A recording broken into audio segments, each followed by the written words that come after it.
Welcome in. Surprise, surprise, I'm here. I know it's normally in the night I'm normally on, but you know, beautiful people, it didn't occur to me until probably the other day, maybe in the past week, that I've been going at this really hard for like over a year now. Y'all know I celebrated my 1 year anniversary last month, but I didn't start streaming until I think it was the last week of August, first week of September on my own. So, and I haven't had a day off or a weekend off. So I decided I think I'm going to take this weekend off. I think I deserve a weekend off. It'll give me a chance to go through and get some things done that I want to get done, and also possibly even get back to some of my hobbies that I've missed out on, like bowling and shooting pool. So, and I can't compete in tournaments, you know, because most of them take place on the weekends, at least the big major tournaments. So if I'm going to get back into that, that's what I need to do, is at least take a weekend or two off so I can enjoy doing that too and venture out. So hi, beautiful people. How's everyone doing? Hi, Moonchild. Hi, Viviani. How you doing, beautiful? Hi, Off-Grid. How's the Tuesday been treating y'all? Has it been a good day? I hope it's been good for y'all. Just kicking back. Well, that's good. Hi, Catherine. How you doing, beautiful? I know, I snuck on middle of the night last night. Is it? Yeah, it's storming right now here too. It started storming right before, probably about an hour ago.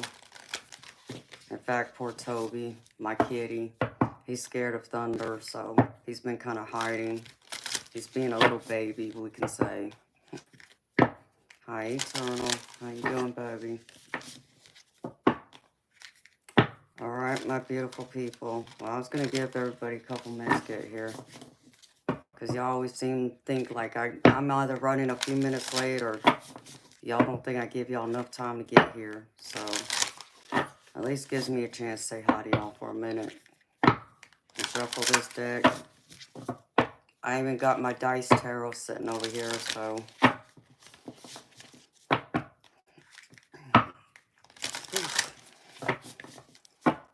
Oh, and Bob, in case you're here, baby, I don't know if you're here yet or not. I know you're going to ask me this question at some point. Yes, I did eat. I did have enough time tonight to eat right before, so.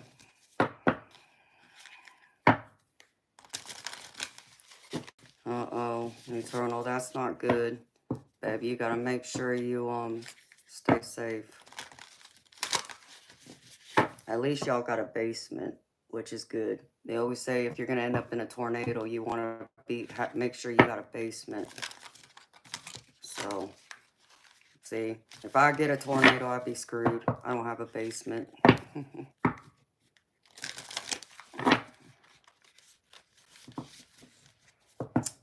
Yes, off-grid, we all need to enjoy our hobbies. Hi, Shelby.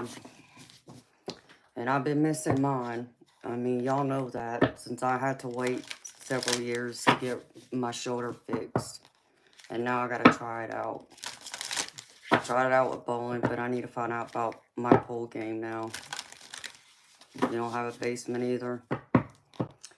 You know, when I built this house, the house I went and looked at that was already like built overall, it had most of the walls up and everything, but they still like had some of the cabinets and things like that that wasn't installed yet. But at least I got to see how the rooms would be separated, even though I modified this house. I mean, I expanded it out. I added an additional 5 feet on the back of my house, and which made my master bedroom huge. Like, I think my master bedroom is, I think it's 16 by 18 square feet or feet.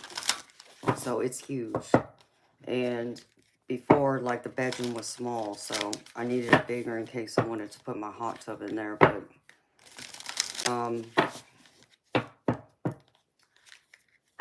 the house that I went and looked at, though, to try and figure out if this was, you know, the right plan I wanted, it actually had a basement. They were building houses over there that you could buy with a basement, but I think they wanted, like, oh man, I think it was like over $100,000 more. If not, maybe even more than that. I want to say it was like an additional $100,000 just for a basement. I'm like, no, I'm not doing that. So,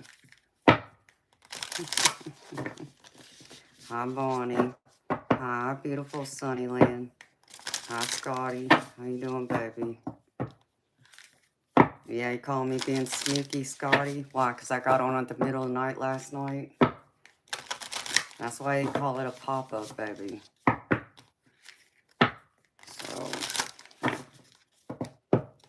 So yeah, I wish I had a basement, but I just wasn't willing to spend the extra money for it. At least not right now. Maybe down the road, I'll get a house with a basement in it. That'd be nice. And then maybe I could turn it into my office and just have a bigger office. And then I'd be able to put a pool table in it too.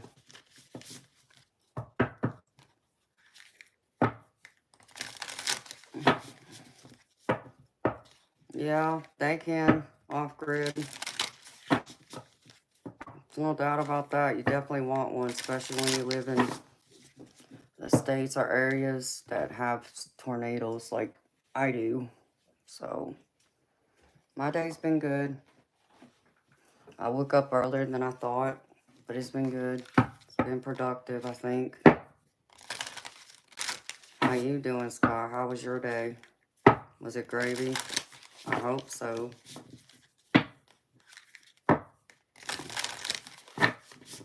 Alright, beautiful people. What's going on with y'all? Y'all been in the middle of planning something, I feel. Someone's planning a trip.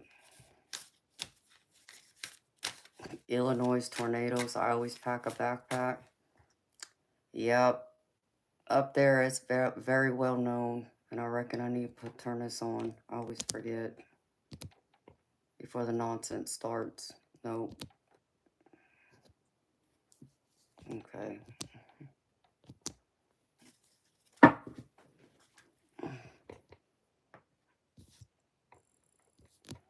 Before the trolls want to come here and act a fool. No, really? Okay, well. It's time for you to be reported.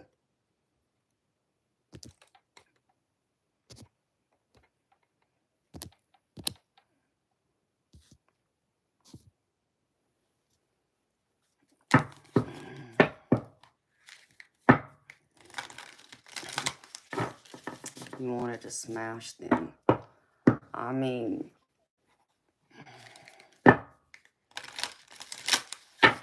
I'm sorry, Eternal.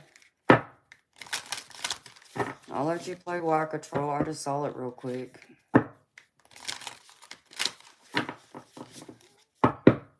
Alright, beautiful people. So let's see. I'm just going to get a few messages from this one deck. And I'm going to roll my tarot dice with it. Alright, beautiful people. So, this is a general collective reading. It's not a personal reading. So, take what resonates, leave behind the rest. If something don't fit, don't force it to fit, please.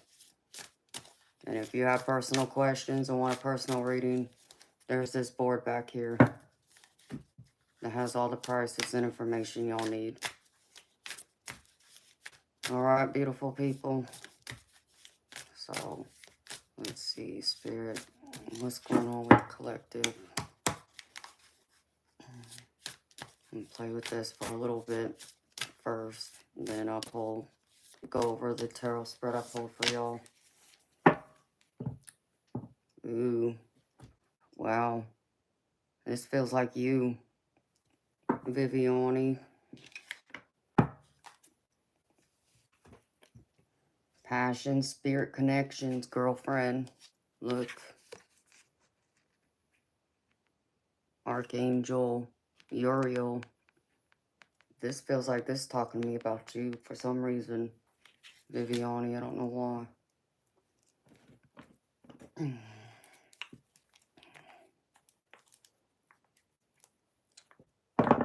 Talking about stealing people's crowns. I feel like for you, yeah, I feel like, yeah, many of y'all are like, concerned about y'all's abundance. I feel there's a mentality of lack here. And I feel like many of y'all don't feel like your archangel or guardian angels are watching out for you, but I feel like they're wanting to get your attention. Like there's something I feel that you're missing. Some type of record, some type of information you need to kind of move this ahead. Because I have the 5 of Pentacles right here. Because here's 5. And then here's the scales, which is 4 Pentacles. So, what else, Spirit?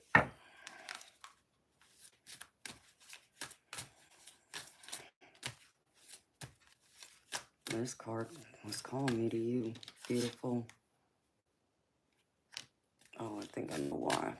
I have to take a picture of something, Viviani, and send it to you. Beautiful. What else, Spirit? High tapestry of the unseen. Show me. There it is. Y'all really feeling like y'all are at a loss. But I don't feel like, I feel like this is temporary, y'all. I don't feel like this is permanent. I don't feel like, even if y'all feel like you're at a loss, like you've lost, you know, money, maybe you've lost a home, maybe you've been out of a job, or even you've lost a vehicle or something along those lines.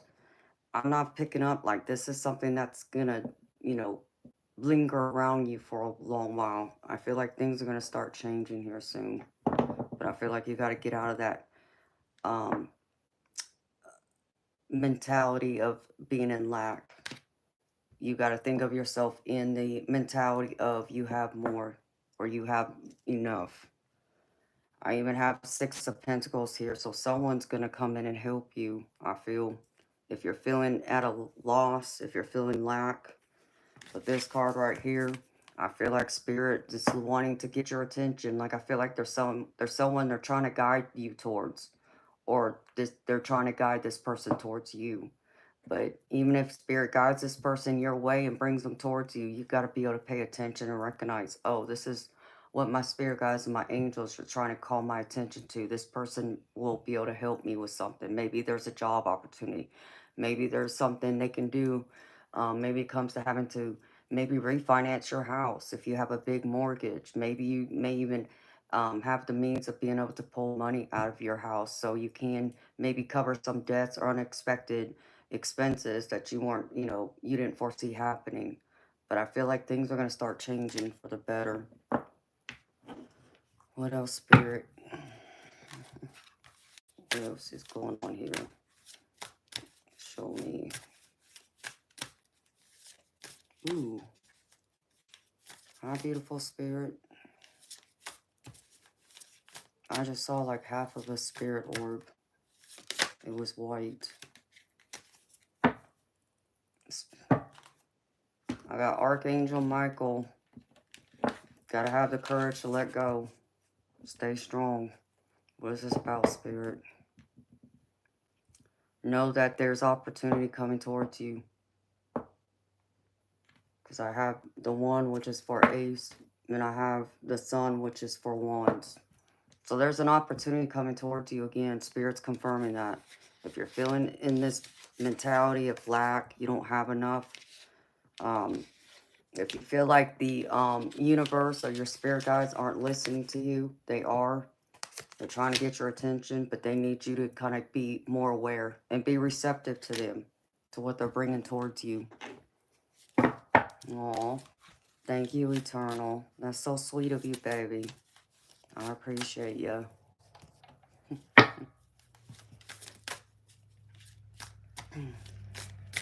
What else, Spirit? Show me. What else does the collective need to know? Like, this seems to be a lot around the tarot spread I pulled for y'all. So Spirit's just confirming already what I pulled. So, anything else, Spirit? Because if you ain't got nothing else to say, then I'm just going to jump into tarot. Because it's pretty much about all that. I just want to see if Spirit had anything else to say.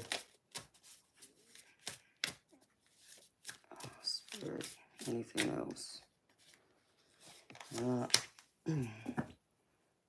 Uh-oh. Relationship repeat. What's this, Spirit? Show me. Ace of Swords. We got the 1. And this is Snowflake, but it's for swords. It's air energy. If you're in a relationship right now, and maybe there's this repetitive pattern you have, like an on and off again relationship, or even maybe you may not be aware of this, but you know, maybe you're in a position, you're single and you're looking for love, but it seems like everywhere you turn, you keep finding the same type of people, and it's the type of relationships you're not looking for. You're looking for something else. You know, like, say for an example, you know, wherever you've been going out, meeting people, maybe most of those people there that you're interested in are only looking for a good time, you know, a one-night stand perhaps, a friends with benefits, where you're wanting something deeper, more meaningful.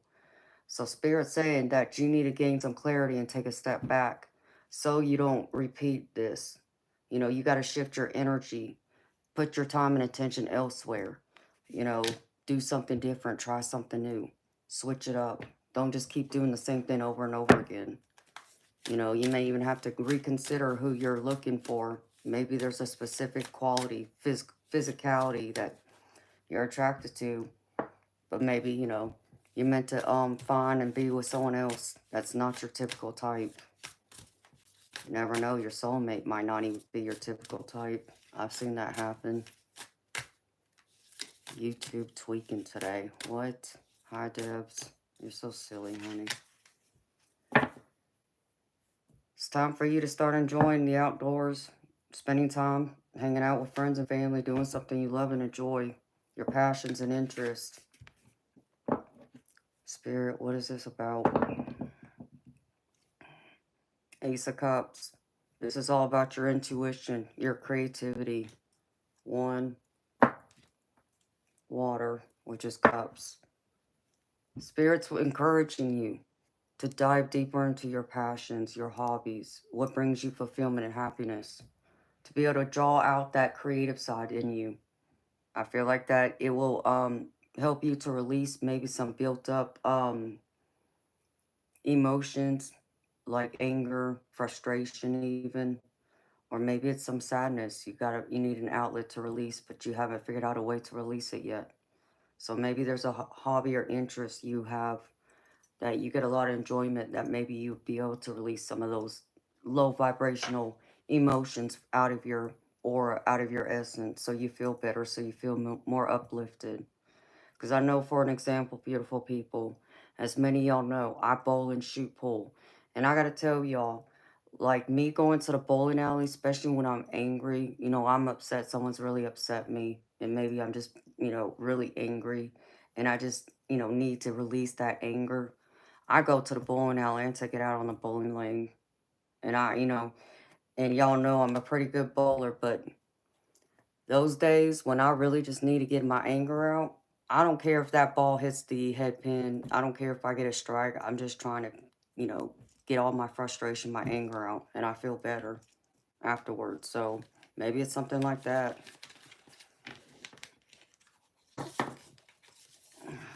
What else, Spirit? Give me one more.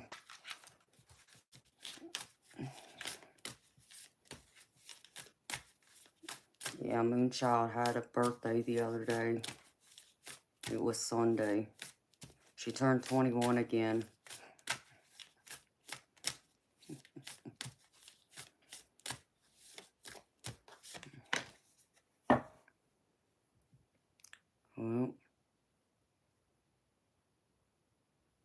Okay. Y'all know I don't read legal, but I pick up someone who's like in the middle of, this could be a settlement of some kind. I get Archangel Raguel, and it says justice, discipline, harmony.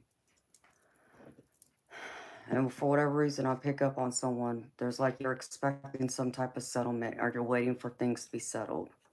Some type of agreement. You're waiting for like signatures, things to be signed in order for you to kind of move on with your life. And I feel like you're excited about this. This is like a closure, something that, you know, you've been waiting on that's going to help move you forward. To leave, you know, close one door to open the new door. To where I feel like, you know, you already have your eyes and your mindset on doing something new that you're going to be passionate about. You're going to dive all your energy in that I feel like a lot of your energy's been taken away from whatever this is. Because I get the 3 and the wands. So that's all about being excited about an opportunity, a person, a situation. Even think of it like, oh, I just saw a bright spirit orb. High spirit. There was my confirmation. So spirit wants you to know if you're waiting on some type of settlement. This could even be a child custody. This could be, I hate to say it, but maybe possibly a divorce. Maybe this is having to do with an inheritance, or it has to do with maybe like a personal injury of some kind. But you're waiting on this settlement to come through, because I feel like this has kind of left some of y'all in lack too, where you feel like, you know, things have not been as abundant as they could be if only this would get settled. So, you know, you have that chunk of money to be able to, you know, go forward, and maybe it's to be able to buy a new house, or be able to build a house, or maybe take a trip. Maybe you haven't been able to travel forever, and because you don't have the extra money, but this is going to provide that extra money for you to maybe take a trip or two. So there's something exciting coming behind it though, which I feel like will be very good for you. All right, Spirit. Just give me one more, and then I'm going to get into the tips. You're so funny. Hey, beautiful. Hey, that's $1 and some change more than what you had before, girlfriend. You know, that kind of reminds me real quickly. When I was a teenager, and I went home one year to visit my family in California, and they had planned a trip to Vegas. And, you know, us kids, we can't gamble, you know, so they had us at the hotel, and the hotel had a pool at the rooftop of the hotel. And my grandparents were still alive, and so my grandfather went in there, was betting on the horse races. And I think it was the day before we were, you know, scheduled to leave. Um, the hotel casino had called our room and told my grandfather that he won. And we're all thinking, you know, he won, you know, something pretty big, right? So we're all excited, you know, we go up, you know, and he goes inside to see what it is. And, you know, he comes out, and my grandfather has this big, huge grin on his face. And we're thinking like, well, this must be something really good. And he gets in the van, he's like, oh, it was just a bug. He thought it was so funny because we were all excited thinking he won, you know, something big. And it was only like $1 he won on a horse race he bet it on. So that's pretty funny.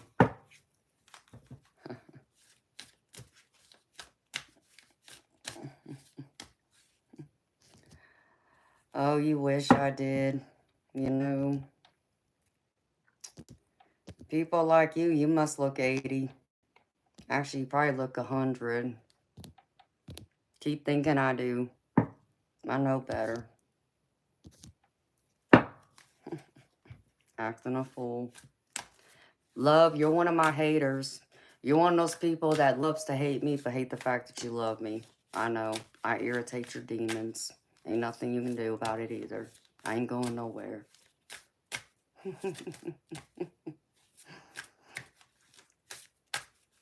Aw, thank you, Tapestry. I look 21. Well, thank you, sweetheart. I mean, I feel young. I don't feel 44, but I don't ever say that I look, a lot younger, but I know many people feel I do.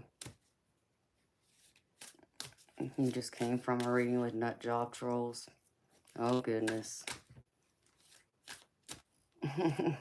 Y'all laughing at that love fool? Yeah, he's a fool, all right, or she. I feel like it's a she. She's just jealous because she ain't me and she could never be me. Hi, Bob. How you doing, baby? And Bob, I know the the question you always ask me every night. Have I ate? Yes, I did manage to have time to eat before I started the stream, just so you know. Tell the truth, you are beautiful. Oh, thank you, Catherine. I mean, I try and stay humble, y'all. I understand that I'm considered attractive by society standards, and that's how I leave it. Y'all think I'm beautiful? Thank you. I just know I'm attractive. That's how I say it. All right, Spirit, one more. And then I'll get into the tarot, y'all. Healing energy, shaman. Some of y'all might be seeing a shaman or going about using other means that's not traditional medicine for your own healing, whether that's physical, mental, or personal. Oh, but something feels off here. I gotta be honest. For whatever reason, I have the deceit card at the bottom of this. So maybe someone's not being upfront with you about something. Let me see, Spirit. What is this about?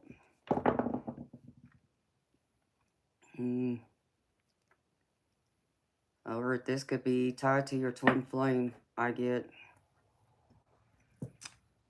So this is like, feels like a twin flame relationship. Like this is someone that I feel like you feel like has come into your life to help heal you, but also to challenge you. And I feel like this person has helped heal you, but I feel like in the process of healing you, they've also caused some other wounds, unexpected wounds, challenges. But I have the 2 here and the moon here, which that's cups to me. That's like the high priestess energy. So be careful if you're in a twin flame relationship. I feel for someone. Yeah, they may be like this healer. Maybe they're even part of a Native American tribe. But I feel like there's something they're keeping from you, or they're trying to manipulate you into something, trying to make you do something you don't want to do. So, though it may have been healing at first, maybe for the first year or 2, I feel like it's become very toxic now for some reason. Y'all like seem to mirror each other, but I feel like y'all are starting to mirror more of the worst traits of each other than y'all's best traits.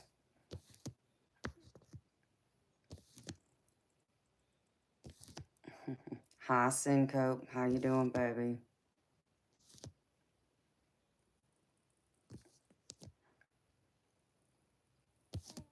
Yeah, there's still some heavy energy. I feel it. You're right.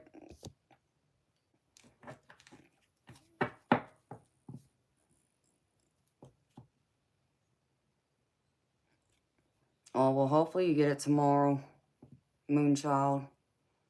I can't wait for you to get it. Because you'll have something else coming, too. But I'm going to keep you in suspense. Moonchild. Alright, beautiful people. Let me take a sip of my drink real quick.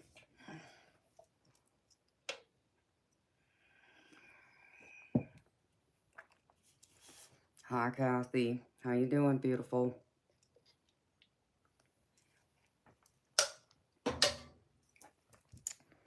Yeah, Debs, there's a lot of that stuck energy. I've been feeling a lot more stagnant energy from some of y'all.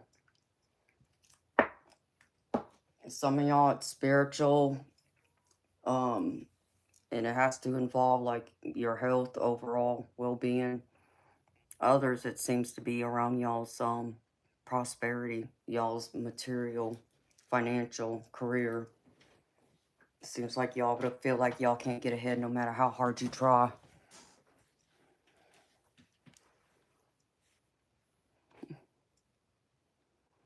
Oh, thank you, Sincope.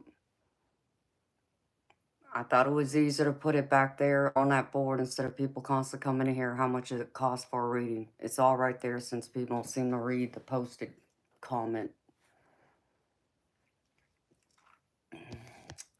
Oh, Moonchild, I said something be coming to you, but I'm going to keep you in suspense. You ain't going to know when. What'd you think I asked for your address, beautiful? What'd you think I was going to give it away to somebody? No.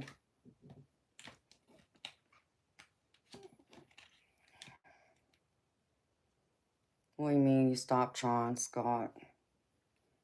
You can't give up, baby. I know you got some things going on, but you can't give up, baby. Let me get a few messages from my spirit symbols real quick.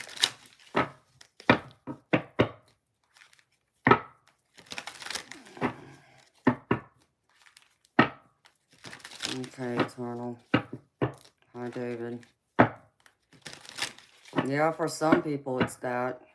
It's weird though, Debs, because I don't know if I can say I've really gone through that. It seemed like there was legitimate reason behind what I was experiencing with my health, you know, when I had to have, you know, some things done, but I don't know. Maybe it could have been caused by spiritual. Okay, I don't know what it was I just saw, but I saw something over here. Spirit was trying to show me something.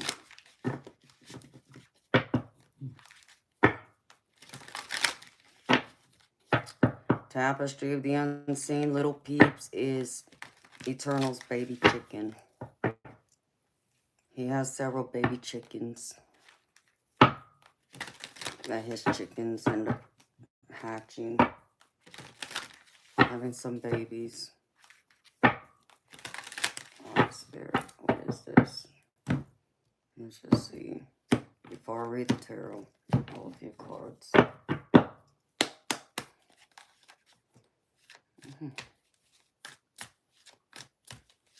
Spirit.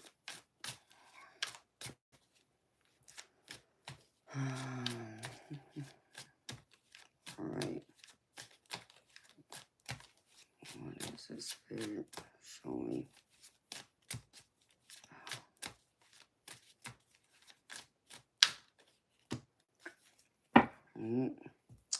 Well, speaking being sad, and it's raining.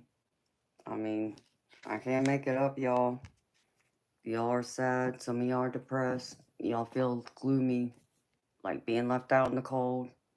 It feels like a bad thunderstorm coming down on you, messing with your emotions, I feel. Not to say that there isn't something legitimate that you might be, you know, sad or depressed about. Like I said, many of y'all feel like you've lost or you've been in lack. And you feel like there's nothing you can do to get ahead or, you know, have more coming towards you when it comes to your abundance. But Spirit saying not to give up. I even have that at the bottom of my deck, right here. Oops. Exploring. There are many more things for you to discover, so don't give up. Spirit wants you to not give up. You know, instead they want you to face your problems instead of running away from them. And I feel like there's something different you got to do. You got to shift your energy. You have to shift your perspective if you want change to come. If you want things to be better instead of staying stuck or allowing others to get in your way or get in your head.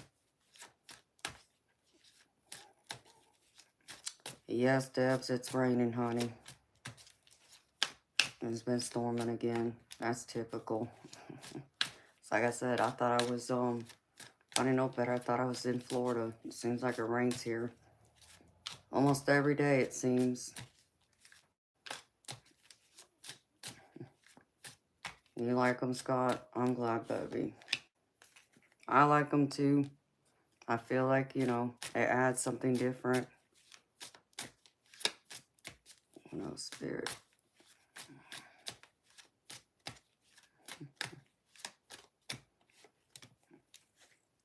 Be unwavering, Spirit says. Let go of the pressure. Stop, you know, scrutinizing yourself or allowing others to scrutinize you or being distracted. Because I have this one, Dilantate. I didn't say that right, but so stop allowing others to scrutinize you and fall under peer pressure or, you know, allow them to dictate or criticize what you're doing wrong. The only person that needs to decide that is yourself. And it might mean you got to stand strong and be unwavering against them, against your critics. Stand firm in your beliefs. You're steadfast. Spirit guides you through uncertainty. So be steadfast and strong. Know that your spirit team is guiding you through the difficult times. Even when it's come to a difficult point where you're having to make a choice, just make sure you make the right choice for you. Don't rush it. Don't be rash. Otherwise, you might mistake that choice you made or that decision. Just don't be impulsive is what Spirit's saying. All right, what else, Spirit?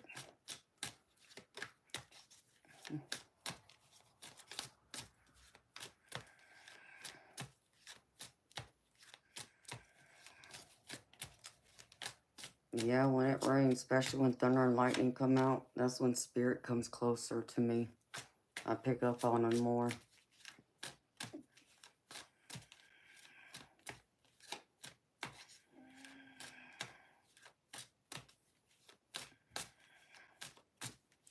Oh, I'm sorry to hear that, David. I thought your birthday was a few days ago. You're saying it was yesterday, but when I was on at 3 o'clock this morning, I thought you said it was the other day. That's why I said happy belated birthday to you. Oh, my bad, honey. Well, I guess when I got on this morning, it was already the 1st, so. Alright, Spirit, what else?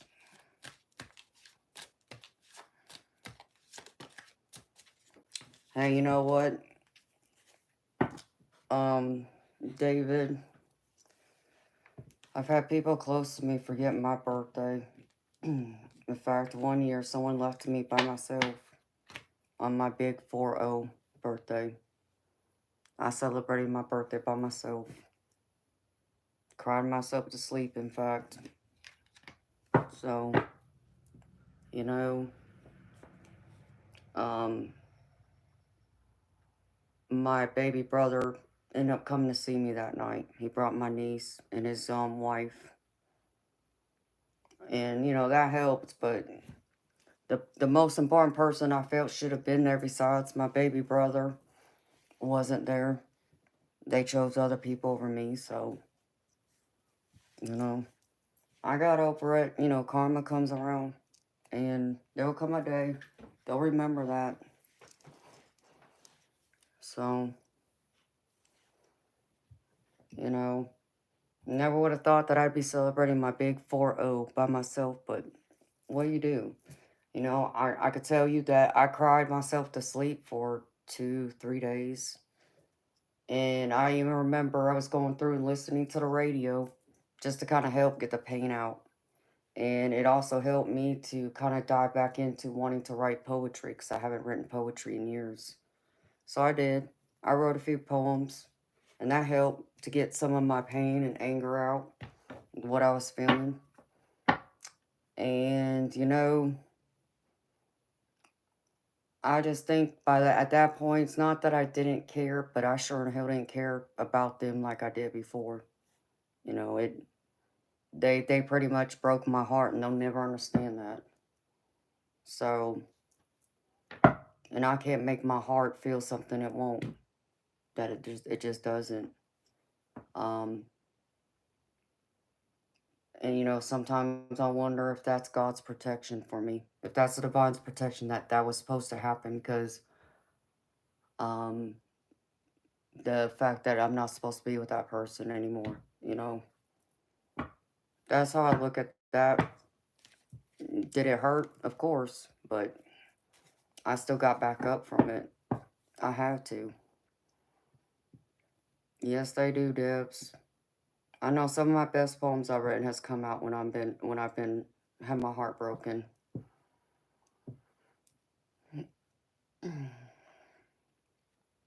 Oh, I'm sorry to hear that, Tapestry, the Unseen. I mean, I was raised that way to not have expectations. But I guess that's hard to do when you spent years with someone and they have already given those expectations. So last thing you'd ever think that they wouldn't be there. You know, it's not like they had to work or go travel. Okay, that I would understand. Yeah, it would still hurt, but I would be very understanding. You know, but this, no, they didn't have to work.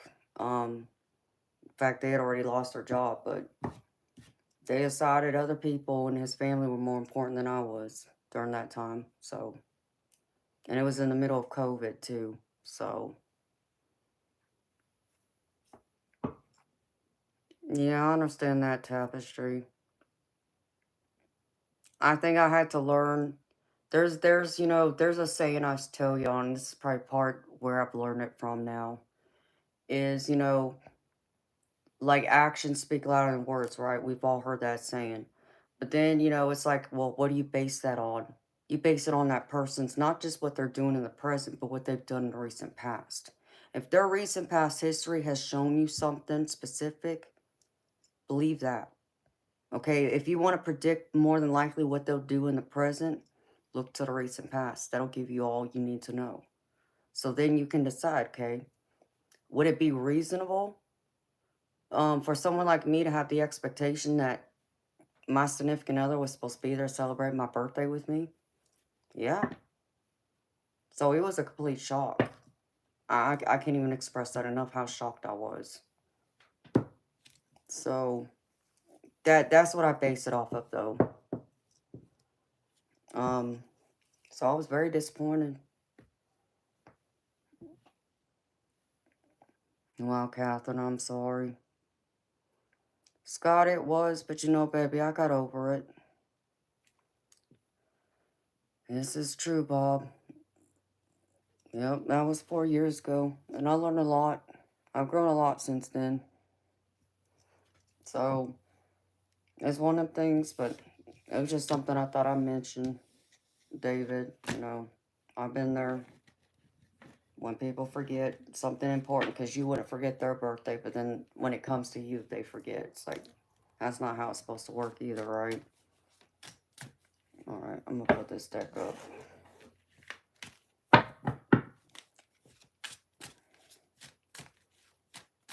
So, hi, Buttercup.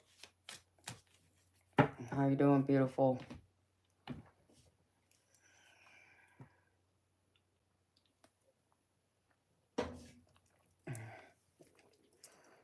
Alright, beautiful people. Again, this is a general collective.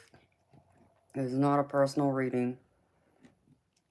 So take what messages resonate, leave behind the rest. If something don't fit, don't force it to fit. And if you want a personal reading, all the info is here on this board for y'all.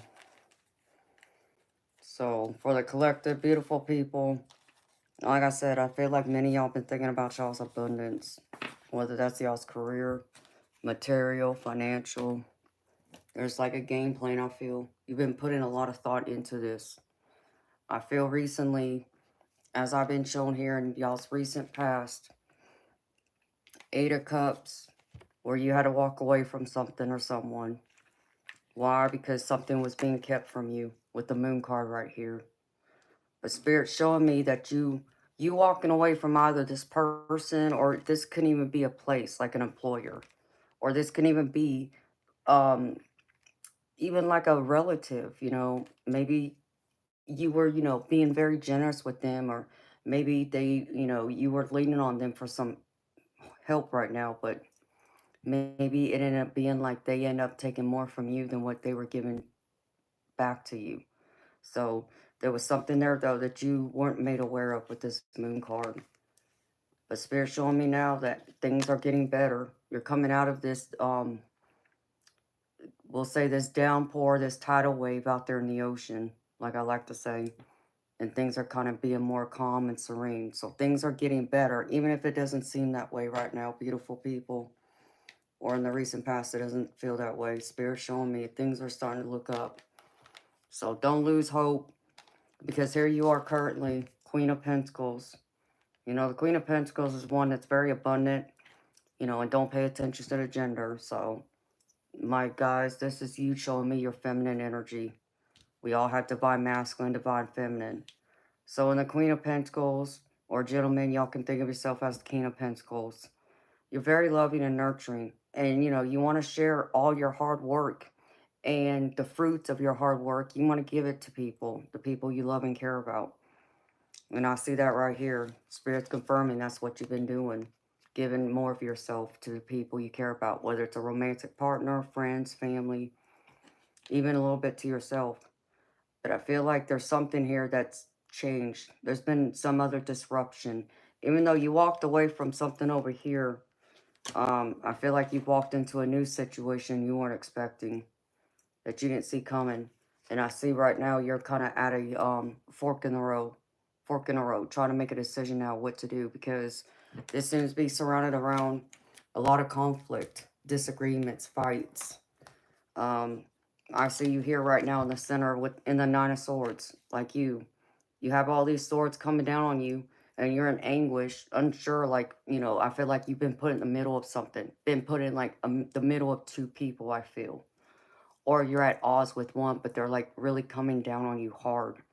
And like you feel like you're being attacked, you're in defensive mode, but you're going crazy in your head too, trying to figure out what's the right solution, what's the right way out of this, how do I make this better so everyone comes out happy. Because here you are trying to walk away, you know. I feel like you stood up for yourself. I feel like it's been very what's the word I'm looking for?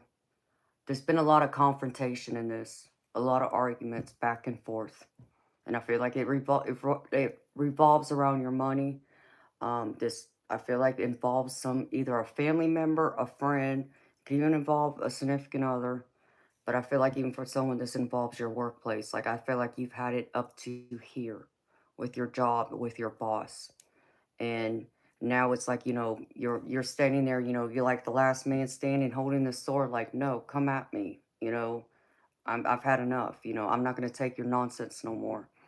And here you are in conflict, trying to fight everyone off.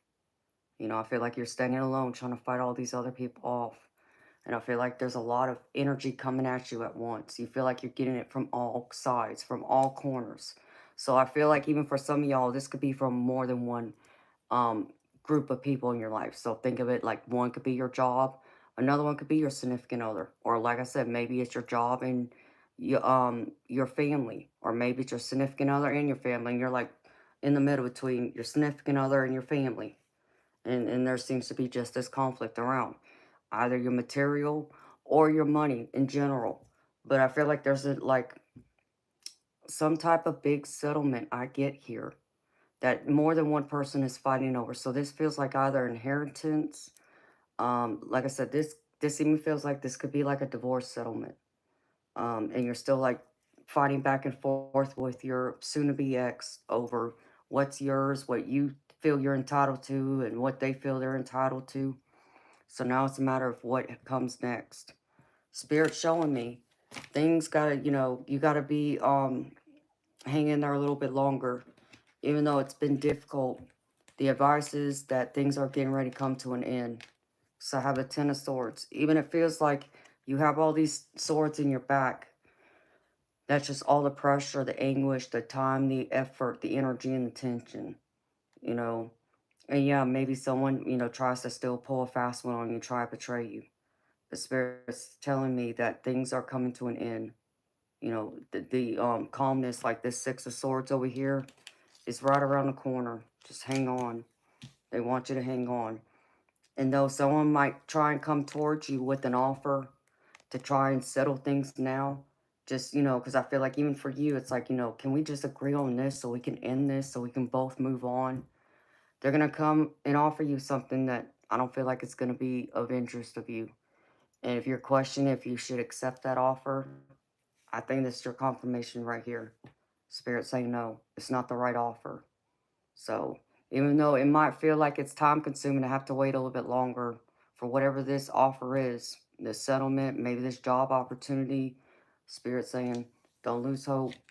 I feel like your knight in shining armor is going to run in and help you, like full force. They're going to help be your guide here, help guide you towards, that clarity so the confusion clears, so you can see things clearly, so you can think things through, and you'll get another person's perspective.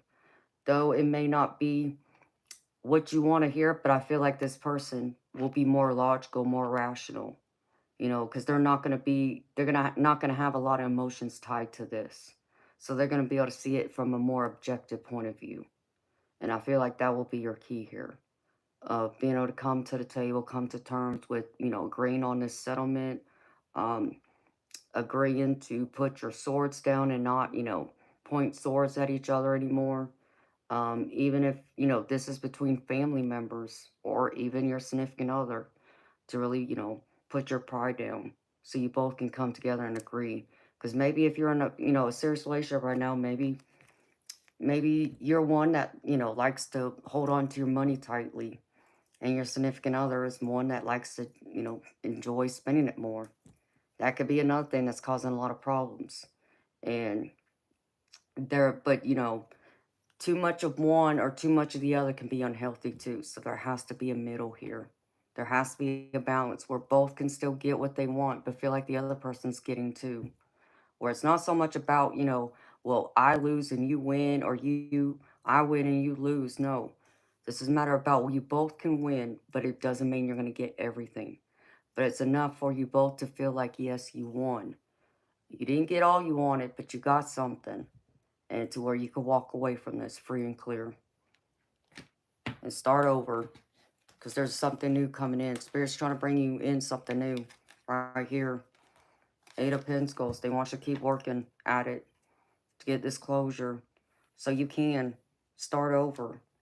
Because here you are in this Knight of Wands with the outcome, possible future outcome. Here you are, Knight of Wands with this Eight of Pentacles. A lot of passion, taking action, to build on this, whatever this is that you're working on, whether this is your career, maybe it is, the material from this settlement, from this, divorce agreement, whatever this is, maybe this is an opportunity to move up in the company, or maybe it's an opportunity to start a new job at a different company.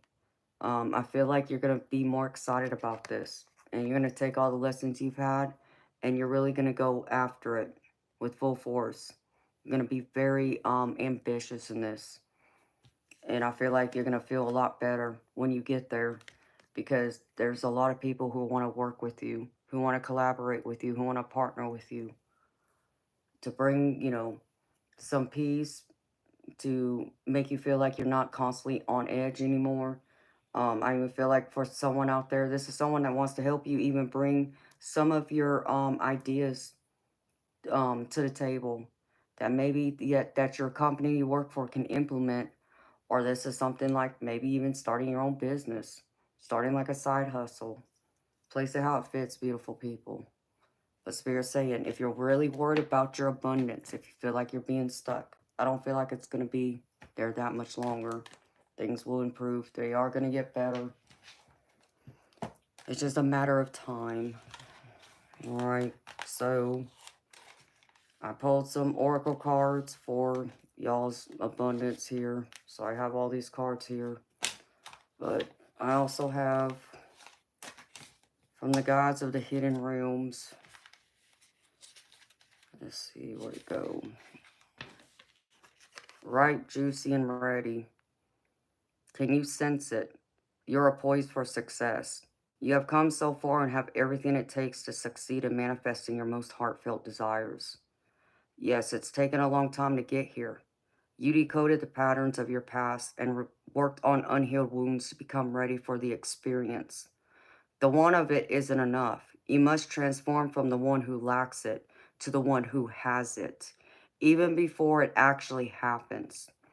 Sometimes neither you nor outward circumstances matched up to your expectations. Those disappointments are part of the dance between the ideas of I create my own reality and I must surrender to life on life's terms. The world is truly an opportunity to self actualize, to evolve into the person you need to be to have the life you want. Now you can have more, be more, and experience more because you're in an expanded state to receive more. Step into the abundance waiting for you. Just remember you need to be accountable and continue doing the work.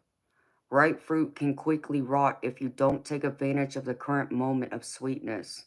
Trust that you are ready to truly experience all that is meant for you.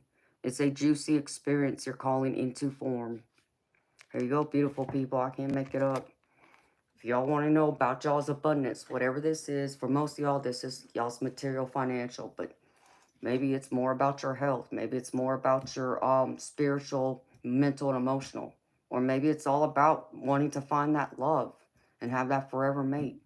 Places where it fits. If you're worried about finding victory or being in success or it's not going to work out, Spirit saying stop it. Your success is right here, right in front of you. But it's not going to be there forever. So pay attention because sooner or later, just like fruit, it's going to rot and you're going to miss it. So don't let it fall through your hands again, is what Spirit said. So I feel like for some of y'all allowed it to slip away once. Spirit say they're trying to give you another chance, another opportunity to take hold and grab it.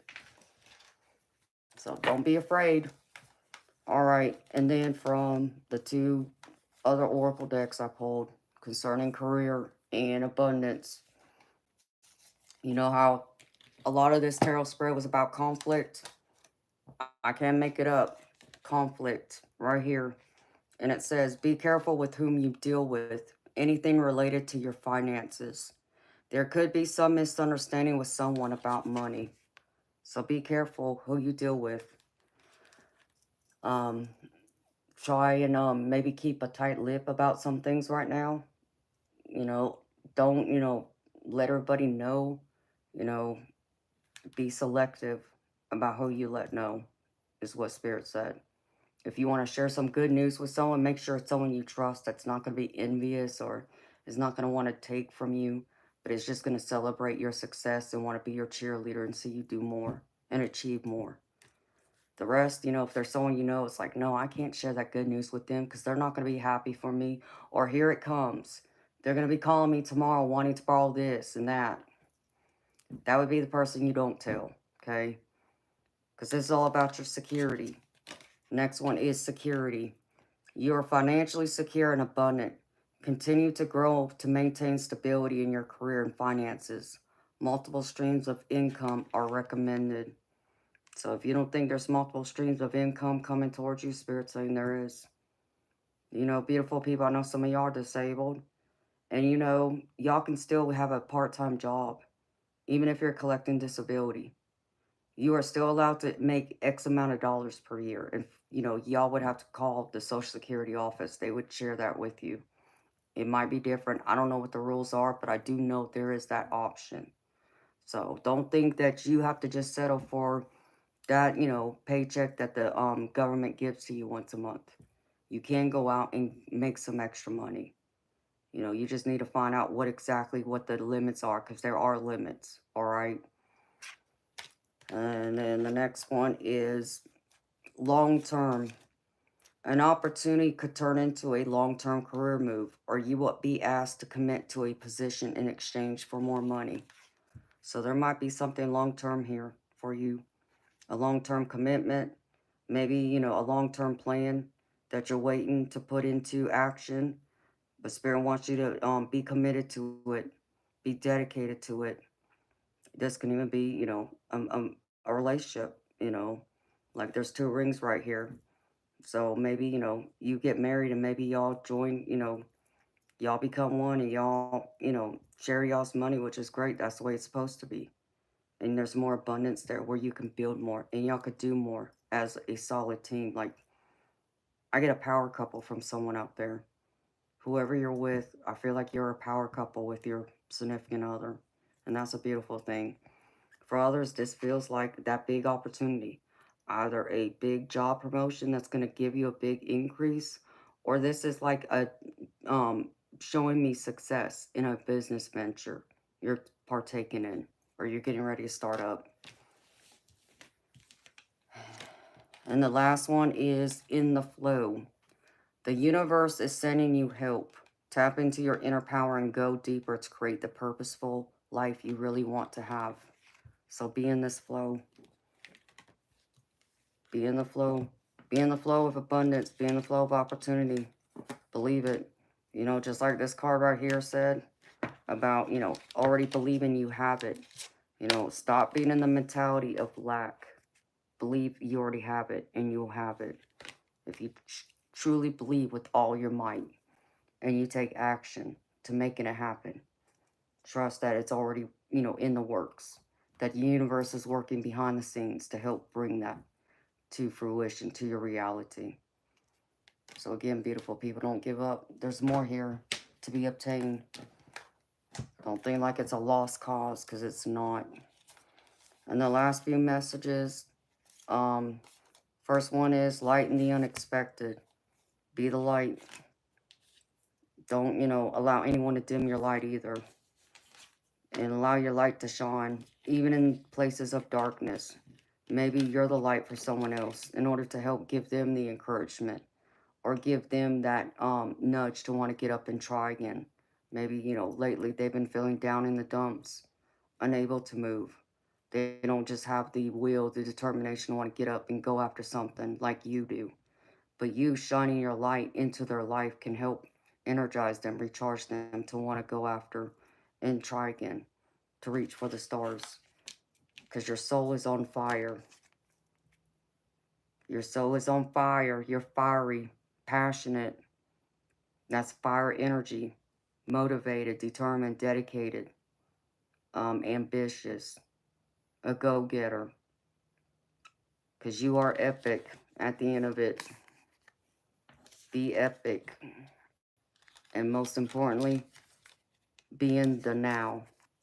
Make it happen now. Not tomorrow, not next week, not next month, not next year. Spirit saying the time is now. And then the angel card I pulled for y'all is Thrones. Opportunity for growth. And it says, there is a sacred time of growth, healing, and understanding. There is more information coming your way. Trust that all you need to know will be revealed to you in the perfect time-space sequence. If you are experiencing challenges, know that these are growing pains that are contributing to a more aligned future. Only good will come from this situation. Trust that life is guiding you to growth. And the positive affirmation here is, every challenge I face is an opportunity to grow. Every challenge I face is an opportunity to grow. And we're all growing, beautiful people. Today, tomorrow, next week, next month, next year. Take each day, one day at a time. Take baby steps. You know, it's like that saying, slow and steady wins the race, right? Believe in that. Hi, Hershey. How you doing, beautiful? Hi to all the other beautiful people that came in. Welcome. I'm happy y'all are here. Good to have y'all. Ooh, I gotta chill. It got cold in here all of a sudden. Alright, beautiful people. This up.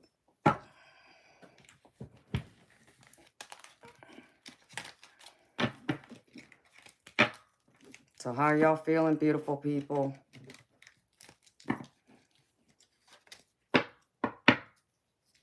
That's right, let it shine. And you know what's interesting? I just noticed real quickly. I noticed it earlier, but you know, I forgot to mention it because it was over here in this corner. Even, you know, how I turn over the Ace of Cups with my dice. Ace of Cups is here at the bottom of the deck I just pulled the tarot cards from. Opportunity. There's a new opportunity coming.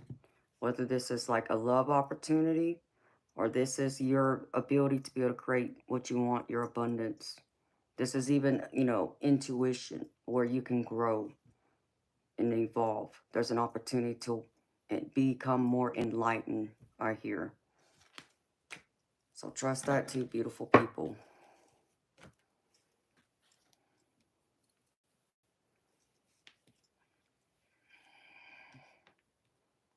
Oh, I can't wait, Hershey. I'm so excited for you. I can't wait for you to get it.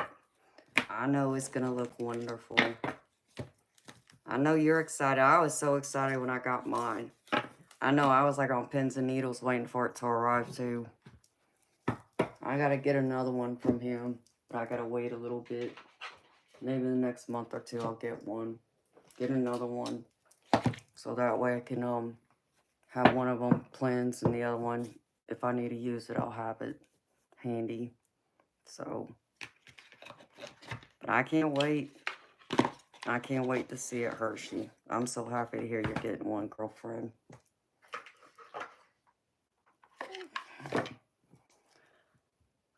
Tapestry, a Jonathan piece is this. You always ask me, you always talk about this necklace that has all these crystals on it. This is a Jonathan piece. He makes these. He's in Hawaii. In fact, he's in Maui. It's a crystal grid, is what it is.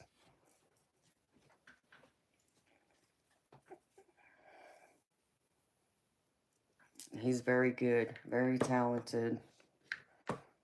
So he uses different crystals depending on what it is you're looking for, what the purpose of the crystals are, and then he pretty much has a talk with your spirit guides using his spirit guides to get some direction, and they come up with a game plan of what crystals to pick for you. And part of it has to do with your birth date too. Thank you. Yeah, I love mine. Like, you know, at first when I saw his necklace, I was like, I don't know about that. And that's only because his had a skull head on it. And that's not me. So, and I waited months before me and him were talking one day. It's like, is it possible you can like use something else instead? Because I just don't like the skull. Just remove the skull and use something else and I'll be happy.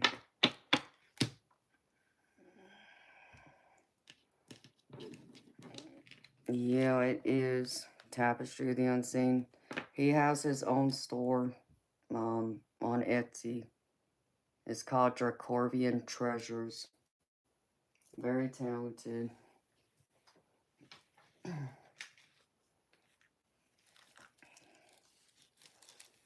And that sounds beautiful, Hershey. Like the fiery person you are. I like that. Was he gonna use like red carnelian? Or like bloodstone? That's what comes to mind. It's Dracorvian Treasures, Tapestry of the Unseen. So DRACORVIEAN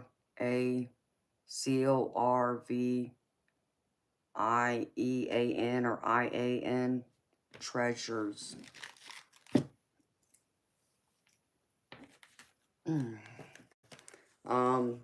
If Diane was here, she'd be able to share the link. I know she has it somewhere, but she's not here. I need to post it somewhere. If you're interested, Tapestry, I will go through. If you can't find it, you'd have to wait till I get off the stream, and then I could post the link somewhere. No, thank you, Hershey. I appreciate it.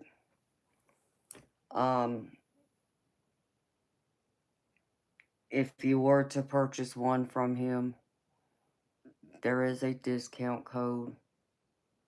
It's Aloha 30.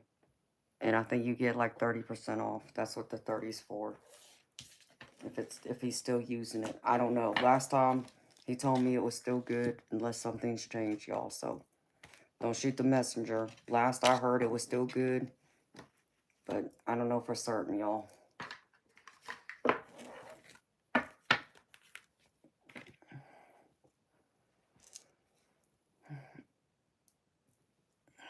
Okay.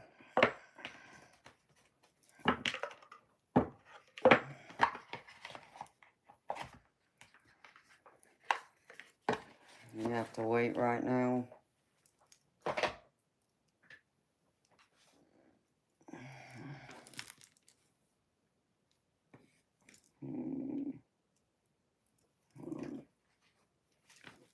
Yeah, like I said, I waited several months. And then him and I were talking one day. And he told me that. It's like, oh, okay, well, that works. I need one then. Yeah, I understand Tapestry of the Unseen. I understand things been tight, honey. My car still broke down, so I get it. My car's been broke down since March. So I don't have a car right now. I understand. Let's see.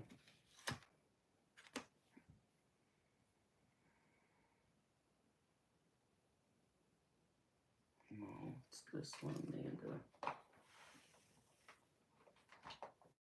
I drop everything.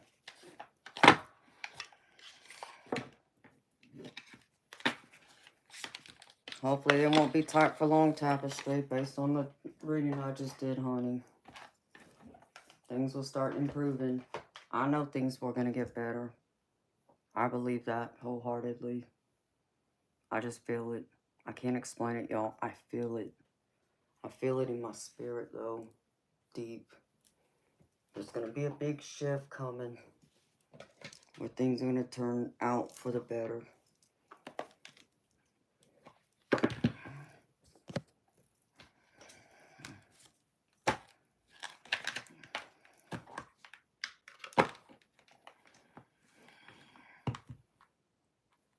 Oh, how's it going down, Debs?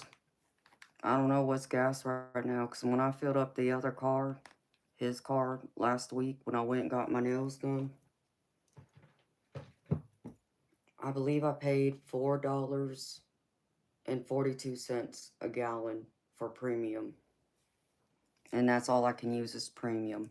My cars can't take anything else but premium.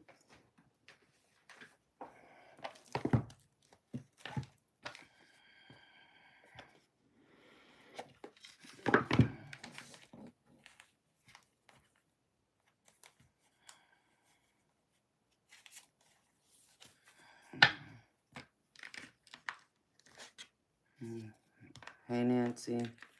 She's still hanging in there. She's still with us. That's all that matters right now. Unfortunately, I haven't been able to get back to the hospital yet to see her.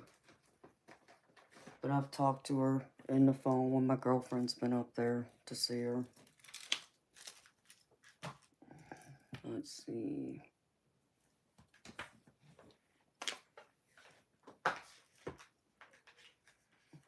You're saying that's cheap, Bob? Alright, baby. Well, how much is gas where you're at? How much is it for premium, baby? If it's $4.42 for me here in Georgia for premium, and that's in US dollars, what would that be in Australian?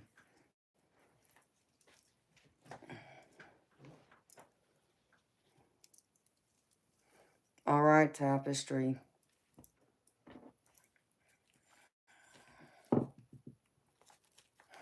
You're funny.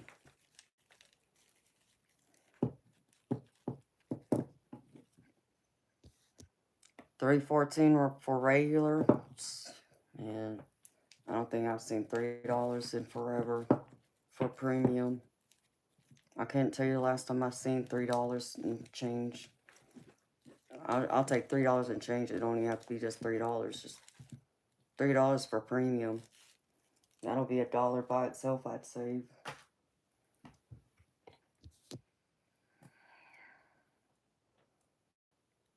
$3.39.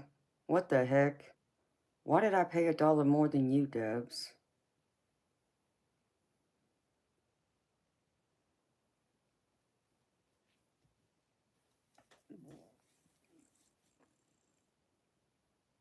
$98 octane would be around $12 Australian. I never looked up to what Australian dollars equates to in US dollars. But I swear last week I paid like $4.42 for premium at the gas station right down the street from me. It was ridiculous. I filled my car up twice that day because it takes me an hour and a half to get to where I needed to get to. So I already use about close to a half a tank getting there. So naturally, getting back home is going to take the other half of the tank. So I end up filling it up. $8 USD. Doggone. That is expensive, Bob, for you. I wouldn't be paying no $8, but then there's some people in the country that are paying probably close to that. Like out on the West Coast, things are more expensive than they are here. But I remember there was a time when premium was only like 20, 30 cents more than regular. Like what the heck happened? Now it's like we're paying, or at least I'm paying a dollar more than what people are paying for regular. I don't understand it. I don't understand it at all. Oh, thank you, Hershey. Okay, beautiful people. If any are interested, my friend Jonathan, who made this necklace that y'all always talk about, this is his link under my mod Hershey, the shadow reader. The link is there. That's his website. That's his store. And like I said, last I heard, he uses the 30% discount, which is the discount code is Aloha 30.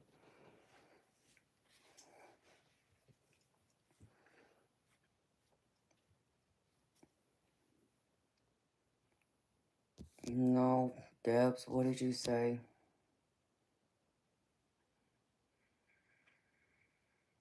2022, we were the lowest. That might be possible too. I do recall something about he did remove the tax from the gas for a while. But yeah, I mean, if I had, I bet you I have one of my receipts in here. Because I normally shove my receipts right in my little thing. Right here. Oh, that's not it. Let's see. One of these days I'll clean out my purse. I got a purse inside of a purse. Oh, that's not it. Other purse. This it. Maybe, probably not though. Nope. What do I do with my gas receipts?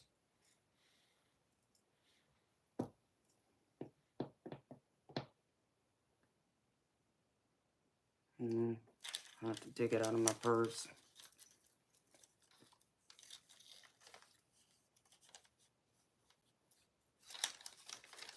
Okay, Eternal.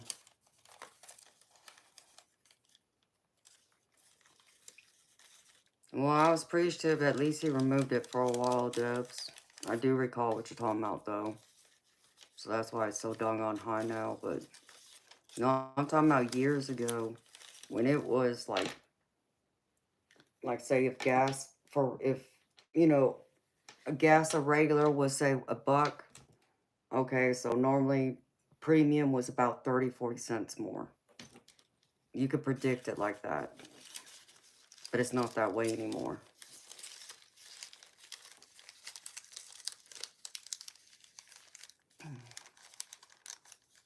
Y'all, cigarettes is over the top expensive. Oh, I can just imagine, Bob. Yeah, I heard it's like $10 a pack for cigarettes. That's crazy. No.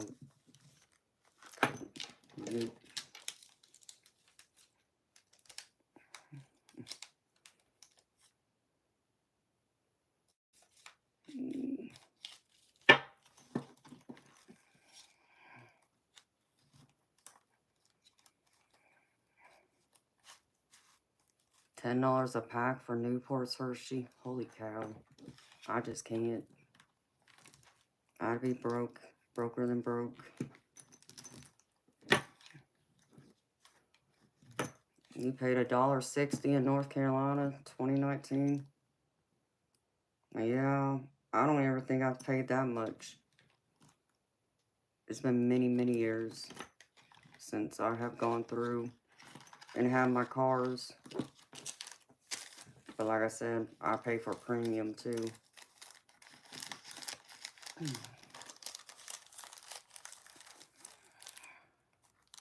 That's crazy. Nope. I'm not doing it.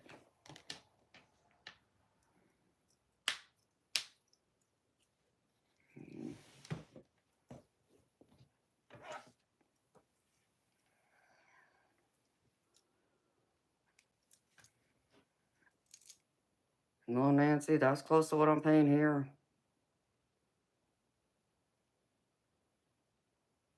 Mom, Debs. Lucky you, beautiful. Hi, honey, love. How you doing, honey? I mean, it'd be worth the drive too, Debs. But then how much gas you burning? Like, how long does it take you to get there? Like, if I was going to spend the money just, if I was to, do what you did, Debs, I would have to load up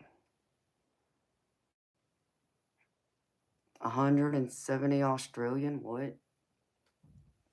Nope. Let's see. I know I have one of my gas receipts somewhere. Because it seems like it costs me, it's about 50 bucks. About 50, 60 bucks, I think, to fill my car up. And that's if it's like pretty much almost on empty. It's a 12-gallon tank, I think.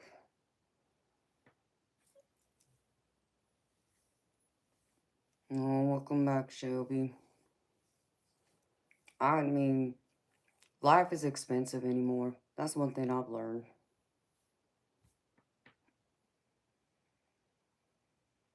Oh yeah, they're trying to make it so overpriced where people will quit.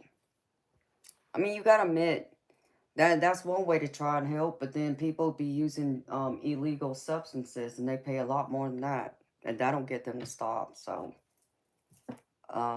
make that make sense. That's what I would tell the government. But it's like my parents always told me, if they told me and my siblings this growing up. If you can't afford your own habit, you don't need to be doing it.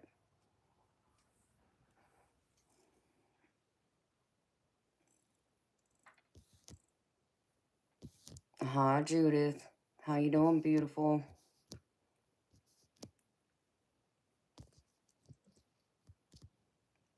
Oh, you got a Jeep? Yeah, that's what I get for having a Camaro with a V8 engine in it. And then when I got to drive an hour and a half to 2 hours away to get to the city I used to live in, where civilization's at, we'll just say. Oh my goodness. Ouch. I gotta get up for a minute, y'all. My sciatica is starting to get aggravated.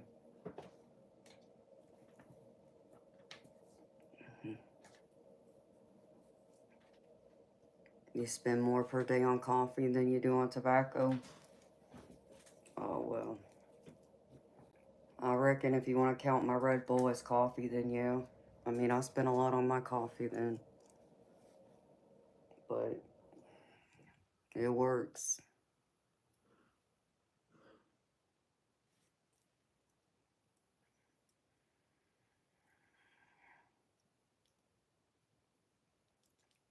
All right, Hershey. Well, have a good night, honey. Sweet dreams to you. Thank you for stopping in, saying hi. And you better reach out to me, beautiful. When you get your necklace, I want to see it, girlfriend. I can't wait to see it. I'm so excited for you. All right. I'll be back, y'all.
Yep, I paid $4.30 the other day for premium.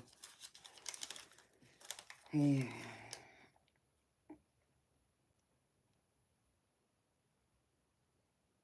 That was back on the 28th.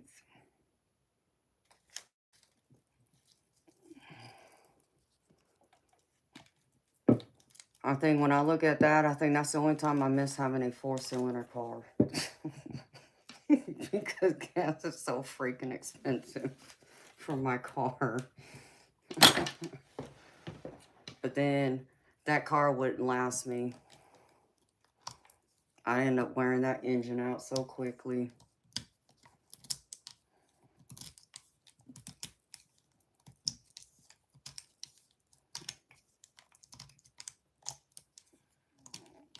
Ooh, okay.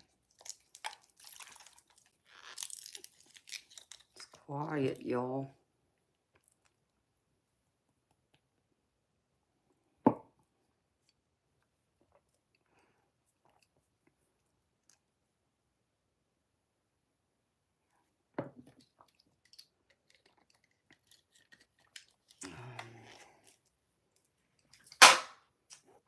Oh. Judith, how's the job search coming along, beautiful?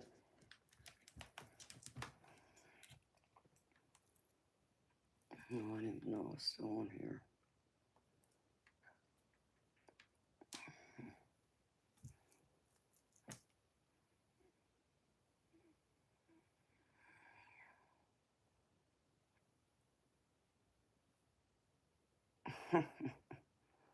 That's too funny, Debs.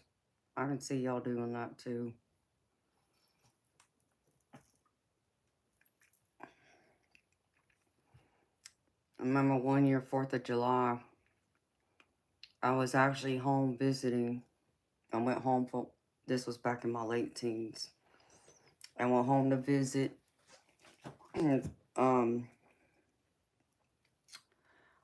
my boyfriend at the time. And they got a bunch of fireworks. And I know they set off a few of them all at once, and they just went all the kinds of different directions.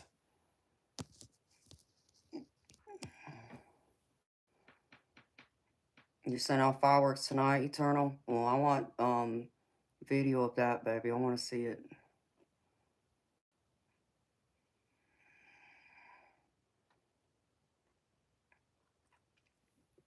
I mean, that's true, Scott, but that's true for anyone anymore. I mean, I guess the good thing is I haven't had much of a life these past few years.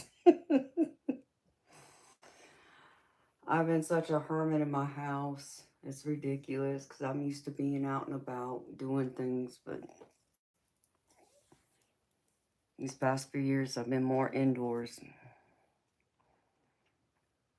So one of the fireworks they had though was, I guess it was like one of those Pac-Mans. The firework was like tied to those little toy cars. And so you would light it and you would see, the car going all over the place. Those were pretty neat.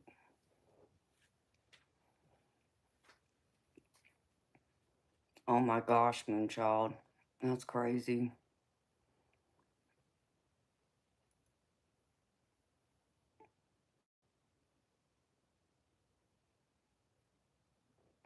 Sweet Debs. Trans Ams are nice too.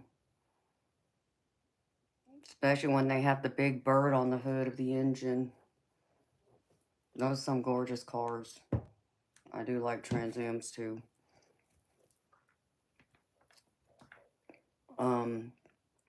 I knew someone that had one. Well, I actually knew two different people. One had a Corvette blue that had a big bird on it on the hood. And the other one, it was like a silverish, metallic silver color. And it was pretty. And it had like it was a Go bird, but it had silver highlights around it too. Had both gold and silver.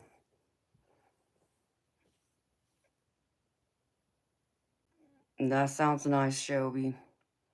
I'm taking this weekend off, girlfriend.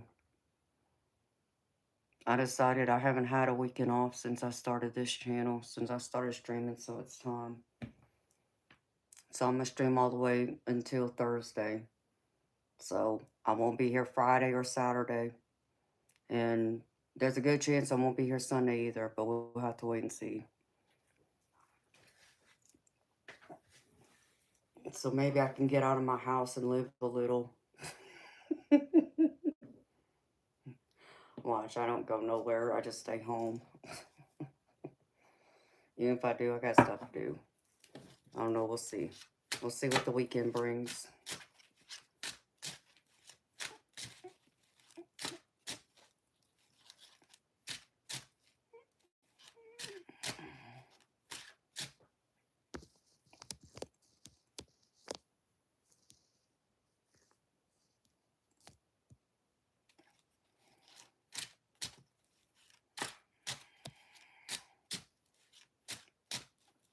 Oh, wow. Well, that's great news, Judith. Remember I told you, I didn't think you were going to have to worry right now. Remember one of the readings I did for you? I told you that.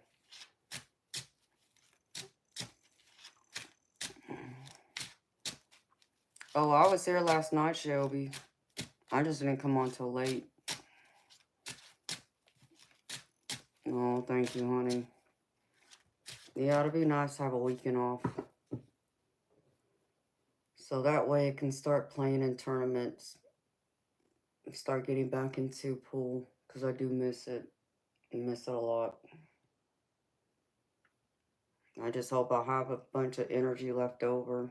Which I won't. I'll probably need an extra day off just to recover. Depending on how I do.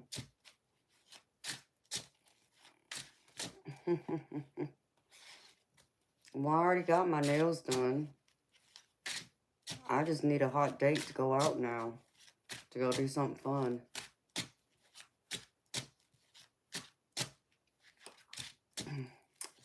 Oh, Judith, you know, beautiful. I can relate. I can relate, girlfriend. I can relate more than I think you realize what I went through over the past few years.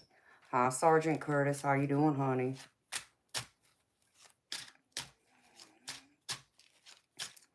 Yeah, Shelby. I mean, unless Spirit calls me to get online, I'll probably be off. But I feel like Spirit even wants me to take some time off. They want me to take a weekend off, I feel.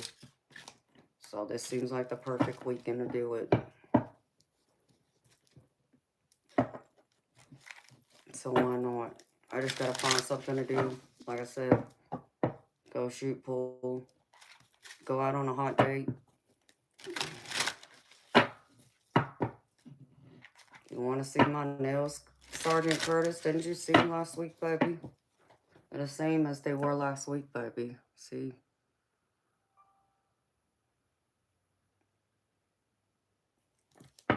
My metallic electric blue color that I like. Bring a baseball bat. Bring a baseball bat to where, Debs? Where are we going, honey? Are you saying I'm going to run into trouble? I need to come prepared?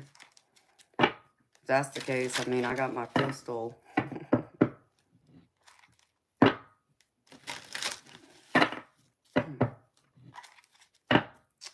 Yeah, Shelby. I understand. I just need to take it easy. But you do some things too. Go out, do something fun.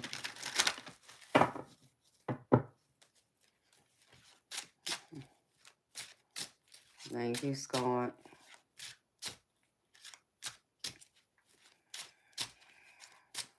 Yeah, well, Debs, I'll be back that Monday, so.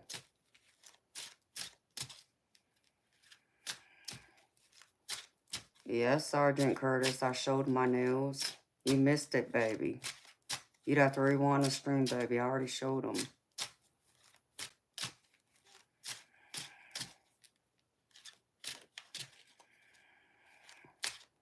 No, Judith, I didn't know you use public transportation. I didn't know you don't drive, honey.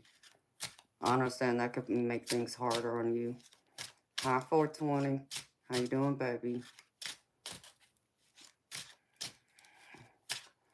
Shoot pull so no one grabs my butt. Well, beautiful, that's what I got. A nice, big, thick pocket knife for. And I got a pistol for.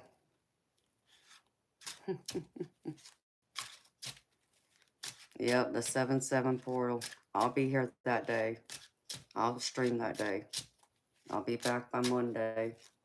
I just don't know if I'll be here Sunday. That's what I don't know. Have to wait and see what Spirit says.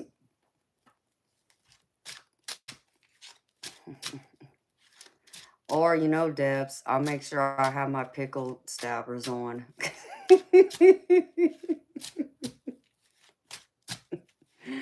course, I definitely need a new pair because my heels are worn out.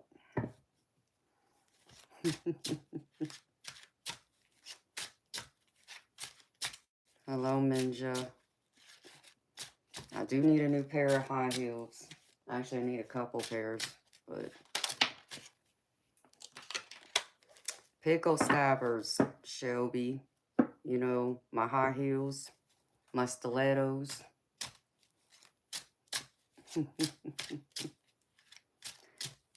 New York Deb says I need to take a baseball bat with me if I go up to the pool hall to make sure no guy grabs my butt. It's like, well, I ain't worried about that because I have my pocket knife and my pistol with me. So they're either going to get their fingers cut off or they're going to get their fingers blown off. One of the two. Yeah, I need a pair of red heels too. You're right about that, Moonchild. I would love a pair of heels, red heels. I don't have one, but I'd love a pair. That way, you know, I got a nice shiny red pair of heels to go with like my black dress and stuff. You feeling the energy picking up? Well, that's good, Scott. That's what I want to hear. Yes, Shelby, those. Gotta have the heels. Have to. I told y'all. The way I dress here, the same way I dress out in public. Y'all would see nothing different, I promise you. This is how I dress even when I go out. So, this is me. He be breaking a hip. Well, I need my heels because I need those few extra inches. You know, especially when I have to bend over the pool table. Because the cue ball's sitting in the middle. Or it's sitting at an odd, you know, edge. Especially if I'm playing on a 9-foot table. I need them to play on those. Hi, Diane. Hi, Jason. Yeah, beautiful. I decided to get on tonight because I'm going to take this weekend off. I decided that I just realized I haven't had a weekend off since I started my channel. And I think it's time I take a weekend off. So I'm going to take this Friday, Saturday off, possibly Sunday too. So I decided I'd stream all the way through Thursday. Unless Spirit calls me to get on here over the weekend, I don't plan on being on.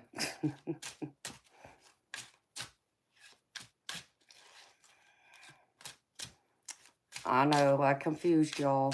I'm sorry.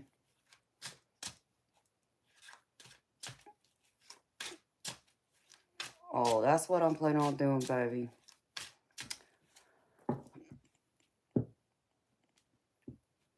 I want to go shoot some pool. I've been wanting to play for a while. Y'all know that. But I don't ever get a chance to get out. And when I play, especially the tournaments, they're always on the weekends. And if I'm always streaming, I don't ever get a chance to play. I won't ever have an opportunity to compete. And I really want to start competing again. So in order for me to do that, I'm going to have to take some weekends off. So I'm not saying I'm going to take every weekend off, but maybe 1 or 2 weekends a month. We'll have to wait and see how it works out.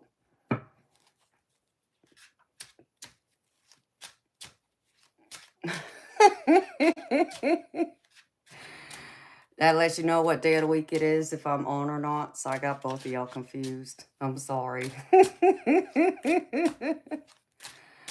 uh, yeah, so if y'all want a reading, y'all either have tonight or Thursday. I mean, tomorrow's Rebel Wednesdays. I'm still going to do Rebel Wednesday tomorrow night, but y'all know that's me picking a couple Oracle decks. So it's not going into a deep, detailed reading.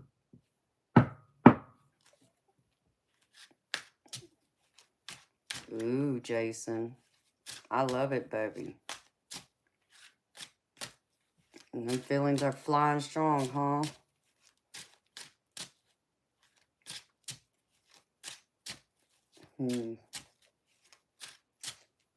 Yeah, I got a few love Oracle decks just for you, baby. For new love, new relationships. Like, I did go through and count my love Oracle decks earlier because I got in several of them in recent months. And I think I got over 25 different love Oracle decks.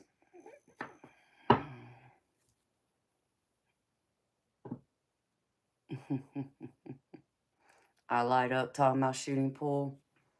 Hi, Lori Lynn. How you doing, sweetheart? Welcome, beautiful. I love to play.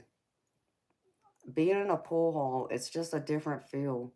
I mean, the same thing is true, though, in a bowling alley. I love being in both places. It's home away from home for me. And I spent so much of my time there when, especially after my mama died, that's what got me through. I mean, it's being focused besides working to death. When I was not working or sleeping, I was at the pool hall playing. It helped me through all that.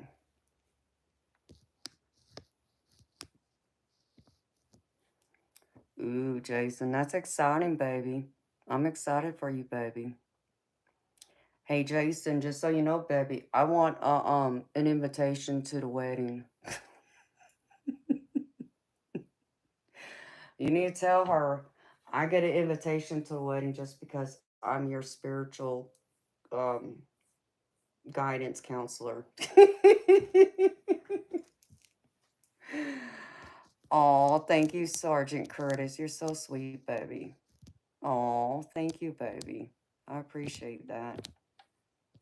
So I can go out and have some fun. You're encouraging me to go out and have some fun, Sergeant Curtis. Thank you, baby. I will. I'm going to have some fun. Hopefully I don't get in too much trouble.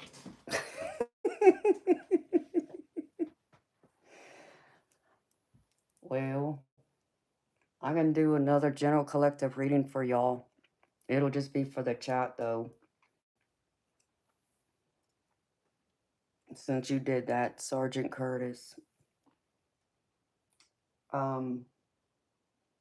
I know it. I normally charge double, but I'll do one for y'all. Sergeant Curtis, pick a topic, baby. What do you want me to focus on if I was to do a general chat reading for y'all? Do y'all want it on y'all's abundance? Do y'all want it on y'all's personal growth? Y'all's spiritual growth? Do y'all want a love reading? Sergeant Curtis, you pick, baby.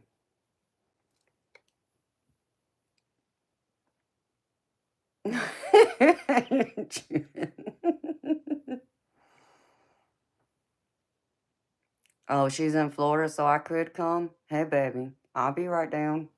Just let me know. Just don't forget me, Jason. That's all I'm saying, baby.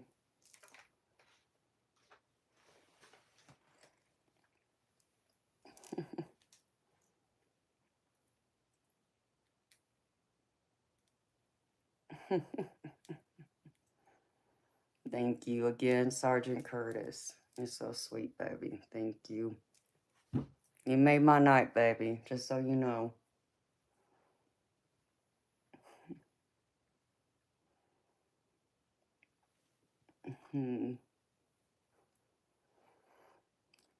So what you feeling, Sergeant Curtis? Ooh, what is that? What kind of bug are you? Oh, I hate to do this, but I don't need you crawling on my table. Mm,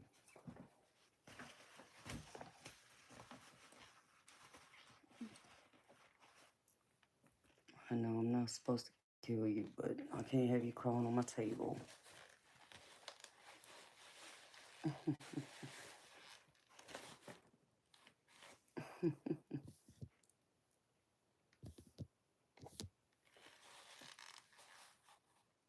80 degrees, 420. Let me tell you something, baby. I would melt. Okay. Baby, I can't have my thermostat has to be at like 68, 69 degrees cold, and it better be central air. It better not be no window unit because I'll melt to the point I end up in the hospital, baby.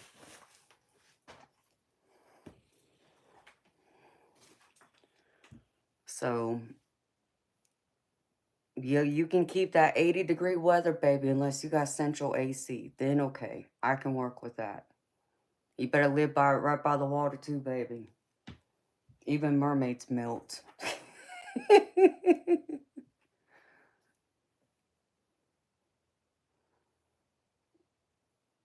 Oh man, Judith, that sounds like paradise. You know what though? It's expensive even for me. I looked up going to Jamaica, and that's flying out of Atlanta. And it was expensive. I was like, "What?" And it seemed like it was more expensive to go to Jamaica than it would be to go to like Cancun, go to like Mexico. It's like, "Oh no, I'll be going to Cancun right now then."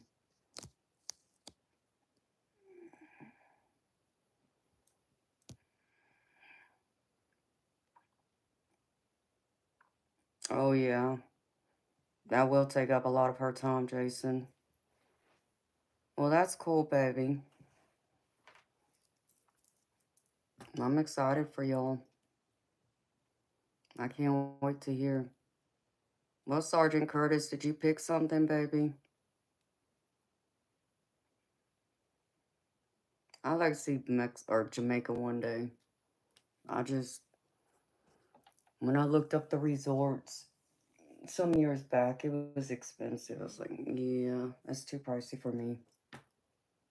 I just wanted to get to a beach that was private, and I just wanted pretty water. So I wasn't picky, like, no, it has to be Jamaica. No, I just wanted a nice, pretty beach. So that's where I went to Cancun. You want to move there? Why you want to move there, Scott?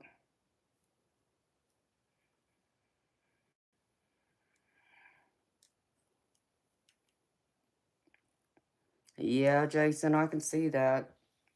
Because you're a Libra, right? You're a Libra, aren't you, Jason?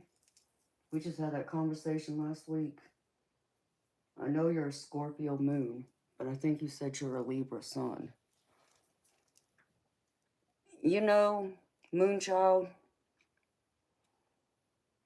the only cruise I went on, and I'll never ever, never ever go on another cruise again.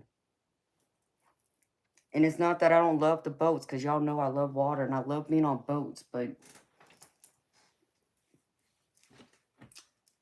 I'll just put it this way. If I lived on the beach, it'd be one thing. Okay, I could see myself on out in the water in the middle of the ocean for a few days, but because I was supposed to be vacation, I want to be on the beach. Like I want to sleep on the beach. I want to be open my windows and hear the water hit the shore, kind of thing.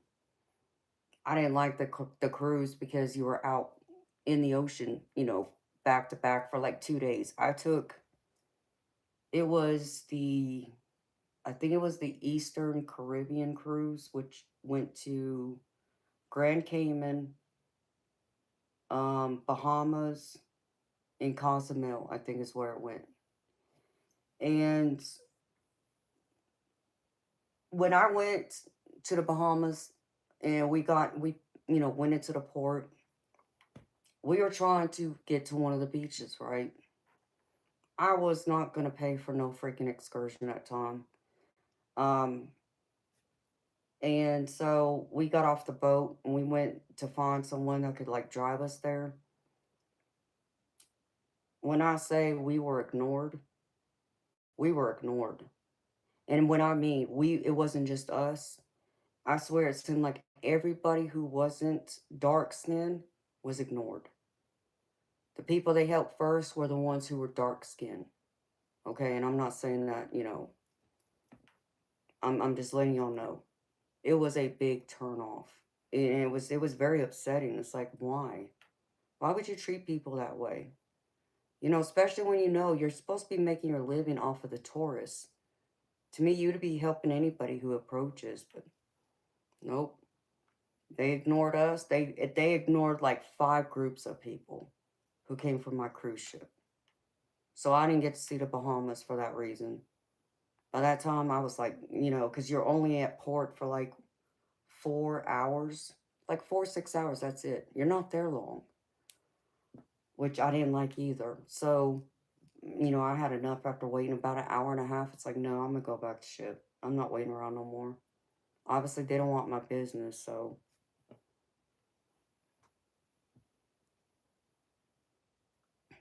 See, and that would have been different, Moonchild. If we had stayed in the actual in Bahamas instead of being on a cruise, I think things would have been different. But for whatever reason, they bypassed us. And like I said, everybody else that was light skinned, and it was no. I was not impressed, we'll say. Um, we did go, I want to say Mexico when we went to Cozumel. We did get off the ship then too. And we were able to go to the beach, but understand me, they took us to a beach that wasn't pretty. It wasn't like the one I went to in Cancun. The water was not clear. It reminded me of the water I would see in either California or Florida. Even on the Gulf side, it was darker than even the water in Florida on the Gulf side. So I don't know where they took us to, but it wasn't pretty. But, I wasn't going to let that ruin it. So I just enjoyed being out there in the water. So I spent maybe 2 hours on the beach during that whole trip. It was, like I said, I think it was like 5 or 6 nights cruise. I could not get off that ship quick enough. I was over it. Um, the food, it was all right. It was really nothing to brag about. Um, I got some beautiful pictures from this cruise ship though, but those were outrageously expensive. Because I did, buy some dresses, because my in-laws were telling us that they have all these different places on the cruise ship that they got like a mini professional portrait studio set up with different backgrounds that you can just walk up and they'll take your pictures. And, you know, to be able to have the pictures taken is for free. It's just you got to decide, do you want the pictures or not? That's where it costs money. And we got some of them. So I did get some beautiful pictures from it. I even got a couple of canvases, but um, outside of just, hanging out with everybody, it wasn't for me. So anytime I go on a vacation, I have to be on the water, or I got to be staying at the place because I'm not getting on another cruise ship.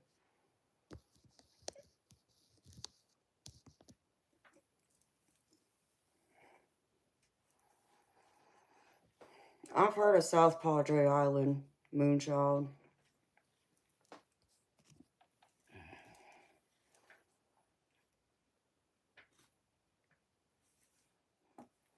Oh, I love the water.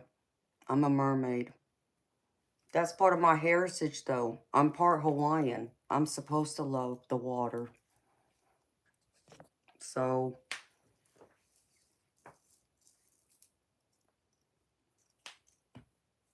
but the last vacation I took, like I told y'all, was like 2014, 2015, and I was in Cancun.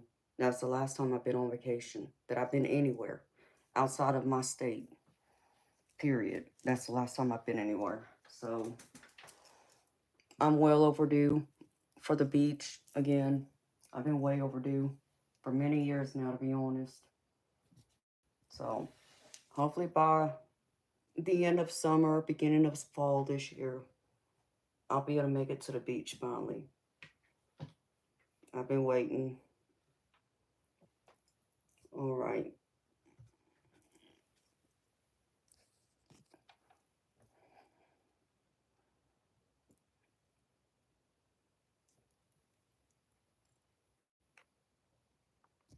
It sounds beautiful, Moonchild.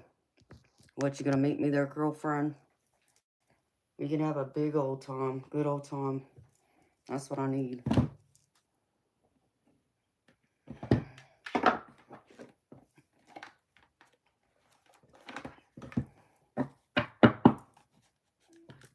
All right, Sergeant Curtis. You didn't speak up, baby.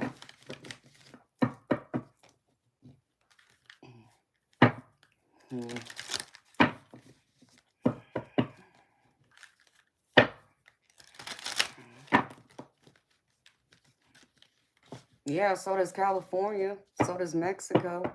So does Texas. They all got sharks, Moonchild. What are you talking about? So does Hawaii. And if you go to Jamaica and all them, they got sharks there too. Sharks are everywhere.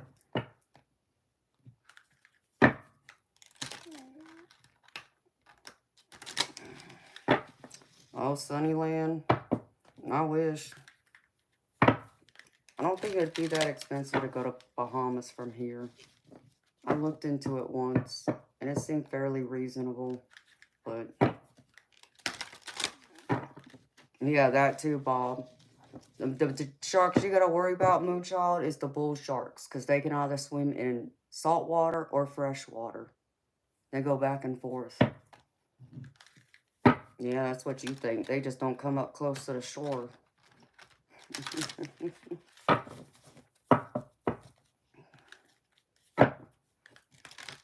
Okay. Let me just see what comes out in this, y'all. Okay.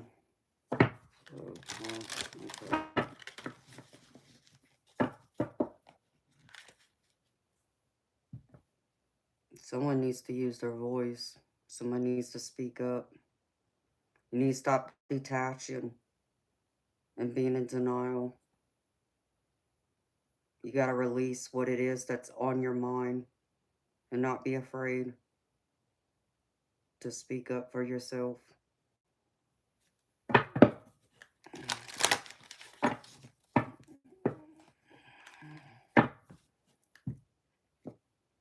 The Skywatcher Live and playing with trolls. I feel like y'all feel a lot better if y'all go through and speak up.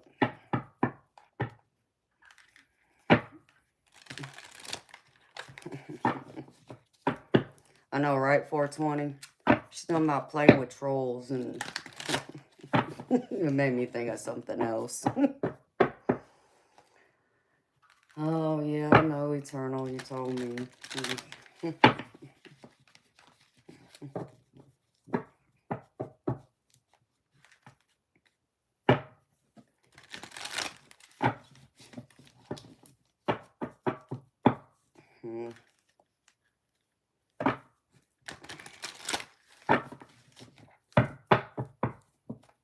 I'd want to see the Dominican one day, too. But I hear it's expensive there, too. So I don't know. I still like taking a trip back to Cancun or go some other part of Mexico that I haven't been to yet.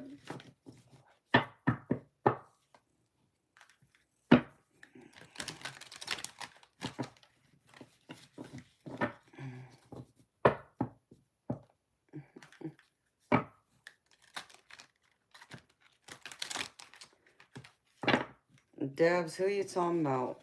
Is that the channel you just mentioned?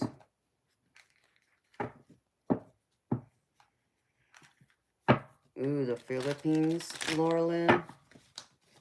Never been there, honey. Hi, Alejandro. The Yucatan Peninsula. Yeah. I want to see some other part of Mexico than where I've been. Since I've been to Cozumel and I've been to Cancun, I want to see another part of Mexico. But then they keep advising not to go to many places in Mexico because, you know, you might get hurt. So, I don't know. Never been to any other country except for Mexico. And then when I went on that cruise, so that was Grand Cayman Islands. Yeah. in Bahamas.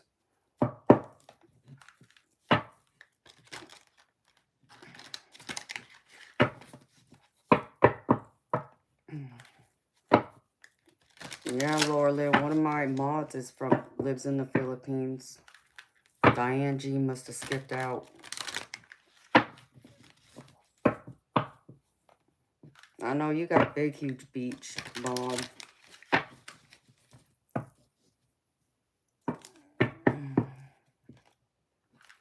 But that would be beautiful to see.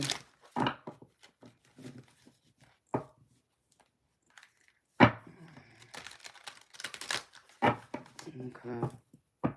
I'm just going to roll with this, y'all.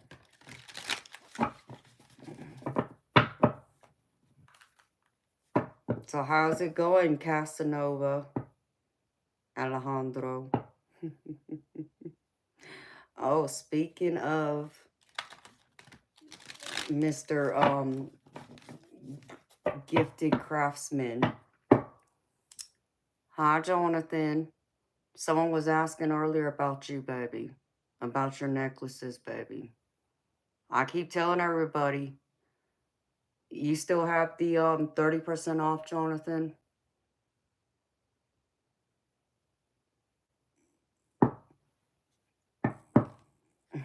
Aloha to you, Jonathan. Because I love my necklace. Everybody loves my necklace. And so I must have manifested you, Jonathan.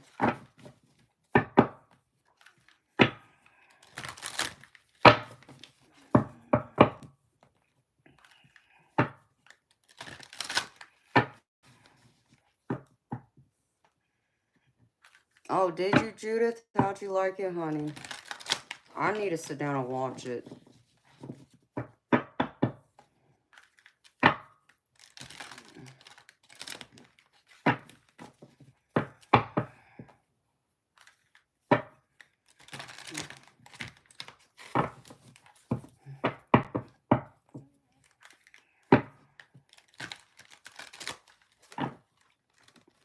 Jonathan, I heard you made a gorgeous masterpiece for Hershey. I can't wait to see it, baby. It makes you think. I'll check it out. I have intentions on watching it. I just, whenever I think of doing something, it's like, even when I get off here, it's like I try and catch up with a couple people and then I go to bed.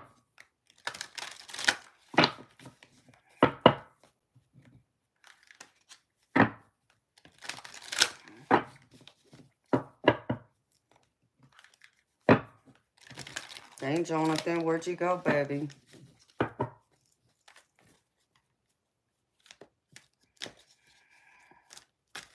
Oh, there you are. Yes, I've heard. I can't wait. Because I need another one, Jonathan, just so you know, baby.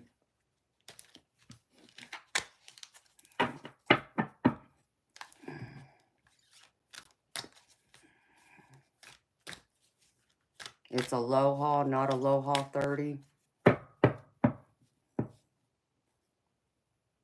Okay, baby. Thank you for letting me know, because I was wondering.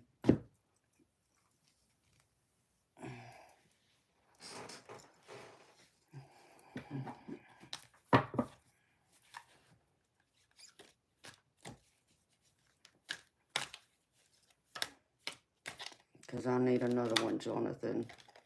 So, I'll be getting one soon, baby. So, start looking, baby. You know me, I don't want no skeleton.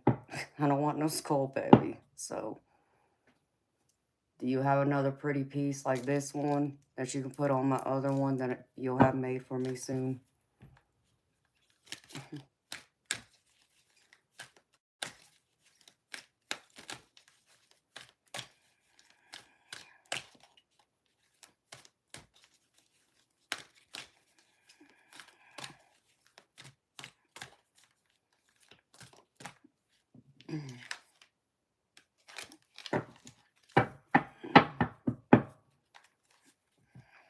Ouch.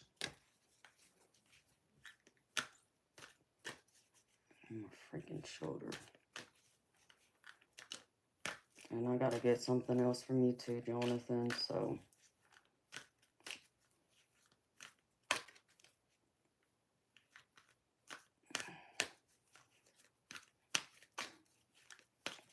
All right, beautiful people. I'm just gonna wing it. Sergeant Curtis never spoke up, but I'm just gonna go with it.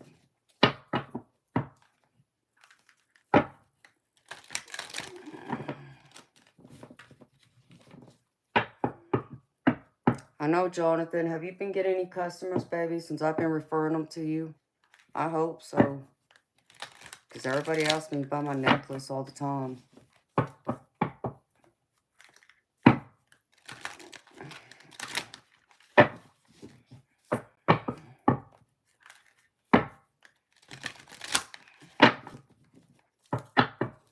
You're excited? Well, I'm happy you are, baby.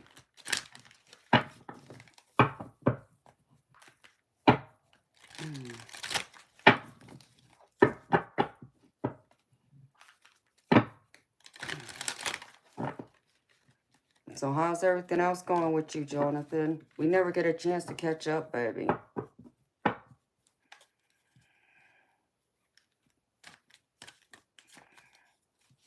Debs, it'll be on there. You would have to look in the link tree, and it'll have a list of a few different links I think he has. The Etsy store will be there. It's in, his store is on Etsy.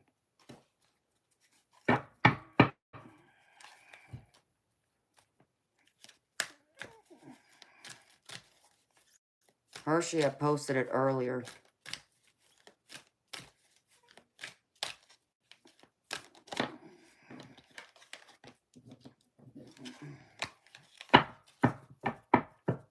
Watch, Jonathan. Everybody's gonna line up, be like, I want one just like Amanda's. And then you're gonna have to give it a name, baby. You're gonna have to name it after me then.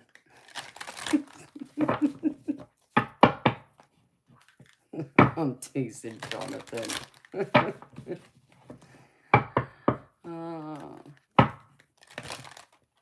How's the kids, Jonathan?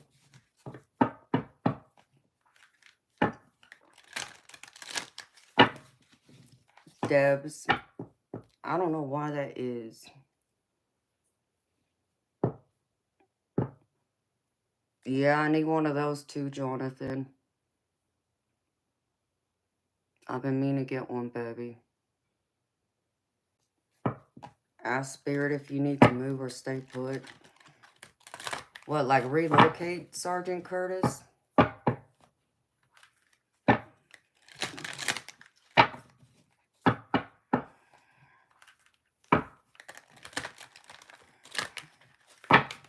All right, baby. You want to know if you need to move, relocate. Okay. If that's in the cards. Let's see, Spirit.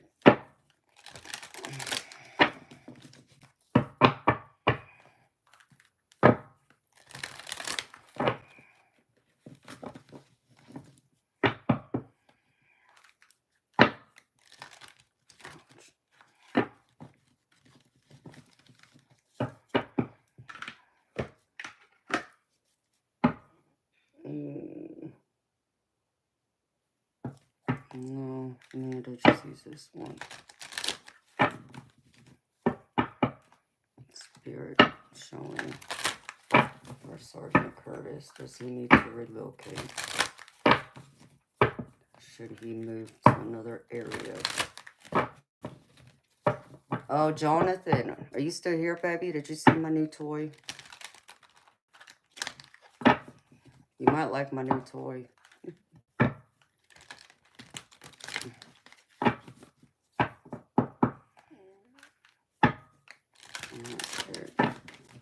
Sergeant Curtis needs to move. Does he need to relocate?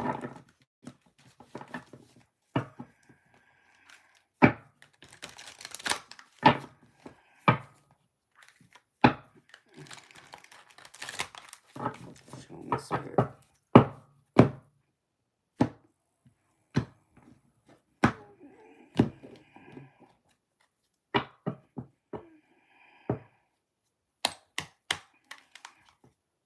Oh, that's cool, baby. Here, Jonathan. I'll just show you real quick. Tarot dice, baby. It was a gift from a friend of mine. And they're pretty neat, baby. I don't know where they got them from, but I think they're pretty cool. Alright, Spirit. I mean, there's one thing I don't like about them, but I think they're cool overall. Makes it easier sometimes to read.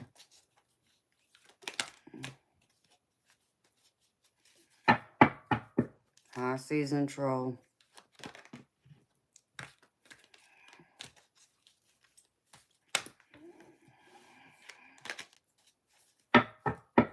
Well, I'm sorry to hear you're not doing so well, honey.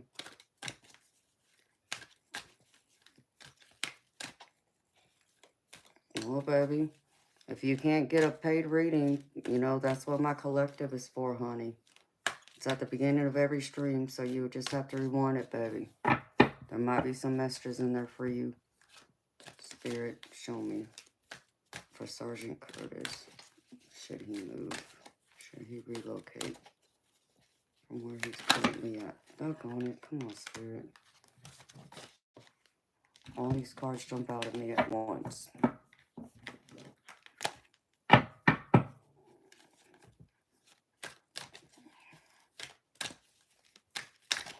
Spirit.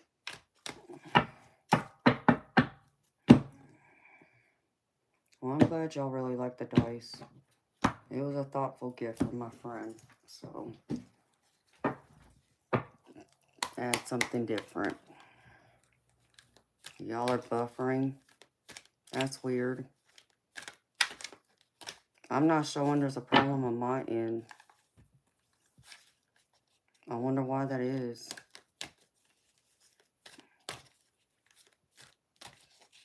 Can y'all still hear me and see me? Okay. It's perfect for y'all. It must be on your end, Bob. Baby, you might need to go through and restart your device, baby. Exit out of the app and restart your device and come back in, see if that fixes it. You hear and see me? Okay. Sergeant Curtis, as long as you hear and see me, baby. Spirit, show me for Sergeant Curtis. Should he stay or relocate? I kind of want to pull from a couple of decks, actually.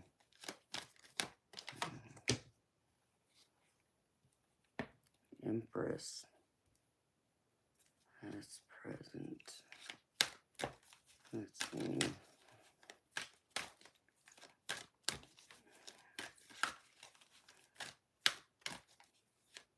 And influence the spirit.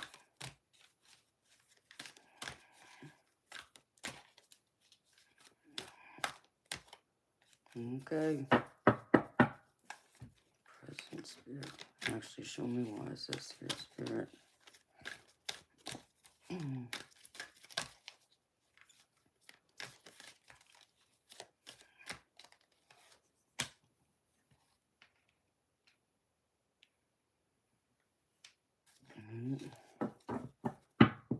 Well, you got some strong roots tied to where you're currently at, baby.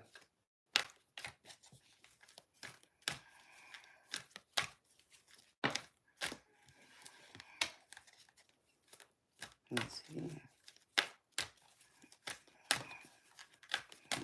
Word spirit.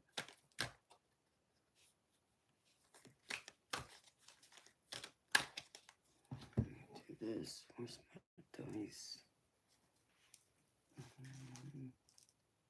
Let's see. Let's see what this says. Before I turn over any more cards, spirit. Should Sergeant Curtis relocate? Should Sergeant Curtis relocate?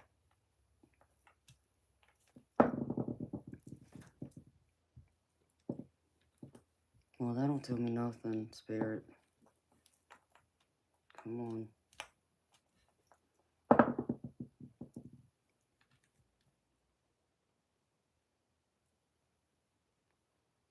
Confirm, Spirit.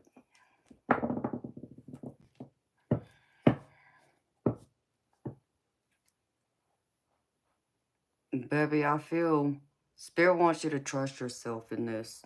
Does your intuition tell you it's time to change, to move? Because I got trust your intuition as one answer. But then I also got blessings are coming. The other answer was no, there's another way. So that tells me like Spirit saying it, stay put. Because I feel like you got strong bonds here, baby. You got strong roots. I'm seeing the Empress, which shows me you're abundant.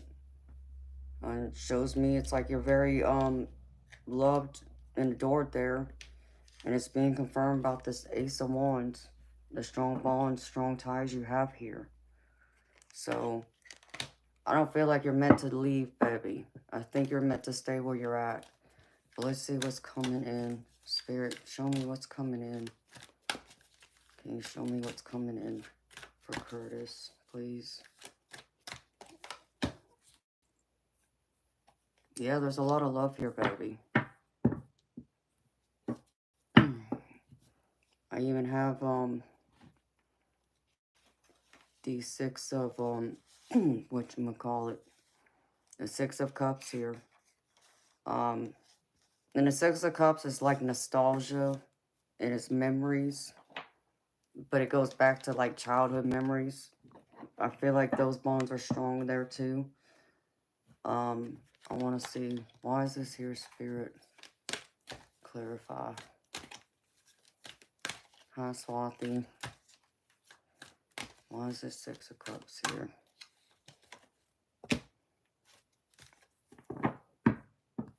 Yeah, I get it confirmed with the Three of Cups, baby. You're meant to be where you're at. Yeah, you're meant to be where you're at. I get the Three of Cups with this, with the Six of Cups. This is all about celebration, love, share the love, share the memories, enjoy that time, make new ones too. And I even feel, because I know you're single, Sergeant Curtis, so I think that's part of the reasons why you were asking this question. Baby, I feel like someone is going to enter your life soon. I just feel like you got to get out more. I feel like you got to be more adventurous, like she is, or like this Empress. You got to venture out more. Put yourself out there so you can be seen by other people. You know, and Sergeant Curtis, baby, I know you've heard me say this before. And I know a lot of y'all here have heard me say this, but I also think it's just very true. I know there's always this fear of rejection.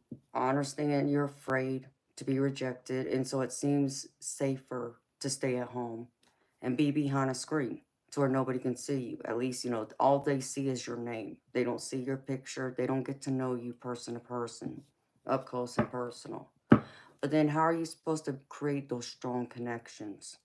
You know, can you really, connect to someone that quickly over the internet between seeing them face to face in person? It depends on you.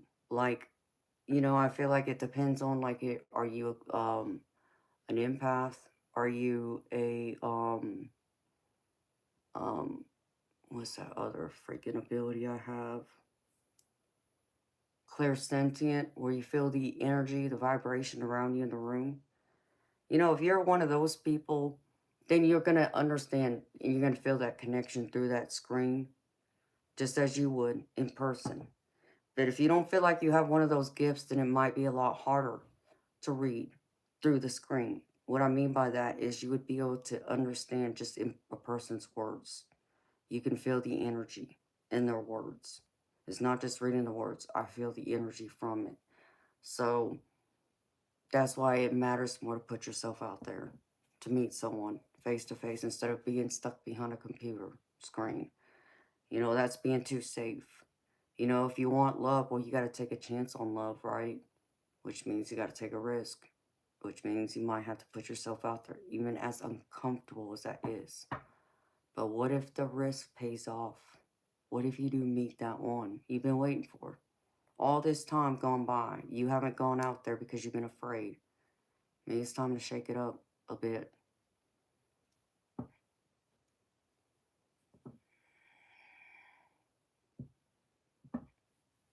Well, baby, I mean, there's nothing else you can do, baby. Like, maybe it's not a matter of moving far away, baby. Maybe you're supposed to stay in the same area, but maybe move somewhere out where there is like more civilization, where there's more people around. I feel like that's what Spirit's saying. Like, I don't feel like you need to like move like out of state per se, but maybe just move closer to where civilization is. I just don't feel like you're meant to move far away right now is what Spirit's showing me. So if you're having trouble, babe, because you live out in farmland, baby, then I would tell you, and I'm sure Spirit would probably tell me then that, like, stay in your state. Don't look at trying to move out of it. But maybe move closer to civilization, to the city. Spirit should Sergeant Curtis move closer to the city where he can meet people and mingle with people. Let's see. Spirit, show me. Oh, dang, Spirit. You want to confirm that?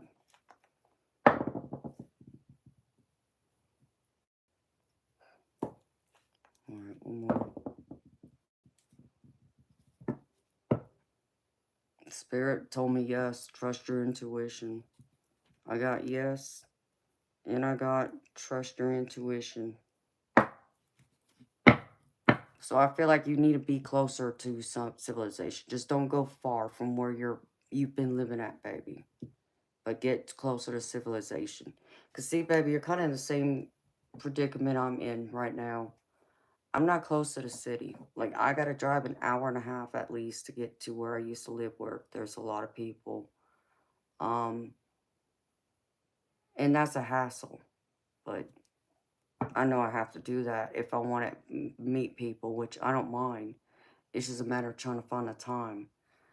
Ooh, I just saw a bright blue spirit orb. It was actually bluish purple.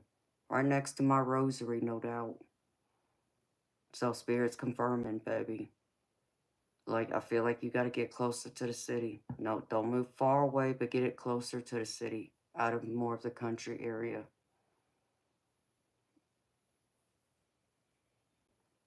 Yeah, it stinks, baby, I know. Being out in the country and farmland. I'm in the country, Scott. Or, I'm not sorry, Scott, Curtis. No, I'm out in the country, baby.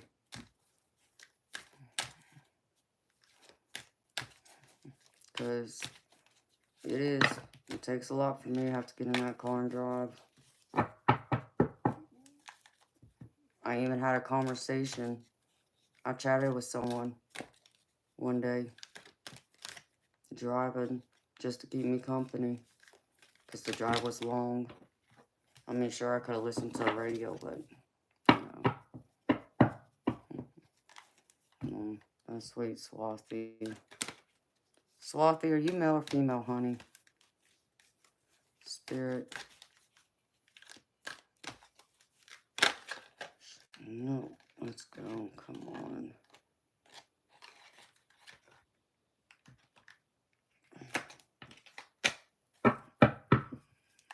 Show me advice, Spirit.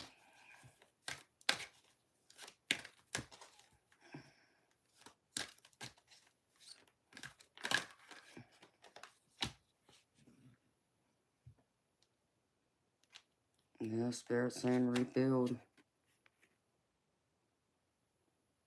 I feel like it's time. It's time to rebuild, baby. It might mean that some things have to be torn down for you to rebuild. I feel like not so much like things are just gonna fall apart, but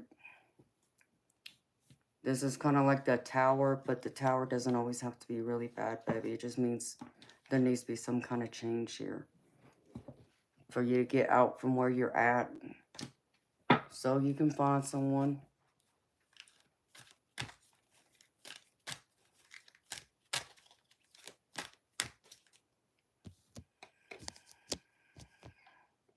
I don't appreciate that.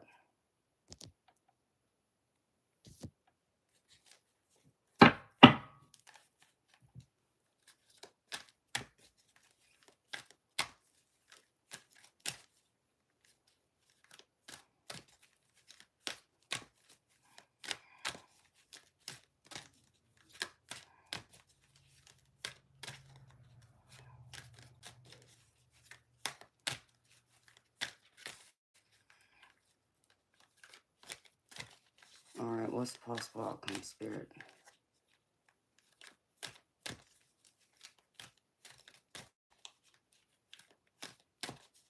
What's that, Bob?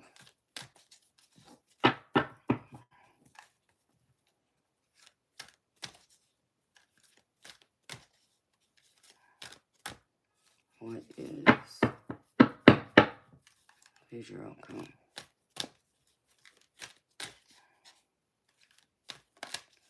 Future outcome. You're very rude. And I'm trying not to be rude myself, but there's just some things that's very rude, how you do things.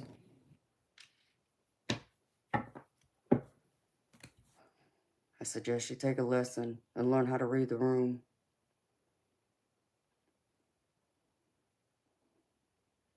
And beautiful people, I'm only talking to one person here right now.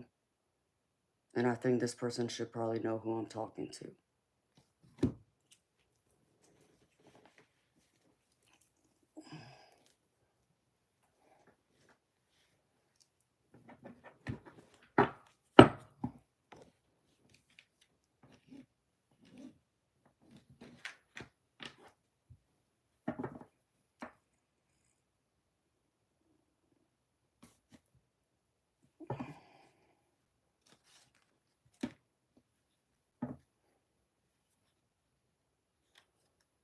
Yeah, baby, you gotta let this go. Sergeant Curtis, I feel like if you really want love, you want success, baby, Spirit showing me, you gotta allow this to die down. You gotta let the past go, baby.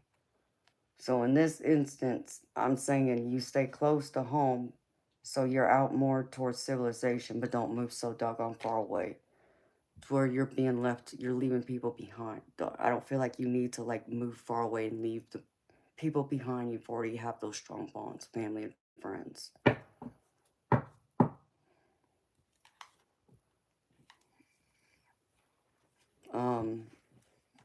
So the death card is here, baby. Like I feel like you're gonna let it go. I feel like you're gonna take time and think this through and trust in yourself to move forward, baby. Because you're seeking a deeper truth. I feel like you're still looking for that part of you. Like you're trying to go in self-discovery mode, but you want someone to share it with. Because I have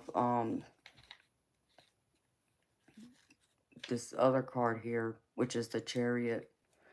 And the Chariot's all about fast movement, being powerful, being confident, you know, things, going at a pretty fast pace of speed. So I feel like this death card right here, once you let this go, baby, this will start moving pretty fast. And if I were you, baby, if you haven't done so, I feel like you probably already have. I'd start looking at places. See where else you can move to, baby. That's within your means. That won't be so drastic on you, but...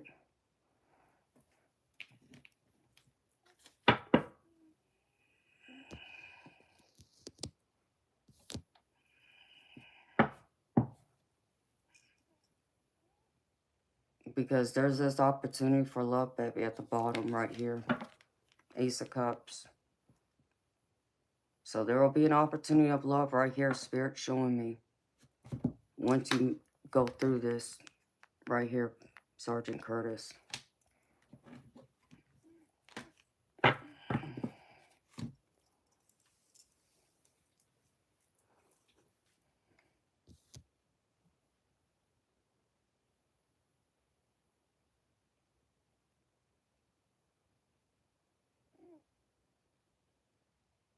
Oh, okay, Jonathan. Well, thank you, baby.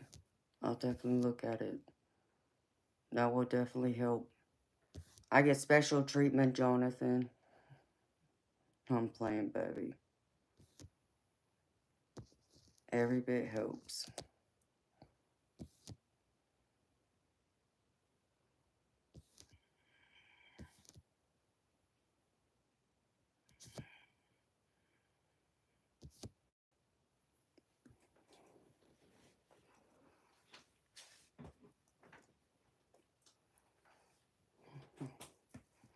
Oh, Bob, it's not you, baby. Like I said, it's the person, they know who I'm talking to. At least they should know. Because it ain't the first time I've said something similar.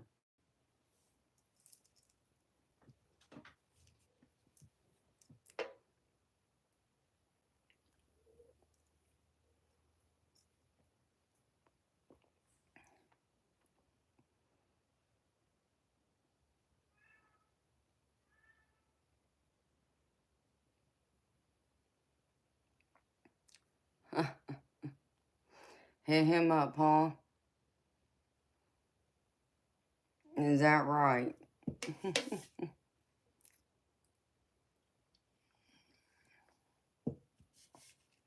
Hi, Daphne.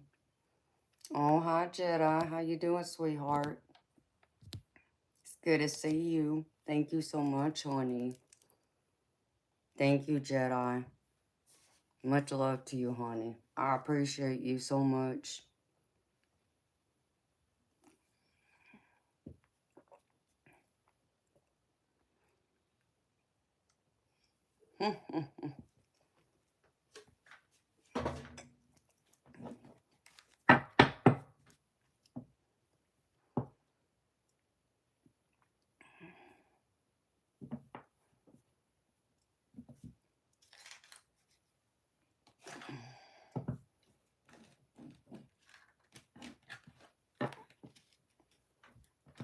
Alright, baby.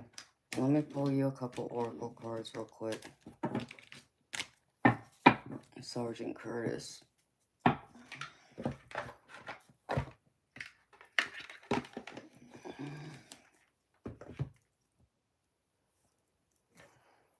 Yes, Daphne, I can, beautiful. You know the drill, girlfriend. I'm almost done with this one. Once I'm done with this one, I'm going to have to run to the ladies' room. And when I come back, I can do the reading for you, sweetheart. Let's see. Baby, this is all about your divine abundance. Like, I feel like there's something else here. Spirit wants you to know. Let's see. Hey, now, stop making me hungry. I love a big, thick, juicy steak.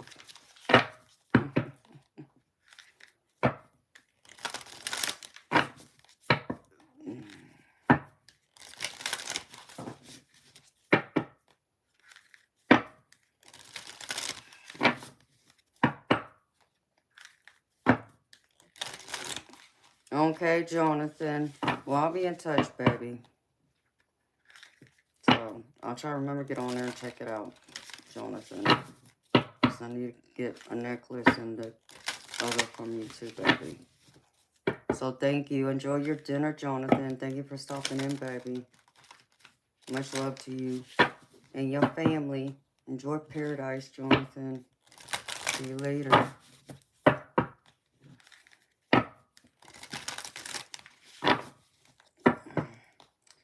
I mean, Daphne, yeah, I can. Yes, I can. I just have to work around it. But yeah, I kind of can. So, without going into this energy directly, I probably can. I'll just see what energy Spirit wants to bring forward pertaining to that. Aloha, Jonathan. See you later, baby.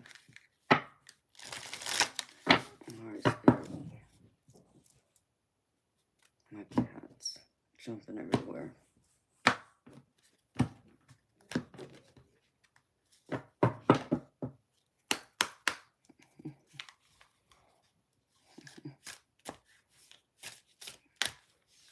Do I need some Red Bull? Yes, Sergeant Curtis, I need some Red Bull, baby. Why you ask? Can I get one card, please, for Sergeant Curtis?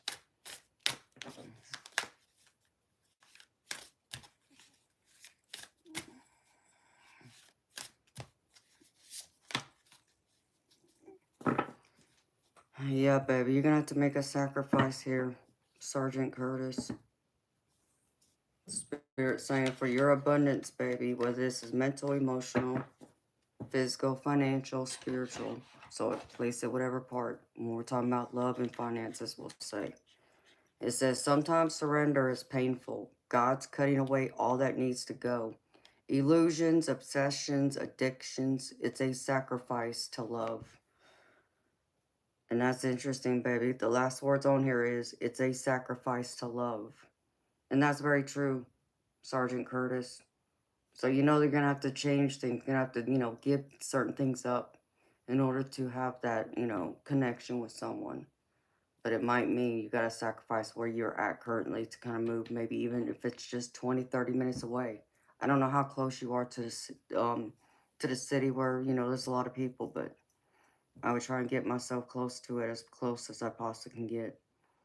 So that way you can run into new people and meet more people, mingle with them.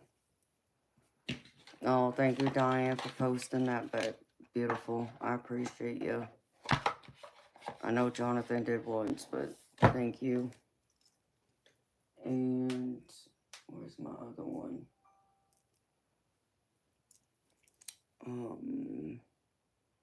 Spirit.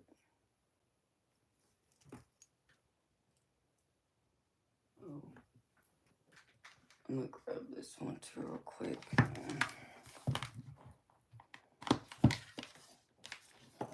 Okay, beautiful Daphne, your donation, I just got it, honey. Thank you. Thank you so much. So I'm gonna pull this last card, and then I'm gonna run to a lady's room, Daphne, and then I'll be back, honey, to do your reading. Spirit. Show me. Sergeant Curtis, please.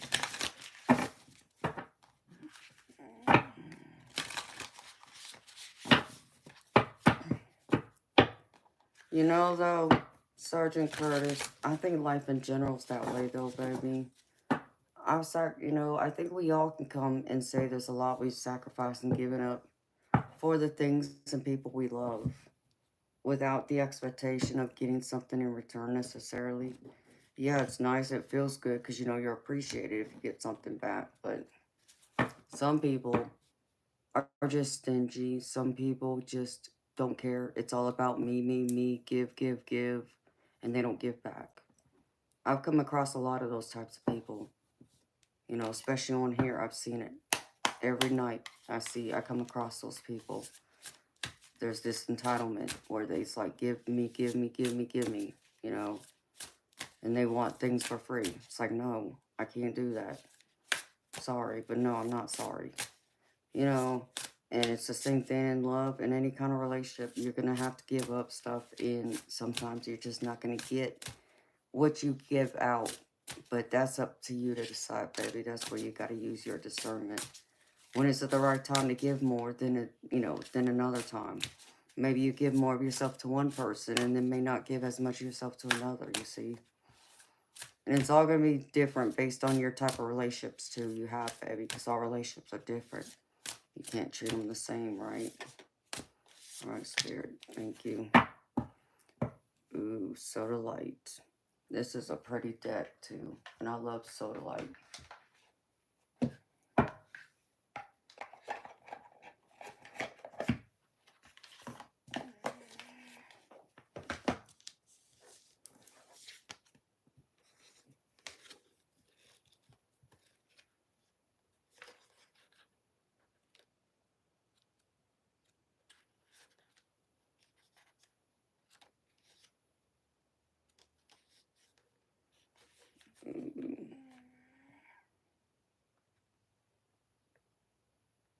Yeah, Sodalite, this is talking about, baby, about your having your intentions. Be intentional.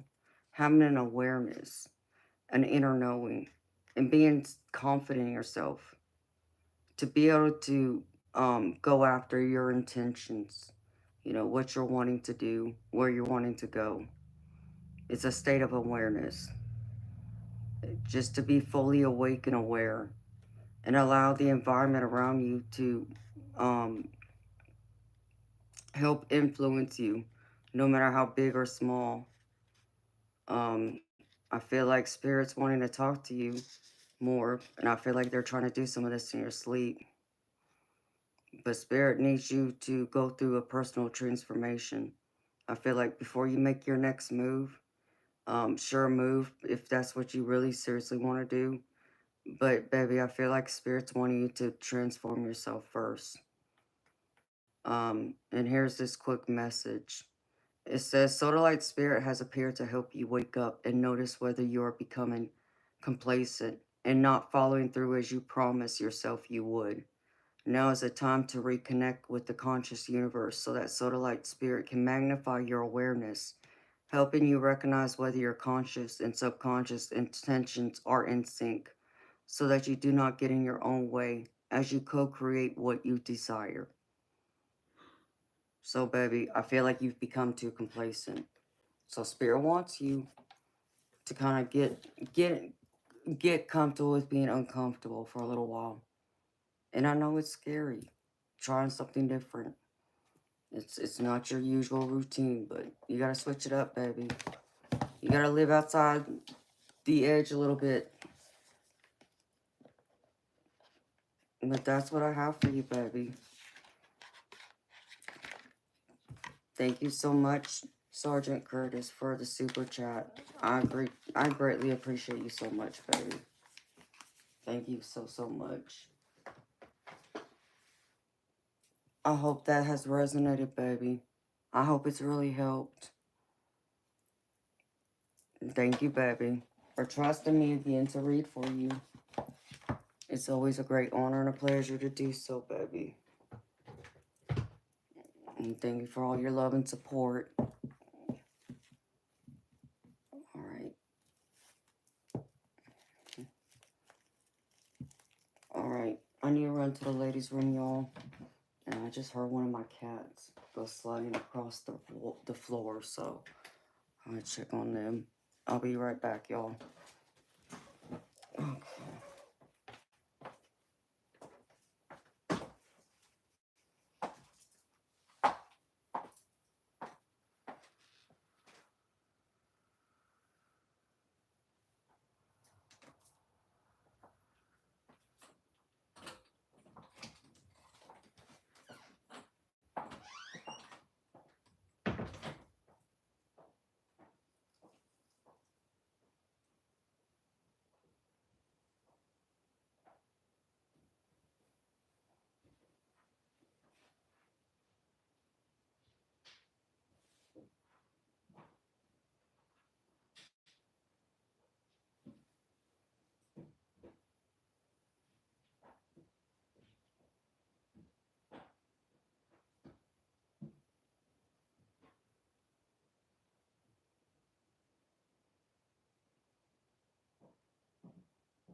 Daphne.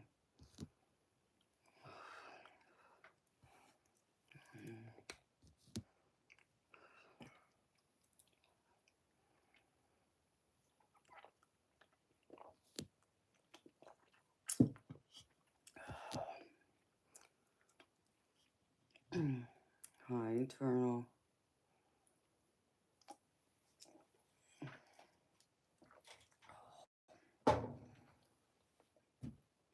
Man.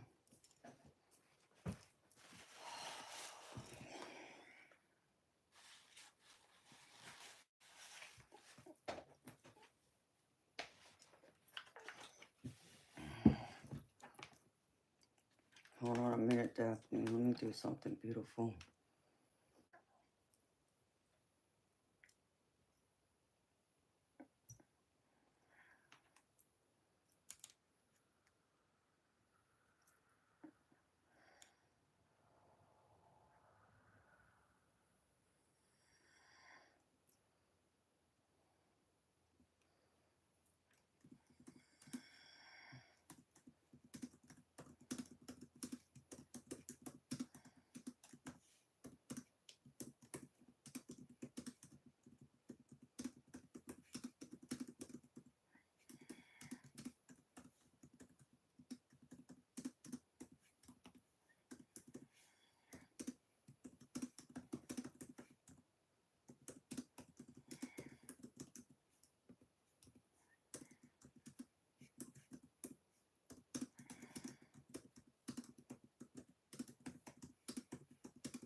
Hi, Eric.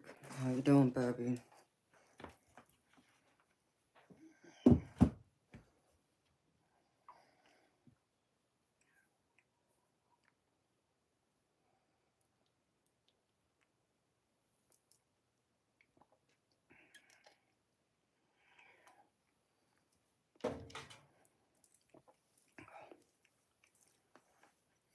All right, Daphne.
Okay.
You're leaving, Sergeant Curtis. Good night, baby. Thank you again for the donation, baby. I greatly appreciate you. Okay. Alright, Daphne, you want to know if your ex is going to have, is going to leave you and your child alone, right?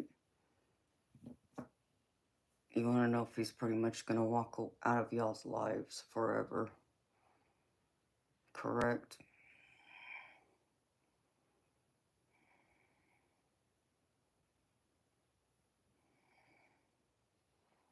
Okay.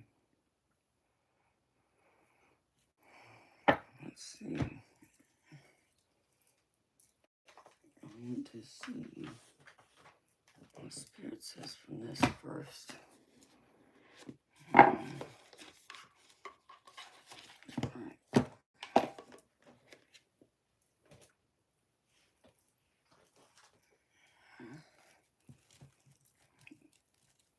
Let's just get a simple right off the bat, yes or no.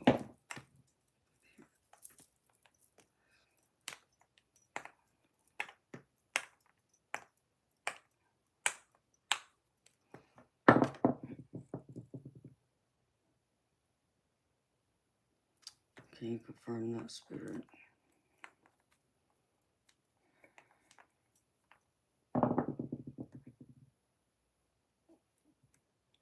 Okay.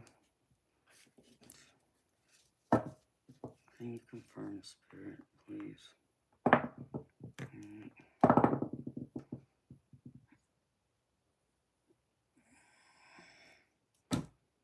That doesn't make it clear, Spirit.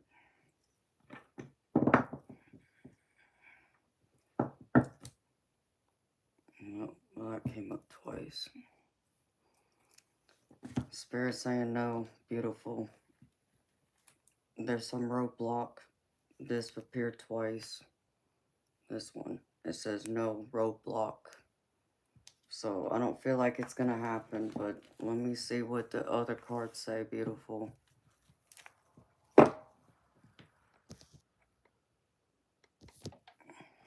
Alright. Alright, Spirit, show me.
present, Spirit.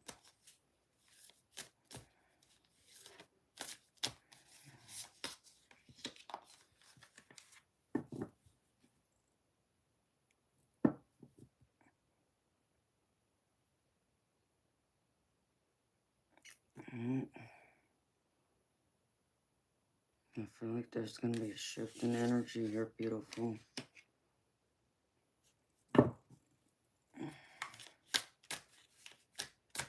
What's in the future, Spirit? What's in the future?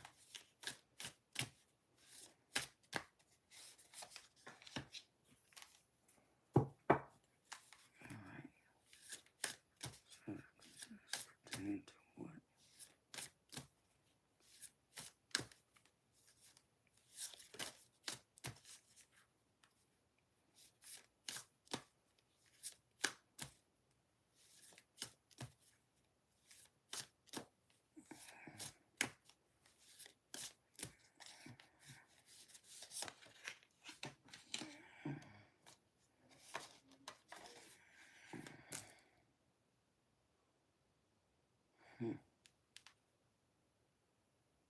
No.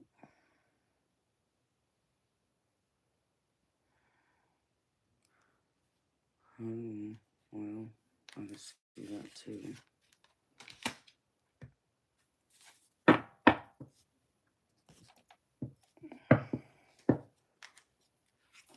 Okay.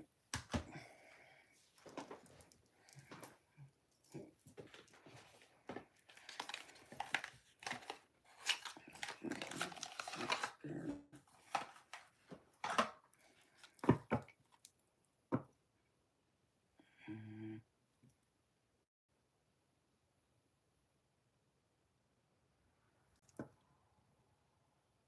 No. Alright. Let's see. Spirit, show me. Let this get this.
My beautiful spirit.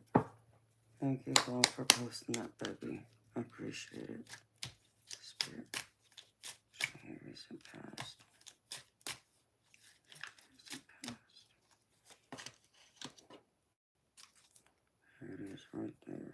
Present. Can't make this up. Show me present, spirit, please.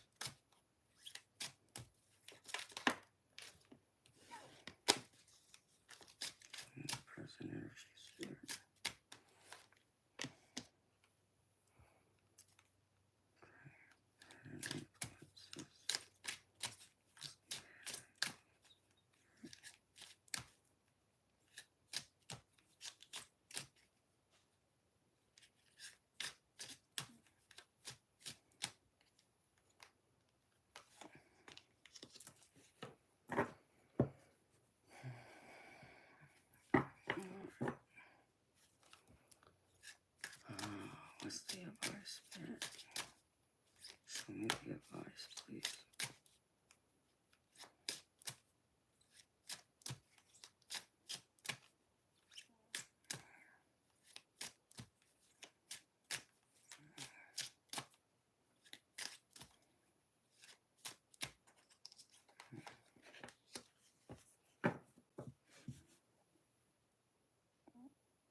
Oh, Daphne, Daphne, Daphne. I know you're gonna hate me for this, beautiful, but Spirit's coming out with the same future what's gonna happen. That there's needs to be a great change, relocation, new direction. So it might even mean that you gotta have a change of view too. But it seems to be a constant thing that comes up for you, beautiful, every single time I read for you when it comes to this, girlfriend. Dang, I just got cold all of a sudden. Crap. Let me grab my sweater real quick.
Spirit wants you to focus on your own life right now, Daphne, and not allow him to interfere.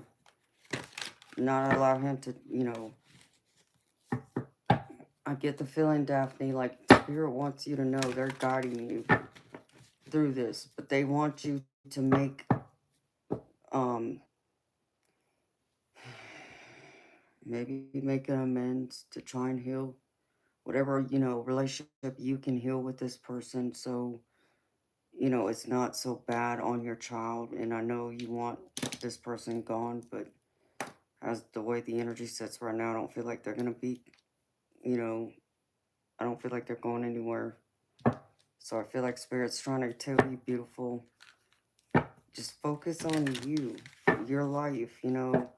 I understand that this person is going to play a tiny bit of role in your life because of your baby, but I think you're giving too much of your power away is what's happening here. You know, even though I feel like there's still the possible outcome and the advice is still the same. Um, like I said, maybe it means having to get away, move away. I don't feel like you're going to be able to get away from him unless you move away. And that's kind of like what I'm being shown here again.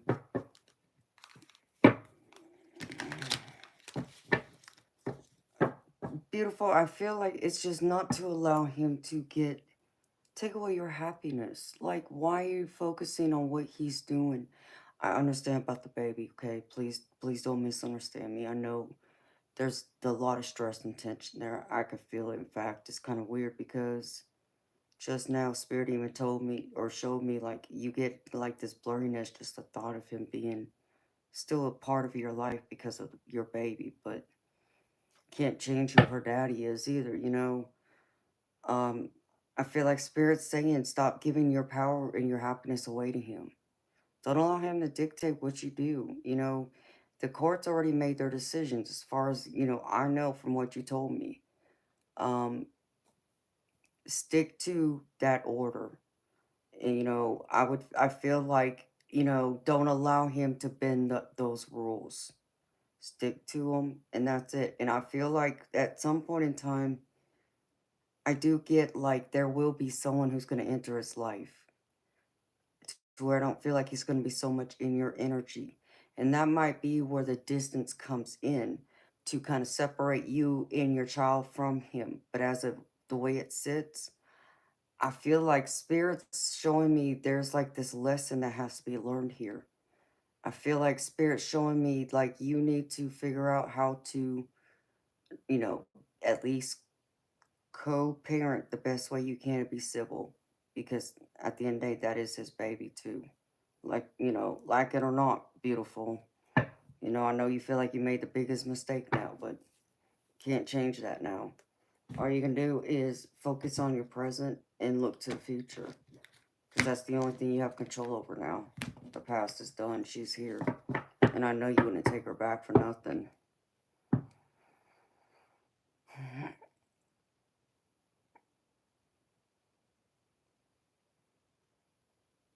You were given a court order to speak with her, but he's violating it. Daphne, that's when I would contact the courts if I was you. Um, you know, my baby brother just went through this with his cray cray baby mama, we'll say. And look, she's a piece of work, okay? I mean, to sum up a story, she pretty much stalked me and my brother to a restaurant that she shouldn't have known where we were at, because we didn't make a decision where we were going to go to eat at until after we left his house where he was living with her. And we went to my house first. Instead of going straight to a restaurant or anything, we stopped at my house first and hung out for an hour or two. Then that's when we made a decision where we were going. She showed up at the restaurant. And then she tried standing in front of the truck, my brother's work truck, to prevent us from leaving.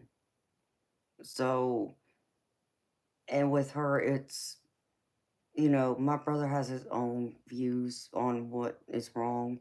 Maybe, maybe not. I don't know. I just know that someone has to be, a little unstable to go as far as she did, right? And so it's been a battle just for him to fight for his rights with his child. And I know the court put it in place like he's supposed to have his son like every other weekend, every other holiday. He's supposed to be able to call and talk to my nephew, for like an hour each night. And it's set up between a specific time. But I know there were times in the past in the earlier stages, things are more calm now, but a couple of years ago, I can't say they were. They were, chaotic. She was trying to stop him at every turn. And it created problems where he wouldn't even be able to reach my nephew because she wouldn't pick up the phone. Or if he was to call, and let's just say, I'll give you an example. I went over there, it was during COVID. It was like right after in the middle of COVID when things were really bad. They got sick, and I was still living at my old house, so worried about them. I went through and I made them, dinner one night and dropped it off at their house. Well, when I pulled up, I got out of the car. My brother was on FaceTime chatting with my nephew. And I walk up, and I didn't know my brother was talking to him. My nephew sees me, but he couldn't see me up close yet because I had not gotten close enough to the, camera yet. And so I hear him ask my brother, "Who's that?" And my brother turns around and is like, "Oh, that's your Aunt Manda." And I swear, his mama hung up on my brother. And that's because me and her got issues. She don't like me because she know I ain't gonna put up with her nonsense. And because she feels like I was trying to take my brother away from her, which I was not trying to do. She wouldn't allow us to have our own, brother sister time without her. So she was very jealous and possessive in that way. Um, so now it's like, she has her issues. She even coughed in my face one time and tried to tell me she could get, she had COVID. She didn't, but that was the mentality of this person, okay? But my brother did. He had to report all of those things to his lawyer so that can be told to the judge. so things can be handled for her to be reprimanded or whatever had to happen. So that's what I would encourage you to do, beautiful. I would keep a book of everything he has violated and then take it to court. I mean, you need physical proof of some kind. So I would go through, if I were you, and this is just me as, thinking of my brother and all the things they had to do, they had to be very detailed. I would take a screenshot of every single time you try calling to talk to your child. And I would take a screenshot of the call. I would take a screenshot of, how long that call lasted, which obviously it didn't last because obviously they're not picking up phone. Um, I would even record it so they can even see like, okay, well, here's my contact list. These are the last few calls I made.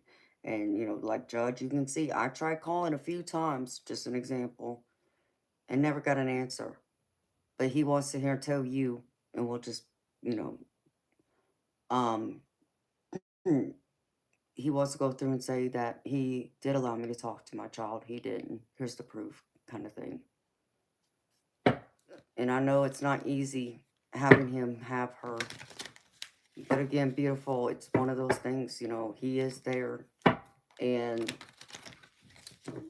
I'm not saying, not judging him. I don't know the guy. I could only go by what you told me. And yeah, I would have my concerns about him being around her, but you can't go against that court order either, because then that gets you in trouble. But if he keeps breaking it, violating it, and if you're not going back to court and telling the judge, listen, he violated the court order, he wouldn't allow me to talk to her, or, he kept her longer than he was supposed to, or he made this decision, do this or do that. Keep track of all of it. Beautiful. Every single time he slips up, I would write it down and I would reach out to the lawyer.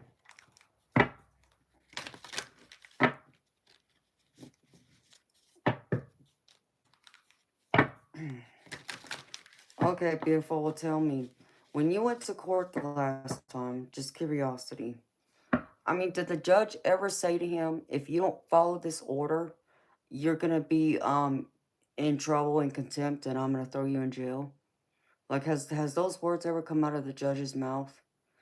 If not, beautiful, um, my brother would even go through, because his crazy baby mama will say, cray cray, she would move to a different county to try and change the court system, try and change, what county courts got the case, and she tried to go somewhere where they would find more in her favor. That's what she did. She went that far to keep my brother away from his son. So, and that's sad, beautiful. I mean, beautiful. It's like I said, you might have to move away from him. I know that's not what you probably want to hear, and I'm sure it's not what your man wants to hear, but I don't see it any other way. I mean, but this surrounds your child, because here it is right here. Here she is. So you got to trust in divine guidance, divine support.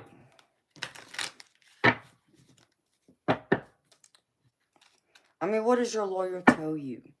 Do they tell you that, if this judge is takes it easy on people? I mean, that's what I would want to know, because um, your lawyer should know about all the judges in your area where the case is being heard, to kind of give you some insight whether, well, you got a good judge who's going to make, fair decisions, blah, blah, blah, or they're more easy and they don't come down on the parent who isn't following. Beautiful. I don't think it's about changing lawyers. I think it's about changing where the court is possibly being heard, like what county, what city. Again, like I'm telling you, beautiful, if you got full custody of her and you have this huge concern, he is not going to go through and obey that court order. It's time to maybe relocate. I mean, I feel like you would be able to get maybe a better chance somewhere else, where maybe it needs to be in front of a different judge in a different County. You know, that's just something that, you know, I don't know for sure, you know, but what I'm saying is just something my brother went through. And all I can say is it seemed like it worked in her favor. Her, you know, she really did. Crazy person. Oh, okay, honey. You know, because I feel like he's gonna try and make amends with you. I feel like there's a lot that can be learned from each other still. Like, I get karmic. There's a karmic lesson that's supposed to be learned in this. Beautiful. So, I feel like y'all are meant to teach each other something, or fulfill a soul contract of some kind that y'all made with each other. Spirit, clarify. Why is this child here? Why is this child here?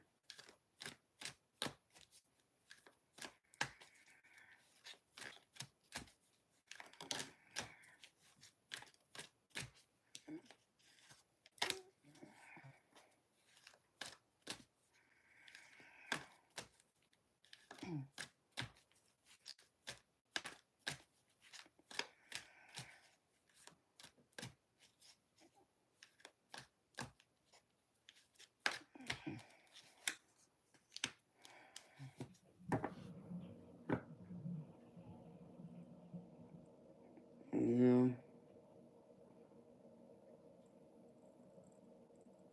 I can see you're not as interested as moving or changing things or wanting to work things out with him. I can see you'd rather go kick rocks and get lost. That's what I heard Spirit say just now. I'm sorry, I don't mean to laugh.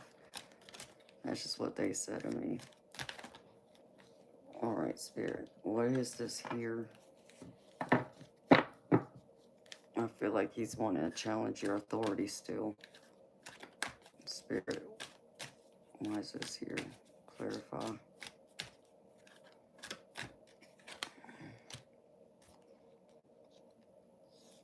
Yeah. Ten of Cups again. I remember I pulled this for you the last time, beautiful. This Ten of Cups, like, there's still this energy. I don't feel like it's gonna happen. If it happens, I don't feel like it's gonna be anytime soon. I feel like he's gonna need someone else to distract him, to get his mind off of you and y'all's child.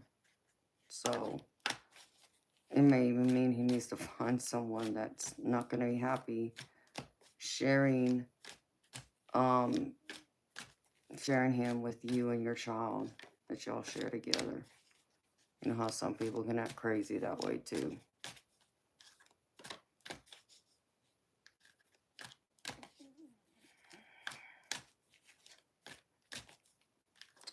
Beautiful, I know you're tired of fighting, but beautiful, I know the exhaustion, the frustration, but you can't give up the fight because of your child. And I'm not saying you are, but I get the frustration. I do.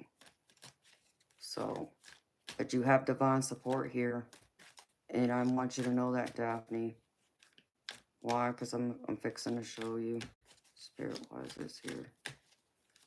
Clarify.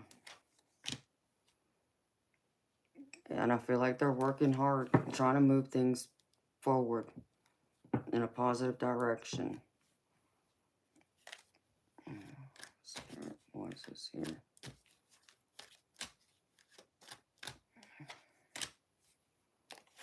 But it's going to take some strength from you too.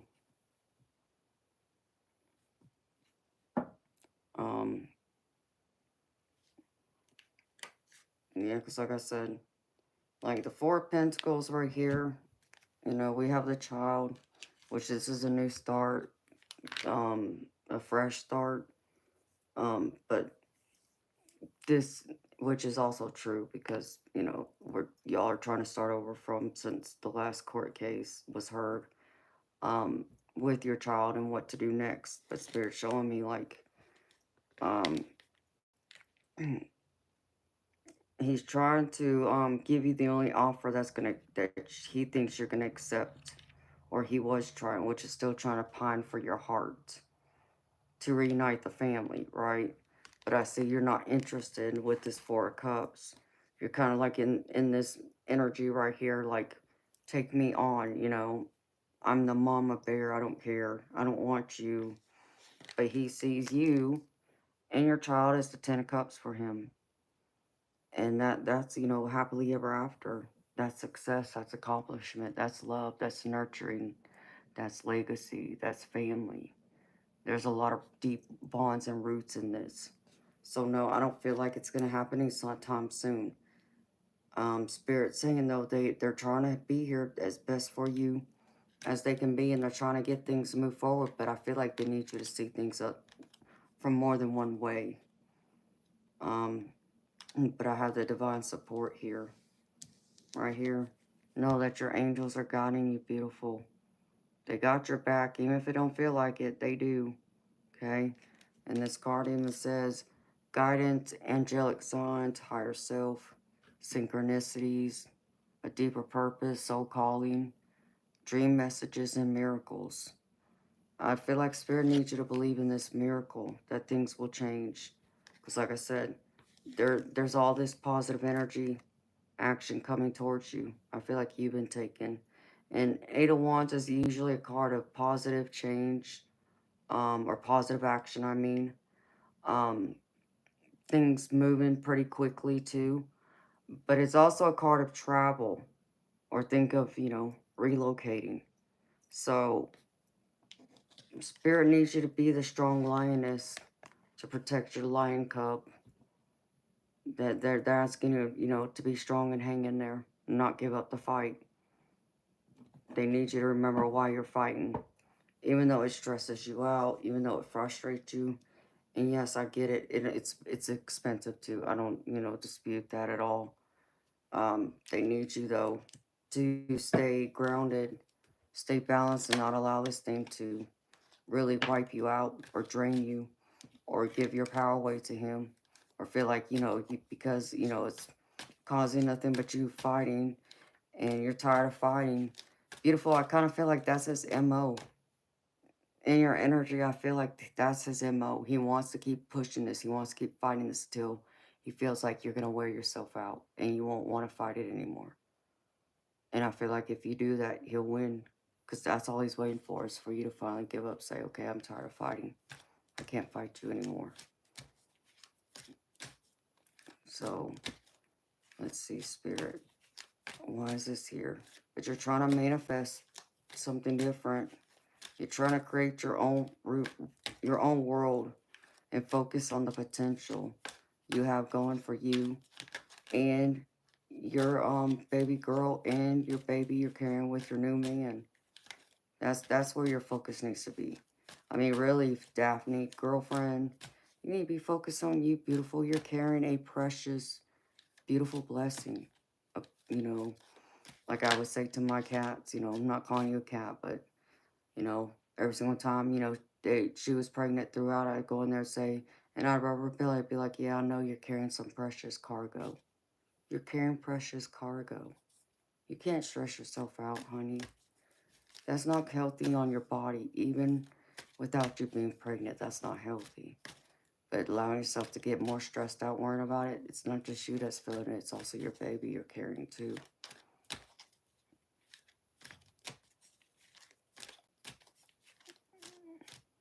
I understand being tired of him. I get that, beautiful. And I know you want this to change. I know you want to create something different, something new. Hi, beautiful Michelle. How you doing, girlfriend? So, Spirit, why is manifestation here? Why is this here, Spirit? Show me.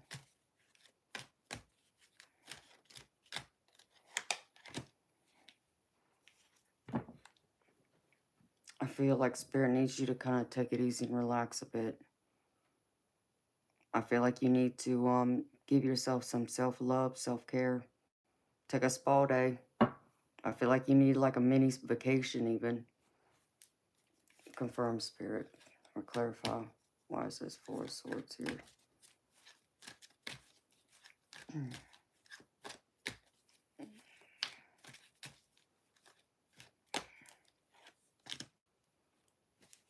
Yeah. Spirit needs you to show some love to yourself right now.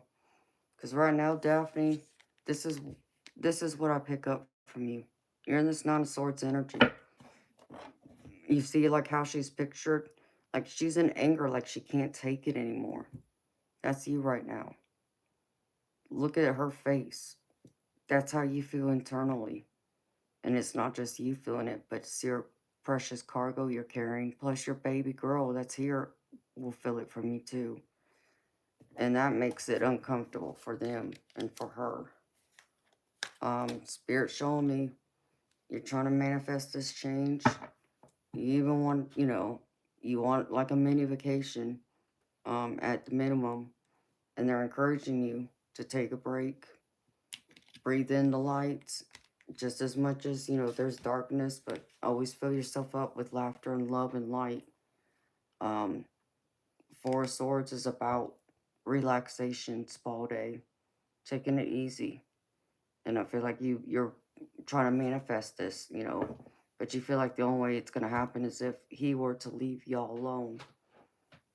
But Spirit saying you need to find happiness and acceptance with him still being in your life with your child, with the Sun card.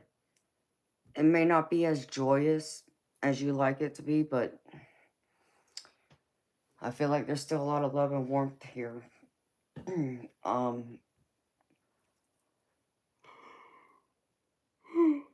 Sorry, excuse me.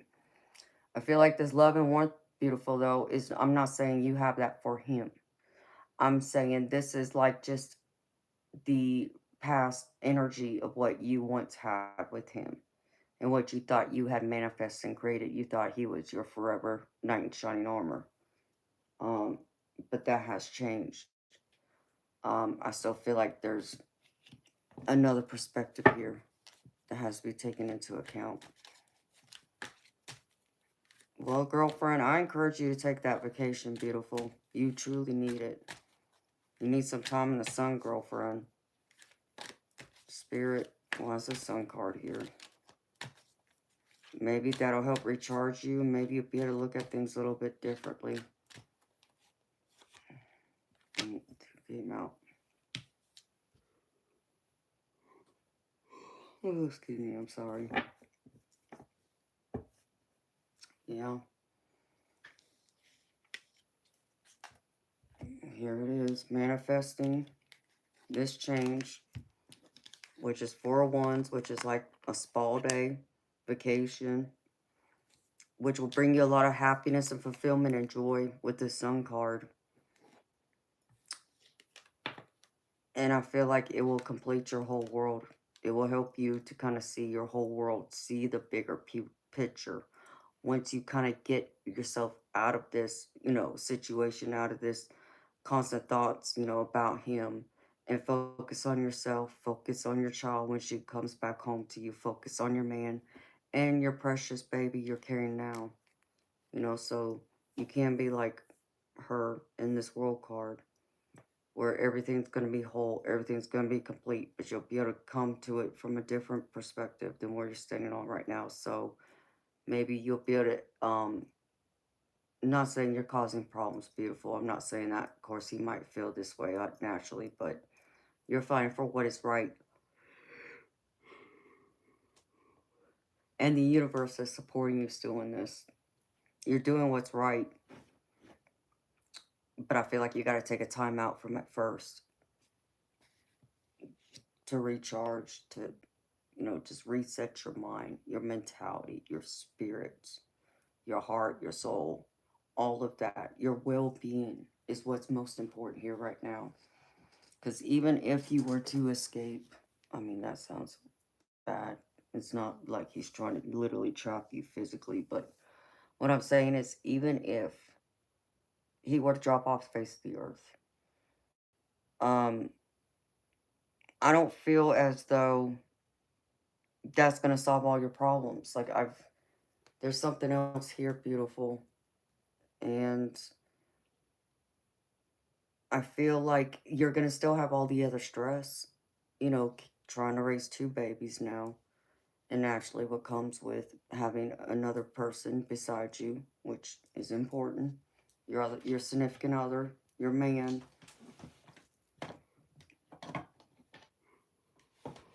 And I feel like if you were to even say take a break, like if you were to take a break from all this,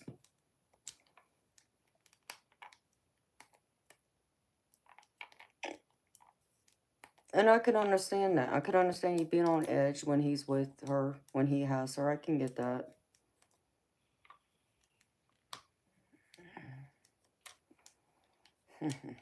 You're funny, Scott. Hold on.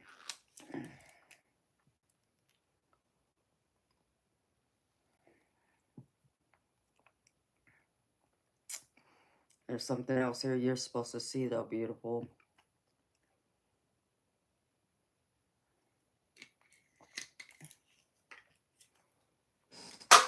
And I don't feel like you're seeing it right now. And I don't feel like you will until you get away. Escape to paradise somewhere. To really take things in. Allow yourself to relax. Let your hair down. Enjoy that time with your man. Even with your baby girl, if you're planning on taking her with you. And being pregnant, beautiful. This is supposed to be a happy, joyous time. And I get it's hard to do that when you got someone in your life that won't act right or be mature or wants to act childish or have constant control.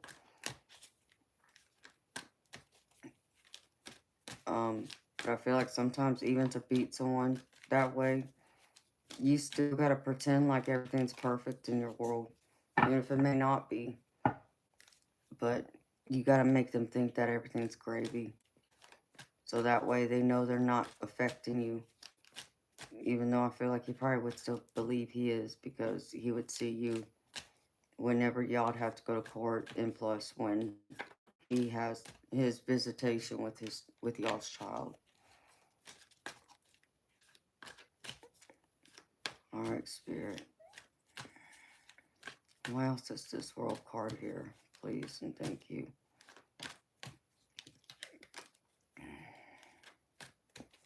Show me. What else is happening here? Why is this world card here?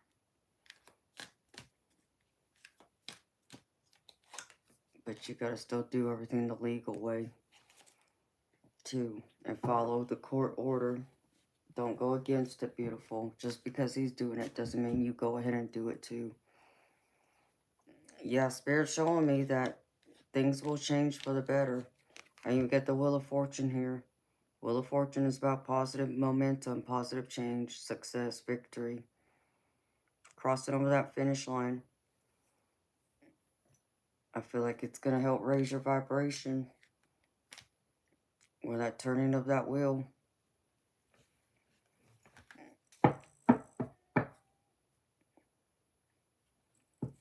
And that's great, beautiful. Keep it that way.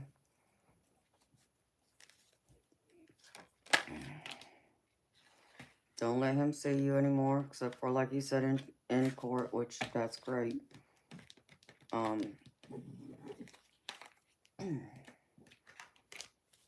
That lets him know he has no access to you. I feel like that's what he's fighting for, too.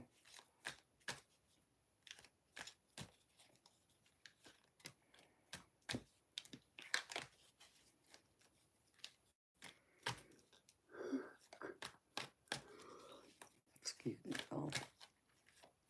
Spirit, why is this success and love here?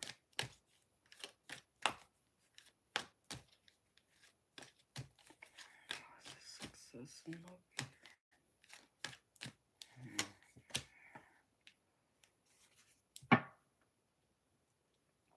Yeah, you're manifesting this relationship, this love with your new man and with your child that you're carrying and with your baby girl that's here.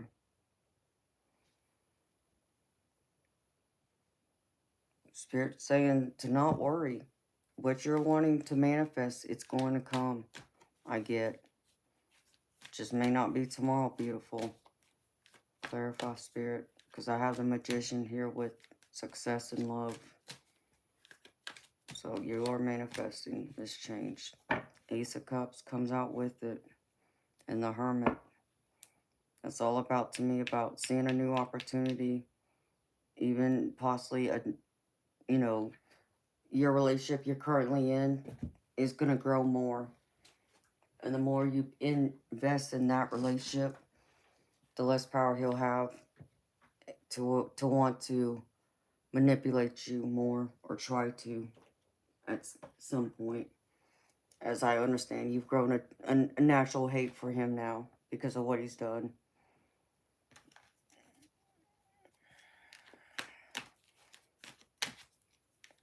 Keep your guards up, always. Don't lose focus, because all he wants to do is try and frustrate you. Hoping you'll make a mistake, I feel. Spirit. Why is this change card here? Clarify.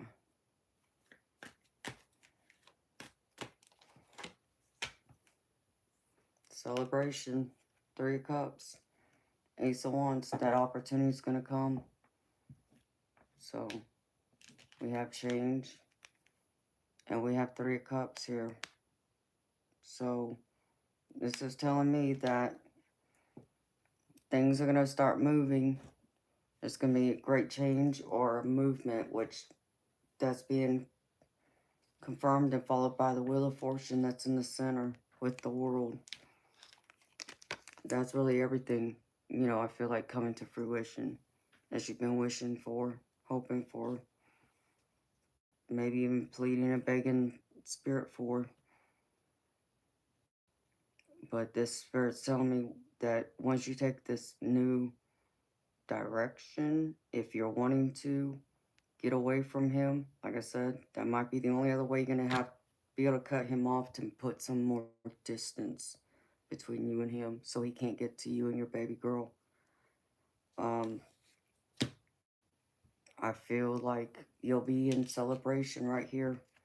3 Cups. You see how these 3 women are holding up their cups, cheering, celebrating, toasting. That's where you're going to be. But you got to change, it first, that change. Try something else beautiful, like moving. I know that's not what y'all want to hear, but Spirit's saying it is, because I don't feel like he's going anywhere. I don't feel like he's going to leave you alone until you do, beautiful.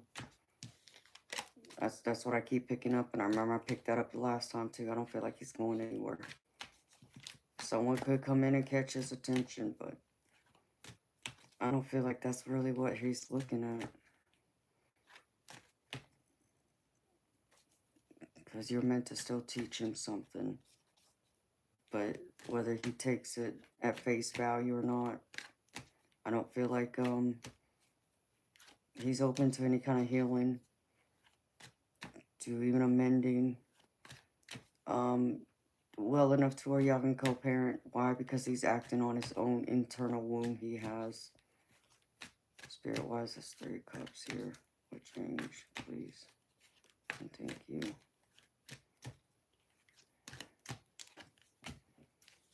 Nine of Pentacles.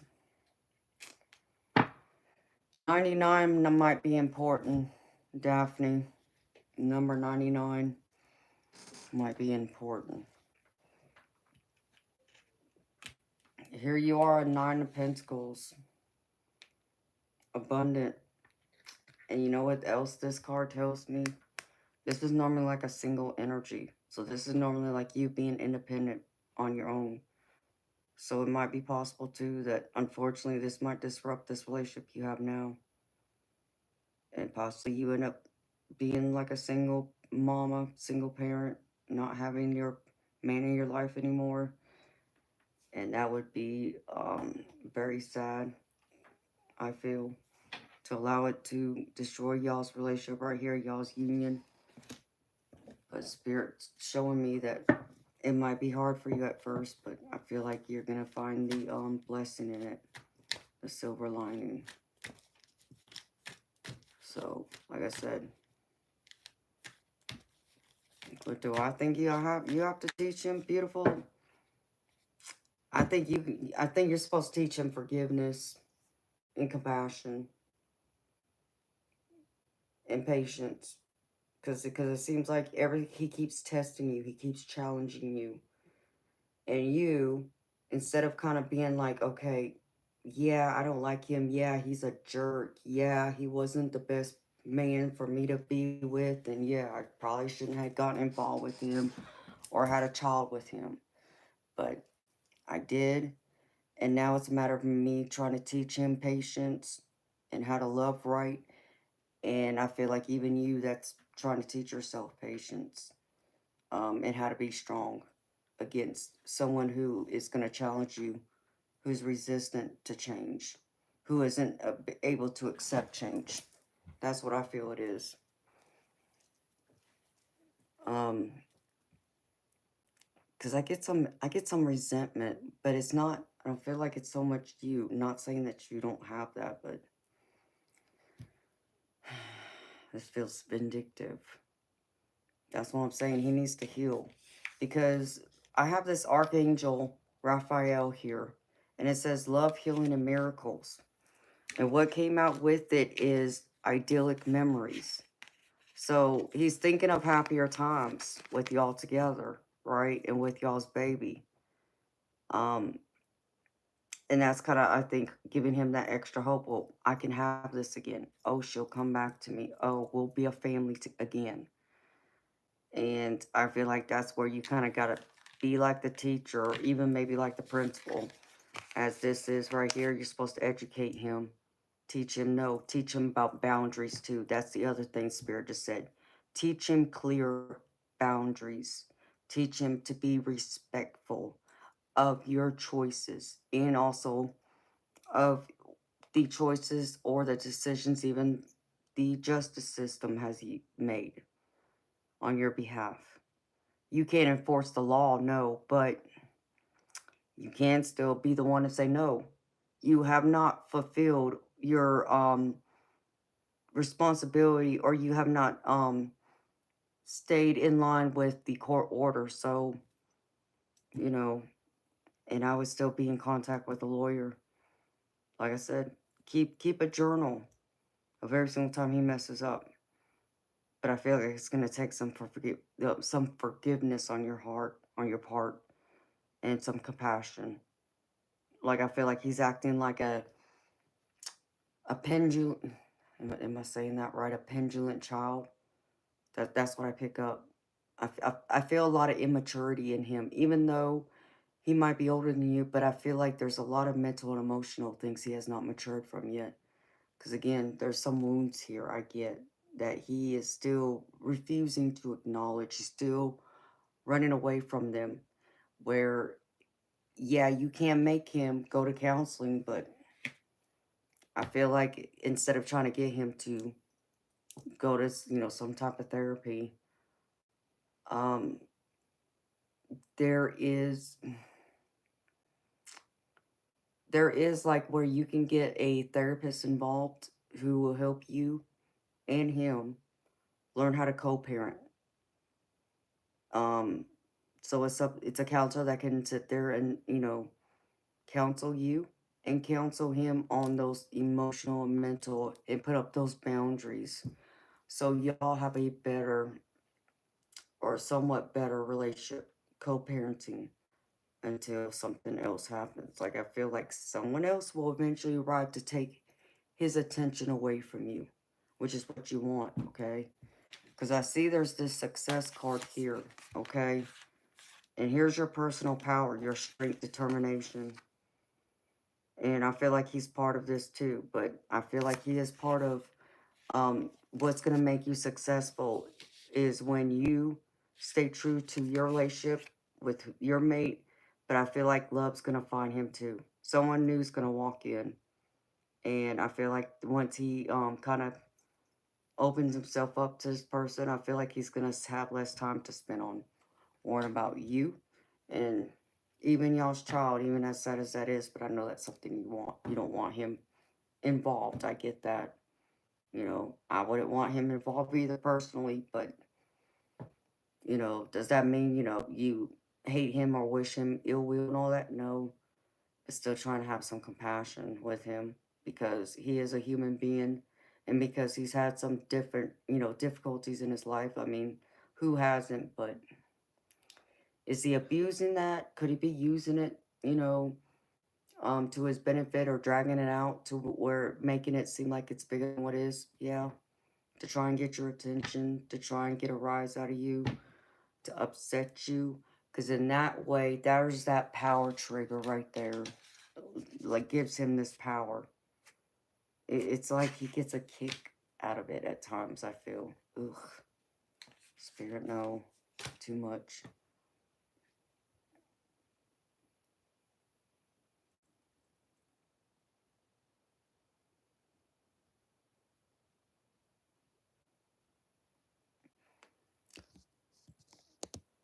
Well, not mediation, beautiful. I'm talking about like an actual professional counselor.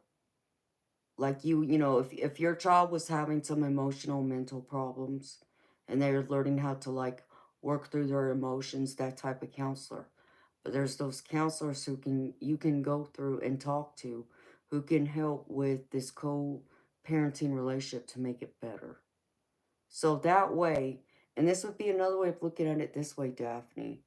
Look at it this way. You would have a third party in there. That counselor, if you were to somehow figure out how to get this ordered by the court, that this is like co-parenting therapy, co-parenting counseling, and it exists only, and I only know that because of my baby brother. That's the only reason why I know. To where that counselor can be your support system in that court, where that person can come back and say, "Listen, judge, you know, I told him he needed to make sure he answered his phone when she called to talk to the child, and he didn't obey." So you got someone else in there, and they could bring forward that type of, you know, side of it, you know, if they want to touch on the psychology part of it, per se. That might help it.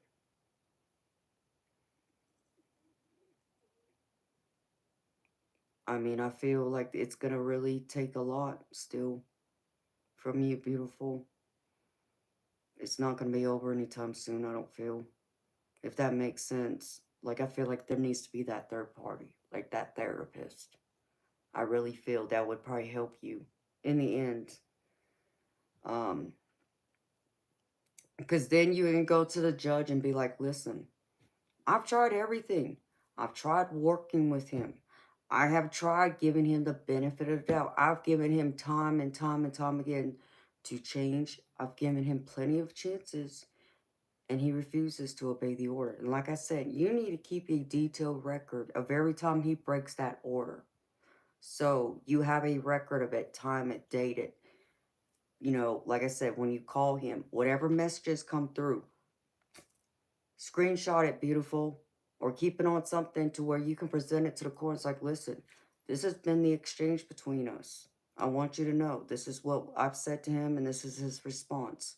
Or this is all times I've called to talk to, you know, our child, but he didn't answer the phone. You got to be very specific. And I feel like as more time comes forward, I feel like you will get someone in your corner. I do feel like a third party, an outside party, has to come into this, Daphne, to get this where you want it to go.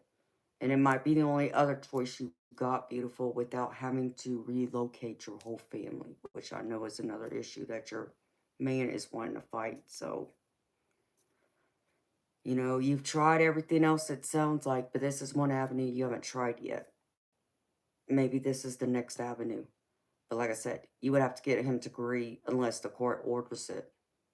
So, it's, what you call it? My brother called it, um, co-parenting counseling therapy, something like that.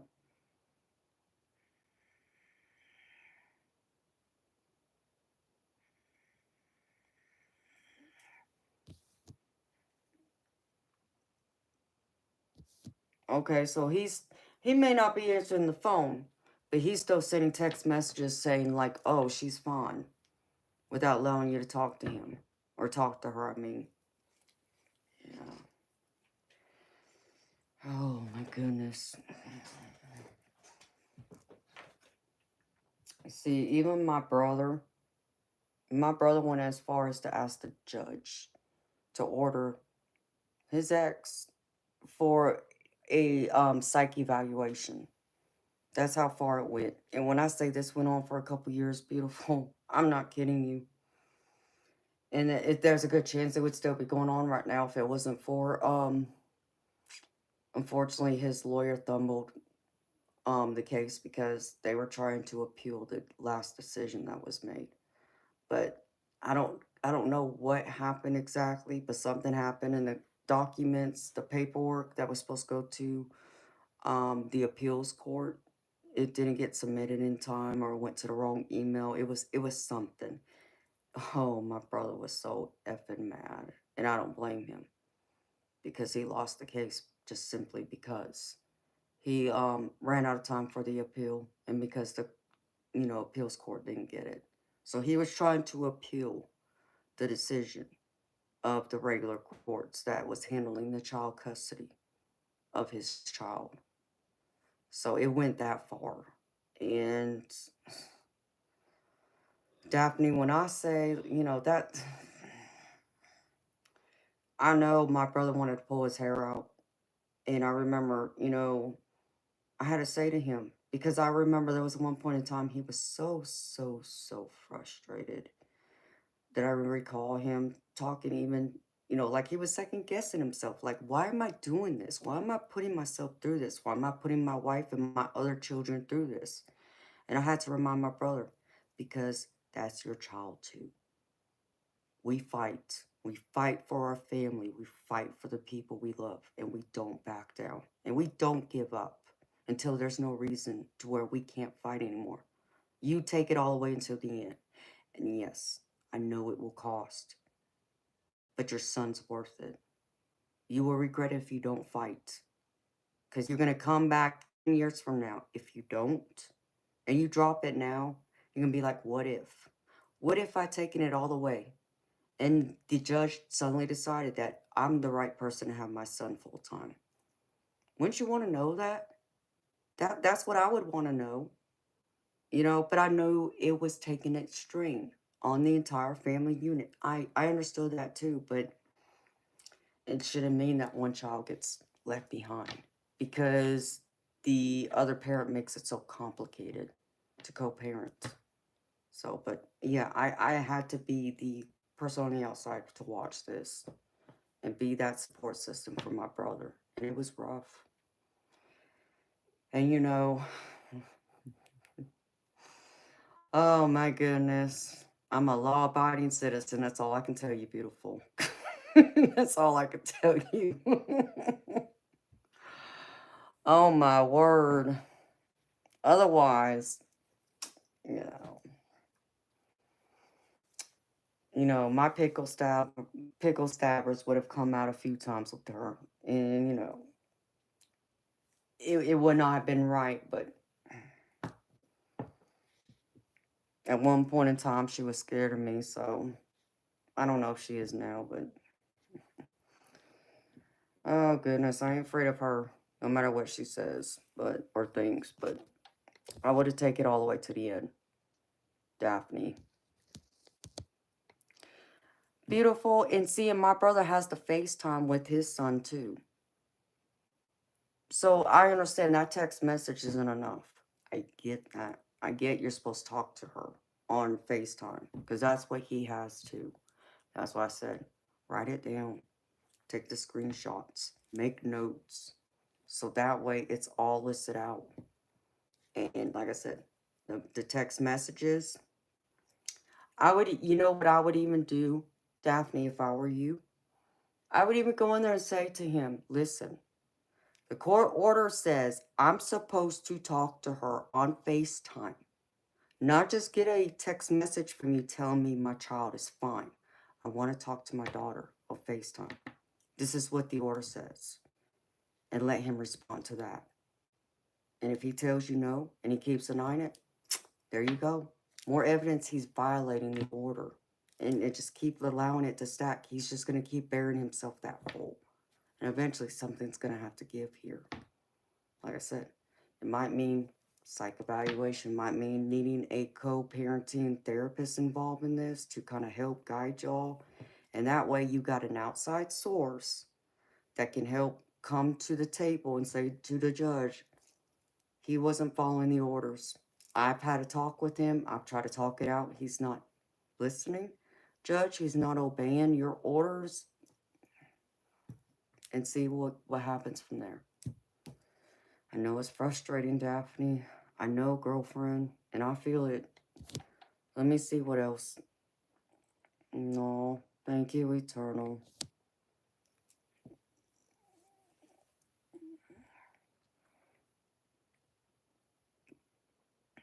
I would send him another message if I were you. I would send a few messages, Daphne. I would say, listen, I already sent you one message to talk to my child by FaceTime. I haven't gotten an answer, nor have I gotten a call on FaceTime. Let me talk to my child and see if he responds. Send a few messages, Daphne. Still no response? And that way, that screenshot right there can show, I sent this message, Judge, asking to talk to my child. No answer. I followed up an hour later, requesting to talk to my child on FaceTime. No answer. Again, send another message. You do it until, Daphne. You don't just do it once or twice, beautiful. I know it's a headache. He wants you to jump through all these hoops.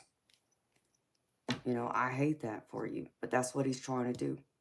Like I said, he's trying to wear you down, beautiful, so you don't fight him anymore. And I feel like that's part of this manipulation for you to get you to come back to him at the end of the day.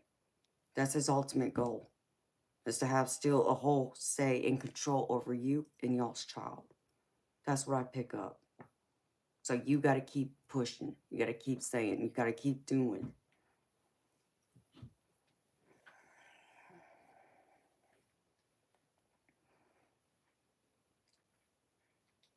Yeah, well, I would not be getting any other family members involved.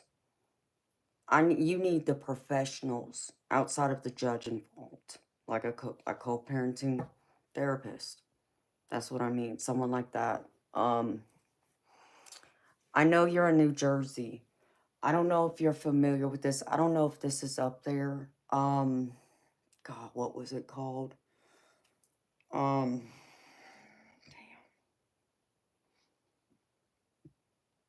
Guardian of Light, or Guardian of Light something.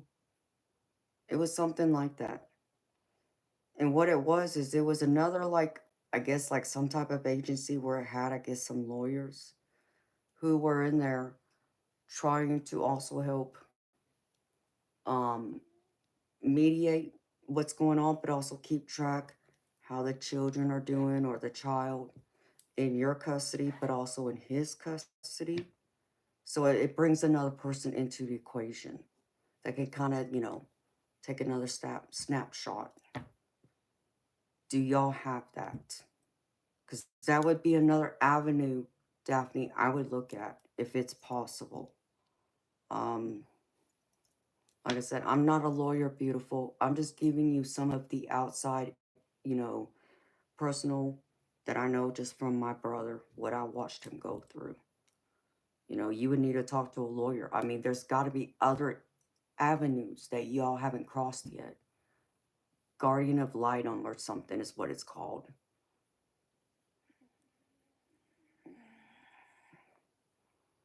Well, beautiful.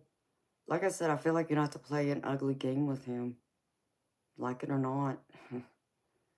Because, I mean, I guess the other thing that's probably going to be out of question, he won't ever sign his rights over. And that would be the next best thing you could get for him to walk away. But I don't feel like he'll ever do that. Like, I just, ugh, his energy, oh my gosh. Let me pull from this other deck, beautiful. It's one of these. Which one is it? Ay, ay, ay, ay. Let's see.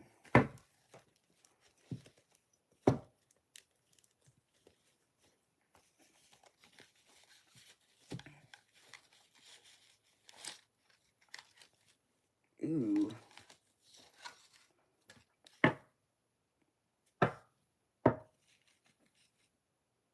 No, that's not it. This other one. I have to use this one to see how you can work around this.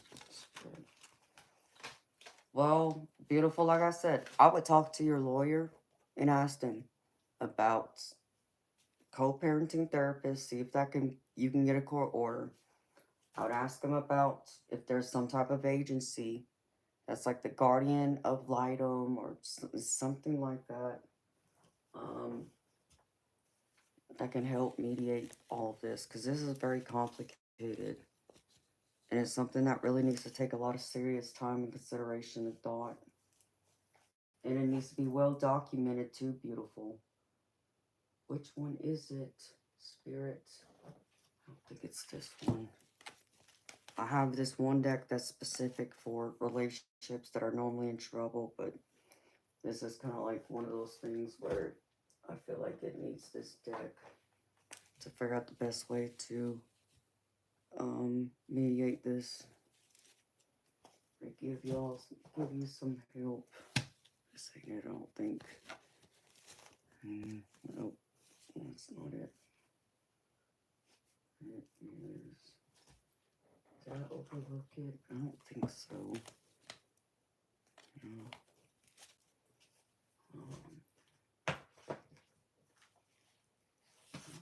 Maybe this is it. Yep, this is it. Spirit, I need you to show me what other advice do you have to make this work for the sake of the child. Spirit, show me how to handle this guy. How can Daphne best approach him? Spirit, what does Daphne need to do on this? Show me. Show me, Spirit. How can Daphne work with this?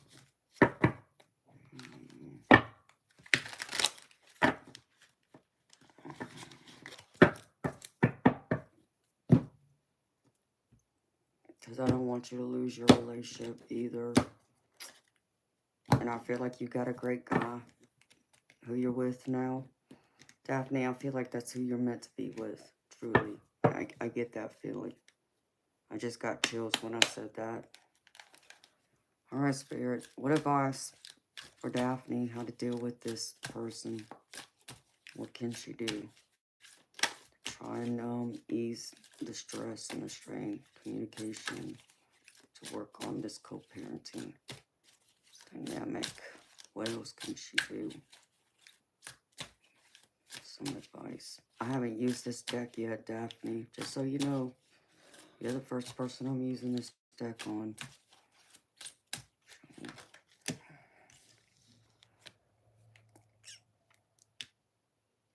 Well, I know that's one thing, but I feel like Spirit wants you to go further than this.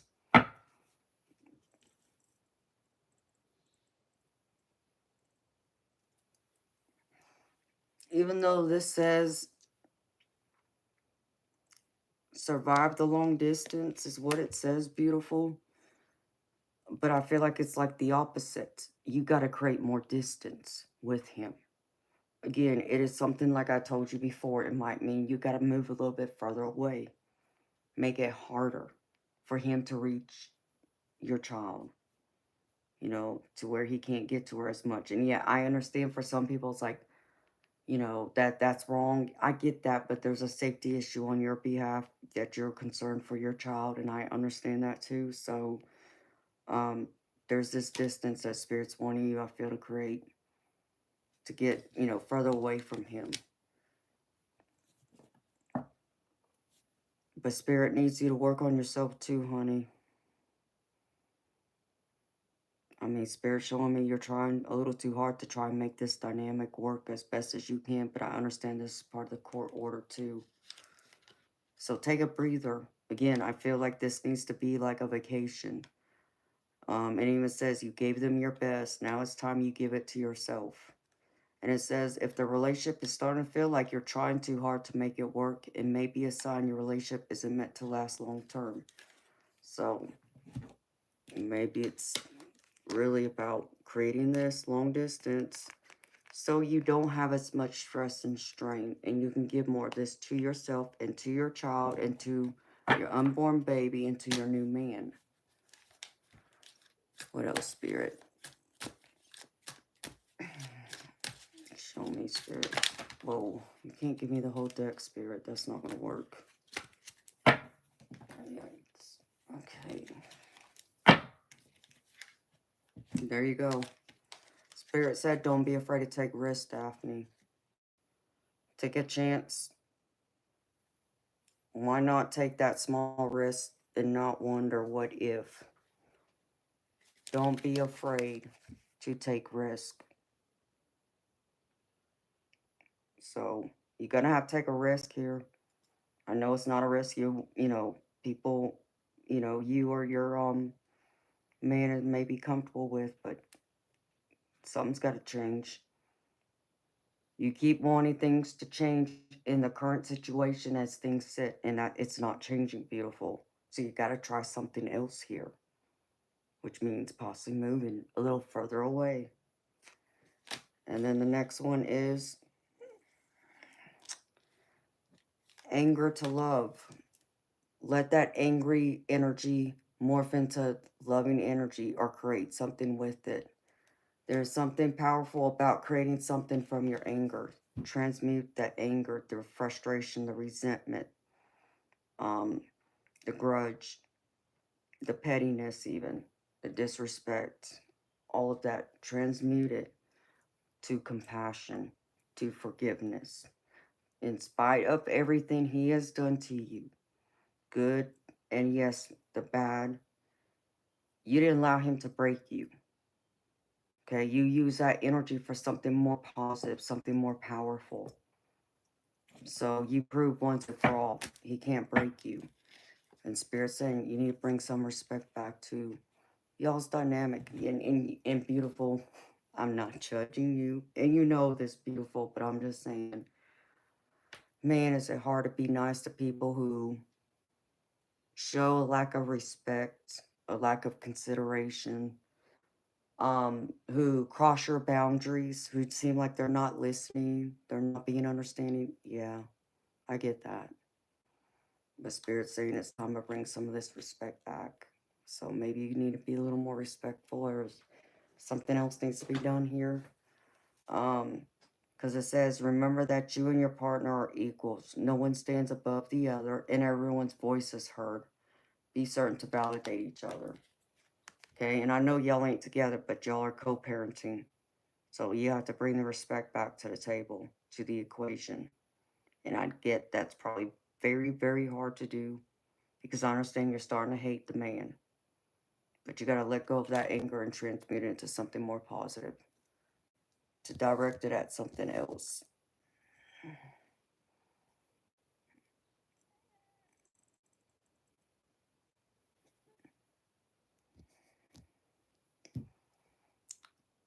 Oh, well, that complicates things too, Daphne. I didn't know that your man had a younger child too.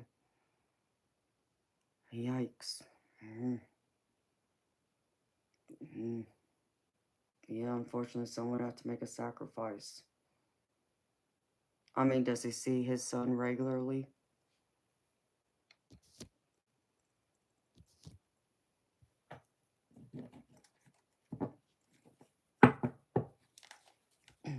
What else, Spirit? I mean, so it's not just like right now. Okay, correction, I'm sorry. You don't hate him, you hate what he's done. So really, even just to relocate, it doesn't seem like it's ever going to be a good time. because there's another child that, you know, your man has with someone, then naturally I get he'll want to leave behind. Um, it just seems, man, someone's gonna have to make a sacrifice somewhere. Like, unfortunately,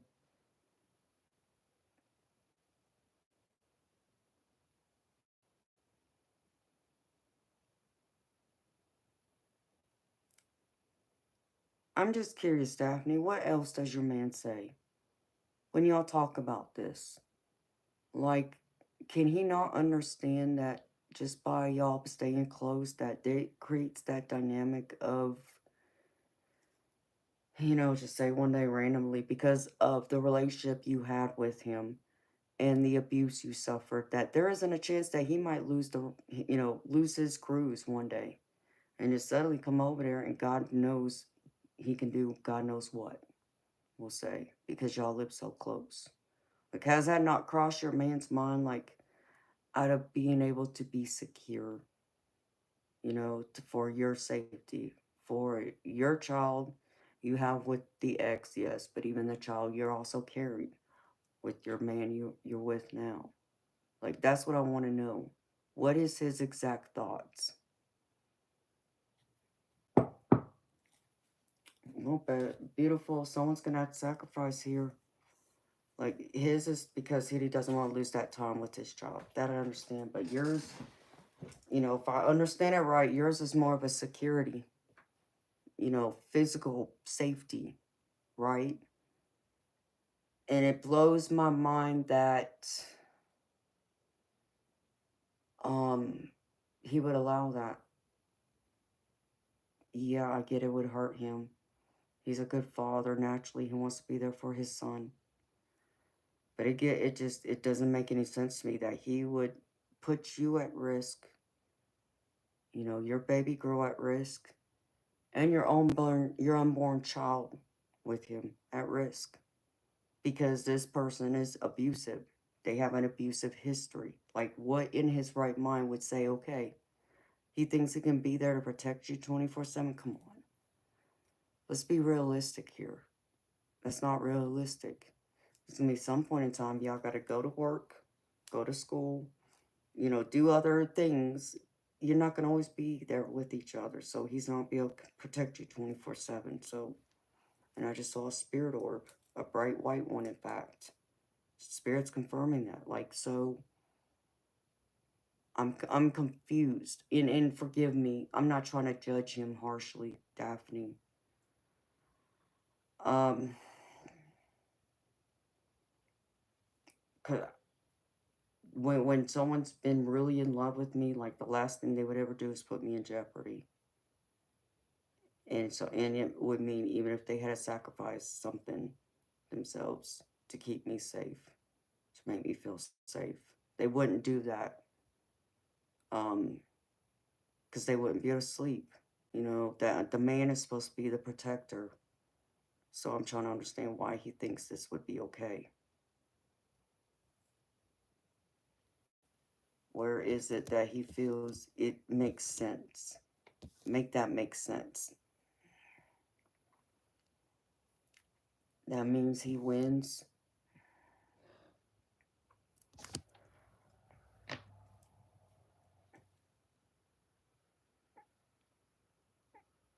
He needs to stop shutting down.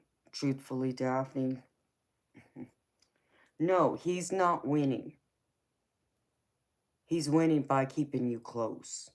And that's what your man needs to understand. You're not running away. You are trying to keep your family safe. I mean, I don't care. Let him win. Understand me, beautiful.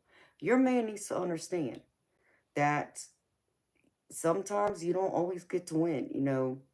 I'd rather lose and be happy, or I'd rather not be right and still be happy. I can be okay with that. And that's kind of like the way he needs to see this. But he's not. And it sounds like your man's being a little too stubborn. Like, he won't budge. And that just does not, It doesn't give me a sense of comfort for you, Daphne, and for your family. That this just seems like an ego. Even on your man's part, it sounds like an ego trip, truthfully.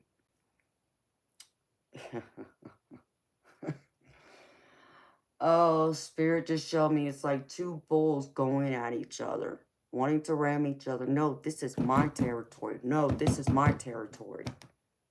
They're bullheaded. That's toxic. Like, I'm sorry. Hey, you want to stay here? Have it. Guess what? I'm taking the child. We're going over here, where I'm going to have some peace and sanity and be happy. I mean, isn't that what it's about? And that's what I would tell your man too. Like, what about our peace? What about our happiness? What about our sanity? Get over the ego trip. Beautiful, I feel like you have to put your foot down with him. And unfortunately, it may come to a crossroads. You got to make a choice. Is it worth you sticking around if he doesn't want to make that sacrifice? And I'm saying, I would not have anyone choose between, someone and their child like that, but you're carrying his child too. And I just saw a big, huge spirit orb over here. So that's confirmation. You're carrying his child. So there's another child he has to be concerned with. I mean, I'm not saying he doesn't care about your baby girl you already got, but I'm saying you're carrying his other child. Um, just, I'm not a man. I guess it's wrong for me to say that, but I would just think, when I think of my daddy, being that protective man, that protective father, oh, uh-uh. When I say my daddy was protective, someone did something to me when I was younger, and um, that person would want to come over. Um, and my daddy didn't just say no. He said, hell no. And I'm not talking about my biological father. I'm talking about my stepfather. He wouldn't allow it. Did not matter. He said he didn't care who that person was. They weren't welcome in our house. That was his job as a father, to keep me safe. And so he did. And my daddy made sure I stayed safe. And I think that's part of the reason why he probably moved us across country too, to get us away from that person. But there was something else that was going on too that I can't get into. I'm just saying, beautiful. It's hard for me to wrap my head around. Like, I mean, isn't it hard for you to wrap your head around, Daphne? In truth of truth, as a mama, as a woman, yes, you are a partner to him too, but you're supposed to be the nurturer, the lover. You know, it's hard, being on the outside. I'm not you, beautiful, but I'm just thinking in general, feminine energy. Um, I think it's hard for us ladies to be our more softer self, especially in a relationship, a serious relationship with, a partner, until that partner creates that environment for us to feel safe and secure. Otherwise, more of our divine masculine comes out because we have to take over what our man is failing us in that area, right? So he's not gonna get as much of that softness out of you because right now you don't feel safe. Right now, by all rights, you have every right to feel the way you feel, and your concern and fear as a mama for your baby. I I I I, I can't wrap my head around that, honey. Like, you know,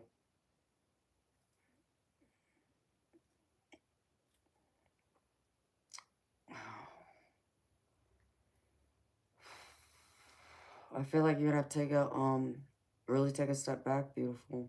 And I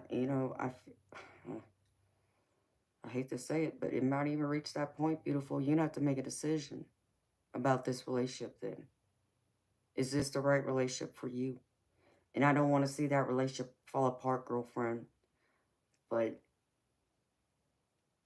um, do you sacrifice yourself in the safety of your baby you have now, but your baby you're carrying, that's his also, because of his own ego? Or do you say, okay, if you're not willing to make these changes, not just for me, but for your children, for our future, for our happiness, then I can't stay. I'm not saying give him an ultimatum, but I don't know how else to say that, because I don't like ultimatums, but I don't feel like you have much of a choice, because I feel overall, based on what you told me, you've tried everything else, and you feel talked out, like he's not going to budge.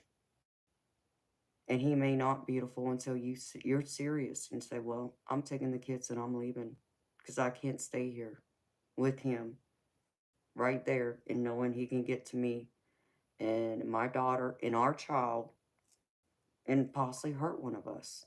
Like, I don't understand how he can sleep at night. I guess that's what I don't understand. How can he sleep at night knowing there's a possibility at any given point in time this man come in and do something horrible to y'all?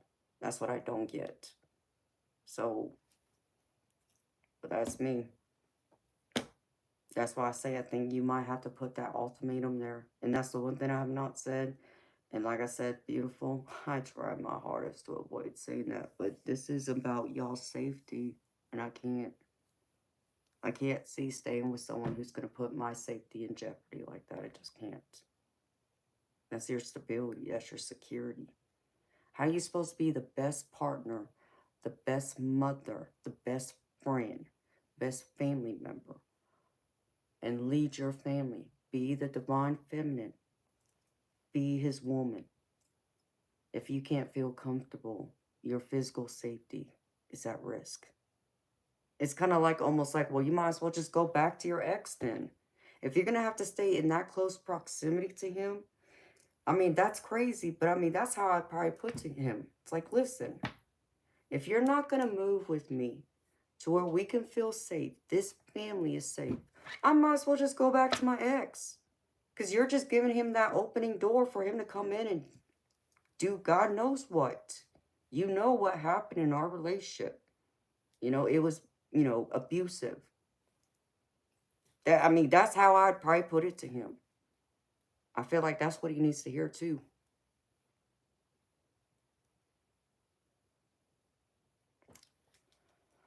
Well, you know what?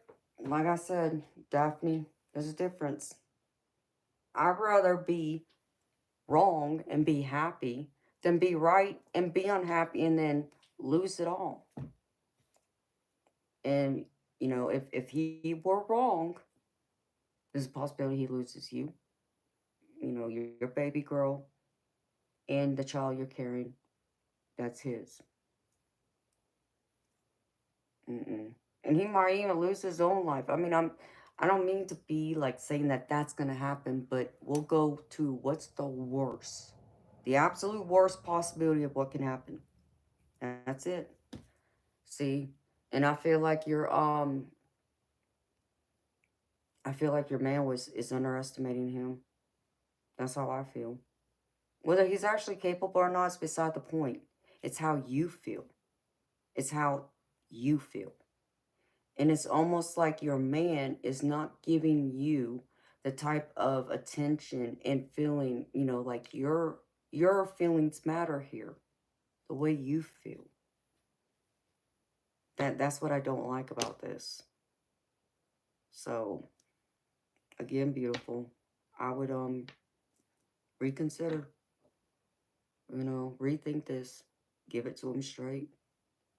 Yeah, I know it might be hard to have that conversation, but I don't know what else to do. Because if you're not going to go all the way to court and fight it to the bitter end and try some other avenues, the only other alternative is moving away.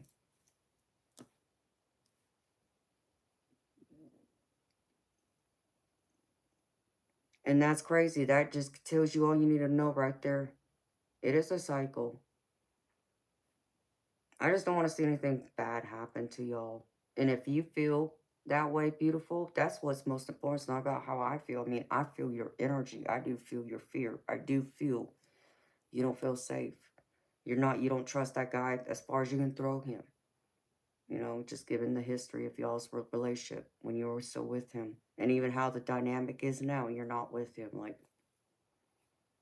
So, it's not a good cycle to repeat, beautiful, is what I'm saying to you. So, something's got to give. Your man's either going to have to give and be willing to sacrifice. He loves you that much that he would sacrifice knowing that it's all about your safety, feeling safe, and y'all's family unit being safe. Or he may have to lose you. And I don't want to be the one to make that decision. I'm not. It's still in your hands, beautiful. You decide. What do you do now?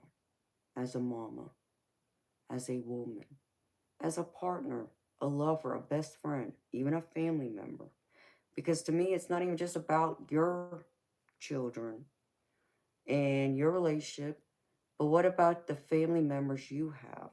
Or what about his family members? Yeah, the immediate is y'all, but there are other people on the outside circle, the extended family. So,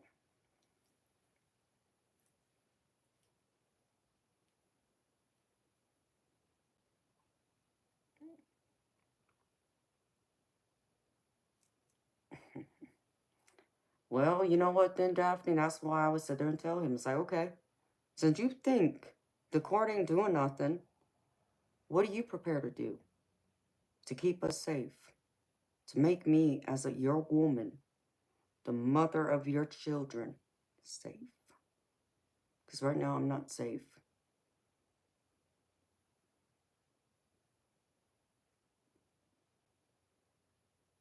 So, I feel like you got a lot more you got to reconsider, beautiful. I would talk to the lawyer some more, though. Like I said, I would try some of those other things and see if something else can be done to kind of help it along. Because I feel like that's the only way that you're going to be able to rebuild any kind of trust with him. Not saying you ever will. And I'm not talking about your man. I'm talking about your ex. Because I got rebuild trust on the bottom right here. So you're going to have some blind faith. And I know that's a very hard thing for you to do. So I feel like there needs to be a couple other people involved in this in the court system. Like I said, uh, um, someone like a co-parenting therapist, counselor, and the other thing, guardian of litem or something like that.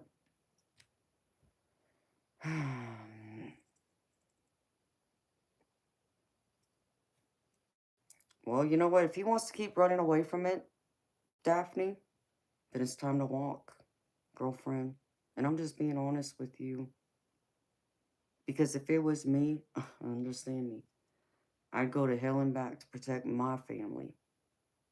And it wouldn't bother me. I'm not saying it wouldn't bother me. It would hurt. But that protective instinct in me, mm-mm. I know I'm a protective lioness. I just no, you don't mess with my family. You don't mess with the people I love and care about. And yeah, I've had to sacrifice myself before to keep my family safe. In fact, my brother, my older brother, not my baby brother, my older brother, some years ago, and this is over 20 years ago. Um,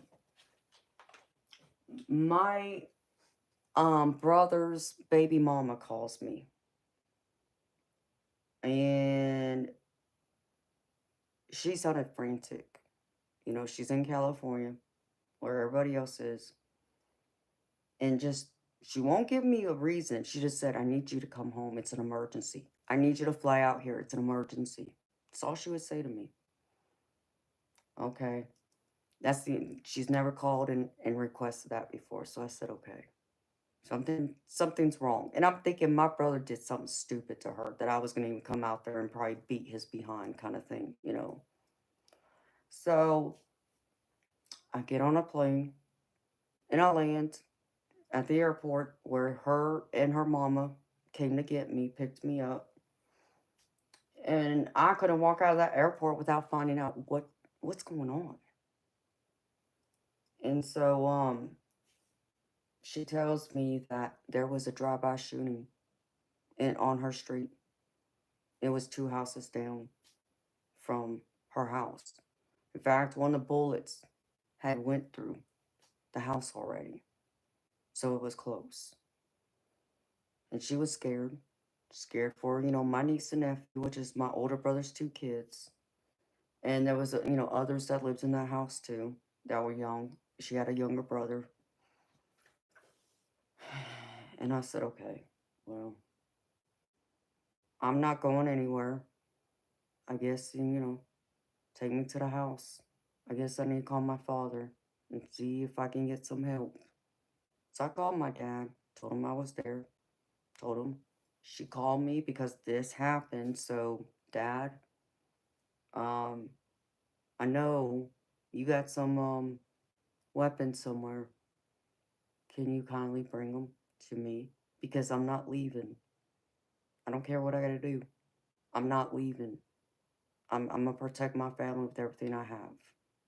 And understand me, Daphne, I slept in that living room, front window of the house.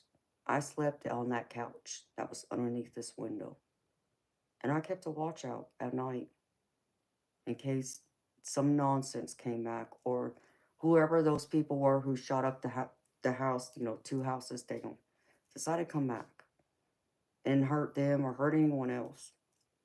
I wasn't going to let that happen. And understand me, I was there for 6 weeks, over 6 weeks. It was like 6.5 weeks, almost 7. Exhausted. I spent time with my niece and my nephew. Um, I cooked for them too. I took care of them when she had to work. I managed to get a few hours sleep here, a few hours sleep there. I was not playing. I stayed. I wasn't running away. I told her, I can get y'all to go somewhere else. But see, the problem was she wouldn't leave behind her mom, her stepfather, her stepfather's father, and she also had was it 2 brothers? Yeah, actually 3 brothers, but one was younger. One was almost the age of my nephew. And then she also had 2 cousins that lived in this house. Where am I going to take? That's a large family for me to figure out where to take them to. Okay, my focus was just her, my niece, and my nephew. Not that I wasn't worried about them too, but where am I going to put them? So she wouldn't leave them unless I figured out where I can, permanently put them to get them out of there. Because obviously there's been other things that were going on before that I didn't know about either. And I didn't find out until after the fact. But anyways, I sat in that fire just waiting in case. Thankfully, nothing else happened, but it's beside the point. I was going to protect my family with everything I had, even if it killed me. Even if it killed me. So, again, I don't understand your man. I don't understand how he can allow this nonsense to take place like it's no big deal. That's the worst mistake he can make. He's underestimating that person to me, especially someone who's already committed physical violence against you and imprisoned you mentally, emotionally. Can't do it, beautiful. I just can't. Don't understand it. I'll never understand it. I'll never get it.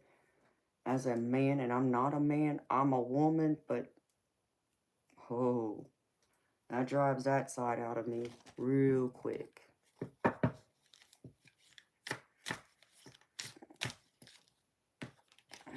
Don't get it, beautiful. Something else. Something's got to give.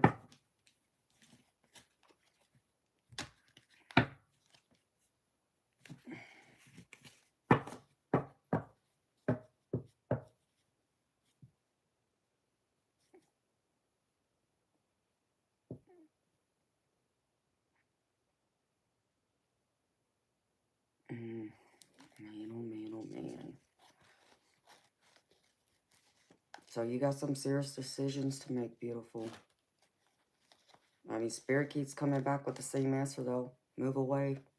It's the same answer at the end of it. Tell your man. Spirit keeps coming back with the same answer. I don't know if he believes in what I do, but just let him know. That way, you know, you can say that this comes from the heavens.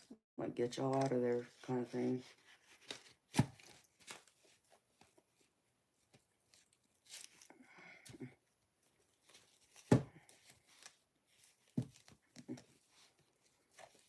Eternal, you crack me up, baby.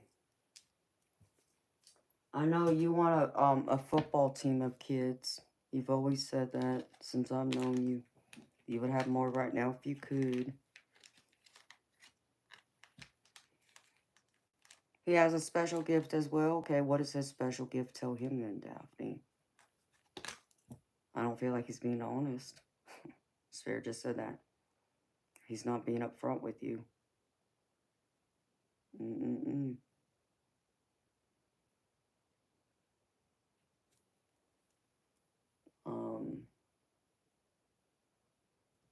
Let me pull a couple spirit angel messages if I can find that deck. That's not it.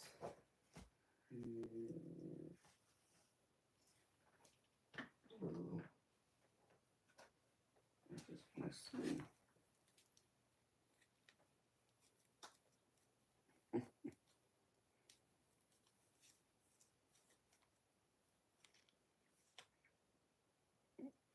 And what, you don't believe him? Or you need confirmation? Beautiful.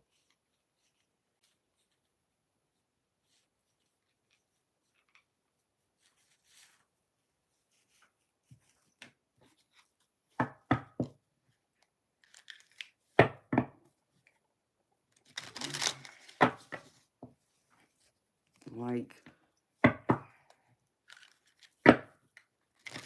I mean, I have no doubt he possibly has precognition. He's had some dreams. That's precognition.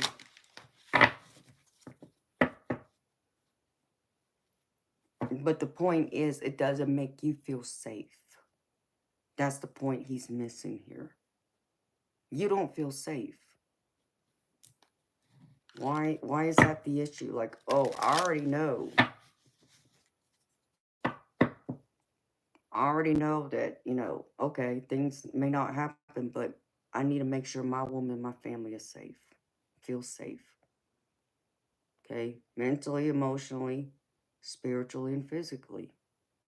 I don't get that with him. I'm confused. You're looking for confirmation that says that everything's going to work out. I mean, you know, like I said.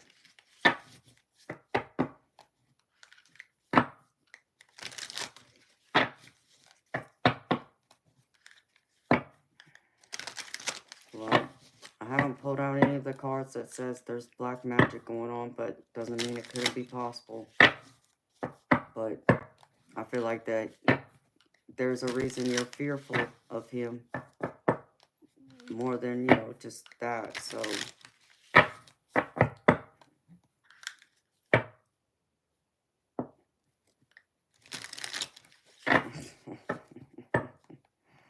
hey, beautiful, let him think you're the devil all he likes. If that's what makes him sleep at night.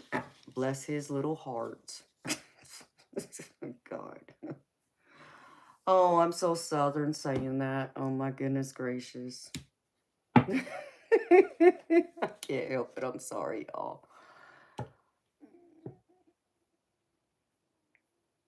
I thought I did. Yeah, I do recall that, Daphne.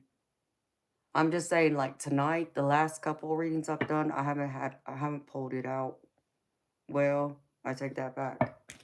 There was, I mean, not the magician per se.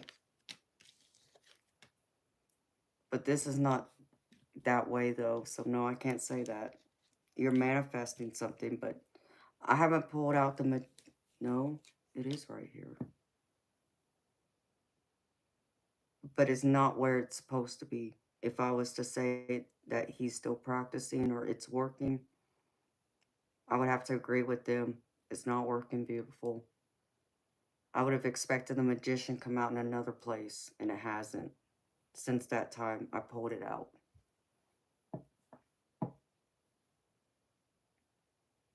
And, I'll keep getting involved with those, you know, whatchamacallit, someone who could break any kind of spells he casts against you.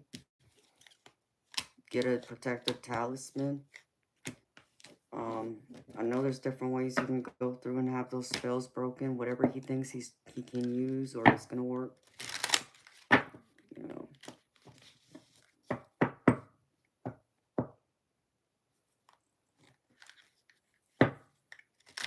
Yeah, I feel like he is.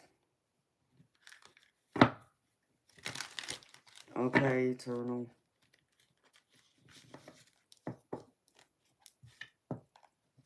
Alright, beautiful. Let me pull out a cute. Blah, blah, blah. If I can talk right. My gosh. Keep getting love. What the hell, Spirit? Like, I'm having trouble. I'm getting tongue-tied tonight. Mm.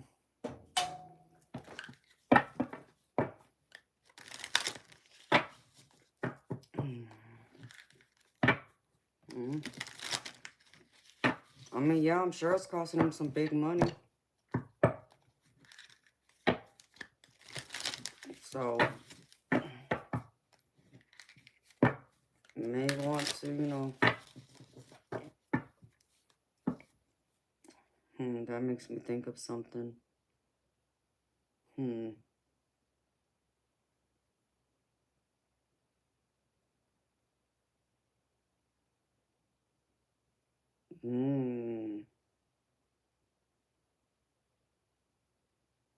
That's interesting. Yes, you are protected, beautiful. Spirit, can I get a few angel messages for Daphne to close out this reading, please?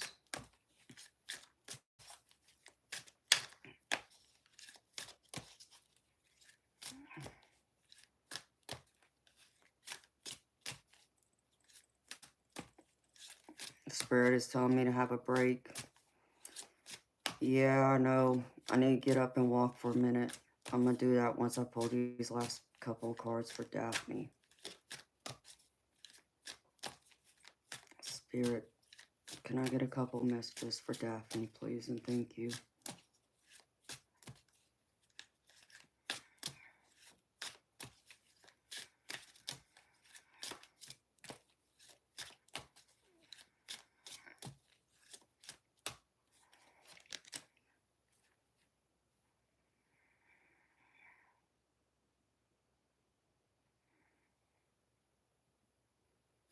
Okay.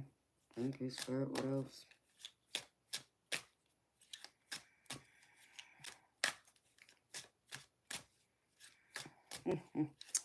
Hi, my beautiful ninja. How you doing, girlfriend? Spirit.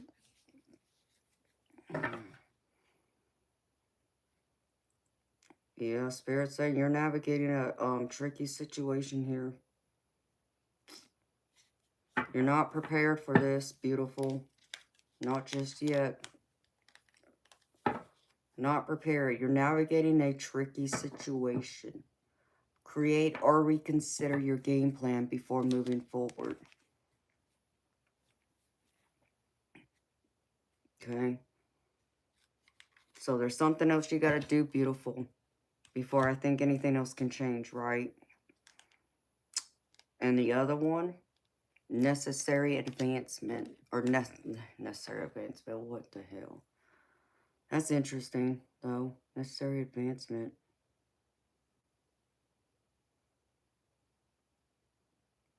That's interesting. Necessary advancement. What the hell does that mean, Spirit? Well, just keep that in mind, Daphne. I said necessary advancement. This says necessary sacrifice, but advancement was the other word. So that's important. Okay, necessary sacrifice. You can't have a new beginning without letting something go.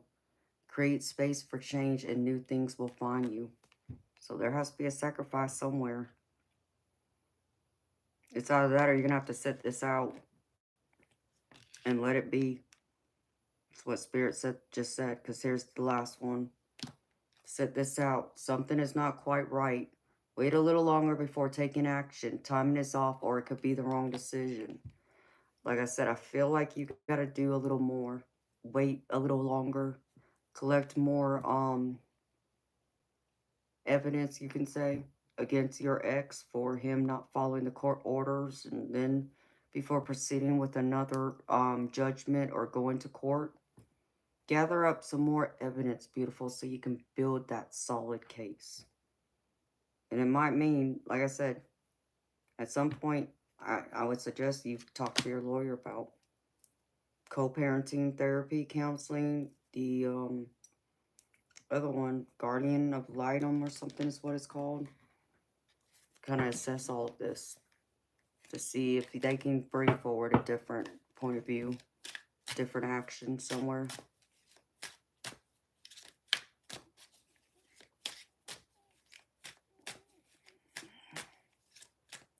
I'm not saying don't do anything right now. I think that has to do with going through, collect the evidence, build a stronger case. You know, if you want to try and stay there and fight this, you got to fight it through the courts. But I feel like you'd be rushing into court right now, not prepared, like the other card said. I feel like you need a lot more there. Like there needs to be a consistency that shows he keeps violating the court order. Not just he does it once or twice, I mean like for a couple months or more. But your lawyer will be best to ask about that. I'm not a lawyer, so I can't advise you in that way. I'm just giving you some suggestions. That's what Spirit's saying. But deep down, I feel like you're not supposed to be there.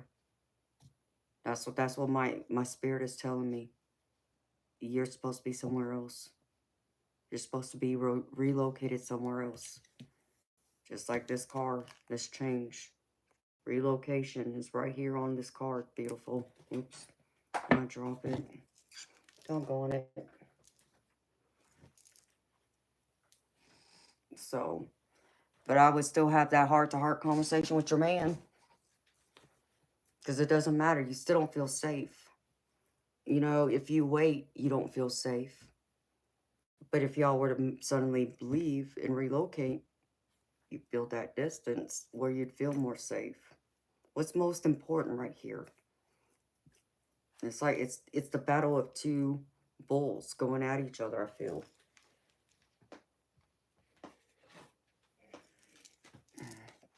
It's just that it's your man and your ex-man. We need to see who has the biggest oh, how do I put that? Keep this classy. Who has the upper hand, we'll just say.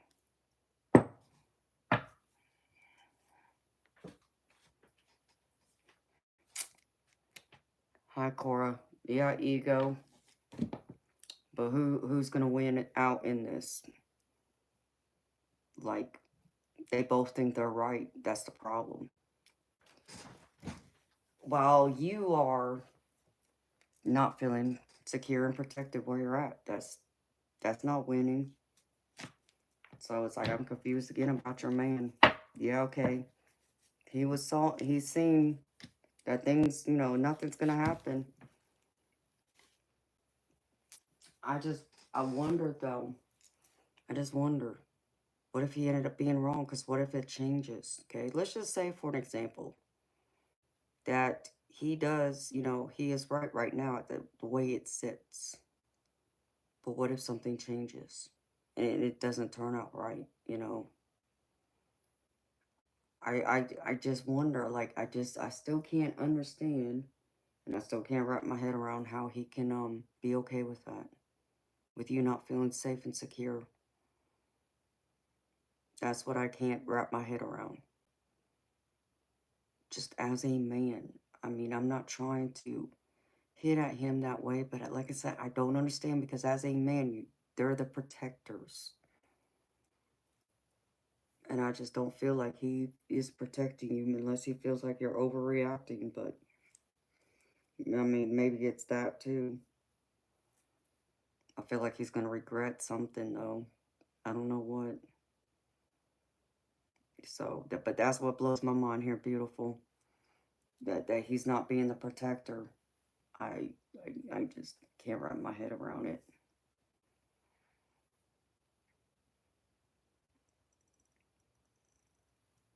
But you know what I don't understand, Daphne? He feels like you're overreacting, okay, because he had a dream. We'll say one, at least one dream that showed him. Your ex ain't gonna do nothing. But what about your past history with him?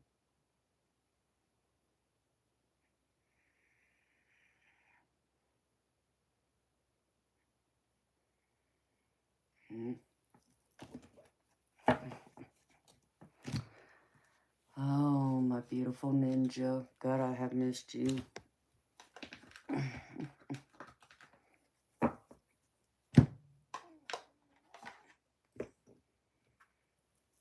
Do you feel like you're overreacting? I mean, like I said, is there a true history of him being, abusive? Physically, mentally, emotionally?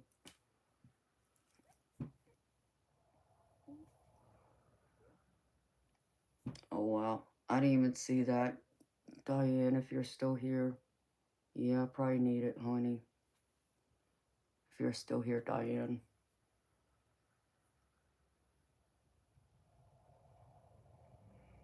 Oh, jeez.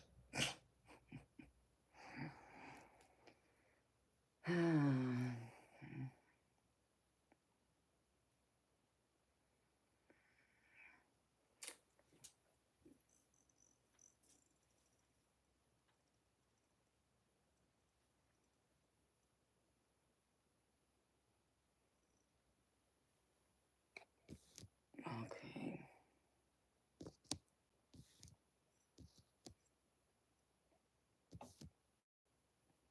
Yeah, well, I agree with stop communicating with him, but the problem is y'all got a child together, so you kind of have to at some point.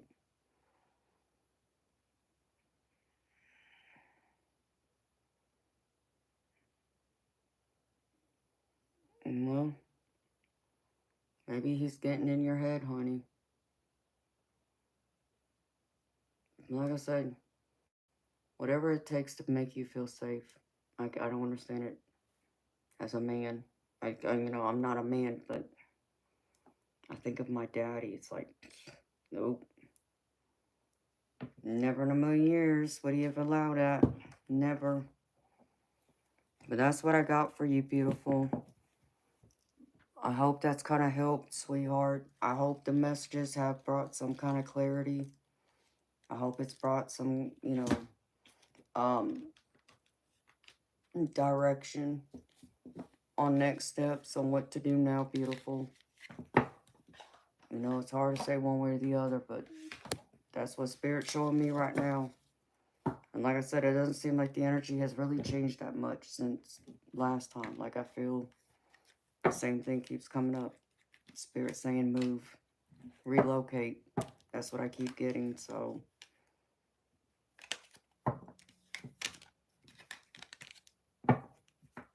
But it doesn't sound like he's willing to listen. So you're going to have to make some other serious decisions here.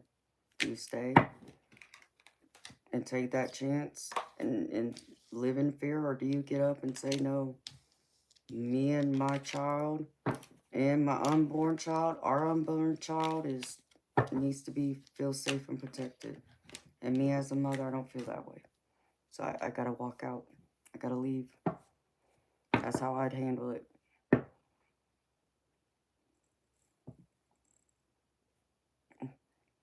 Don't be a man. It sucks. We get all the blame. I mean, Bob, baby, I ain't blaming y'all. I don't blame y'all for everything, like I said. But I mean, hey, let's just be honest. Both sexes screw up. We both screw up in different ways, but as long as we're willing to work at it, especially when we're in a committed relationship. Yep, I definitely need a break. I gotta get up for a minute. Ouch. And step outside and reground.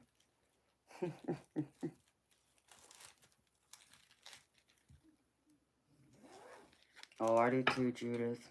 I love Palo Santo so much. I'd rather burn that than the sage. Because that stuff stinks, but you know. You're welcome, honey. I'm sorry, Swathi. Well, I'm sending healing, love, light, love, and comfort, honey. I hope it gets better for you, honey. Just think of the happy times. And just dream of her being there. And fall asleep. Imagine she's there holding you. And just believe that she is. Okay.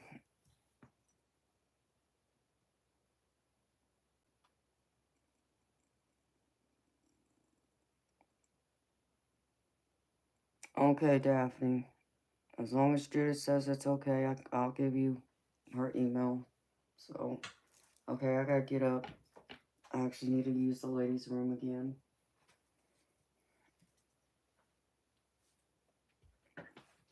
Yeah, I'm going to. I'm gonna be back, y'all. Give me a few minutes. Yeah, because I gotta take some medicine, actually. So, that's about the perfect time.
All right, beautiful people.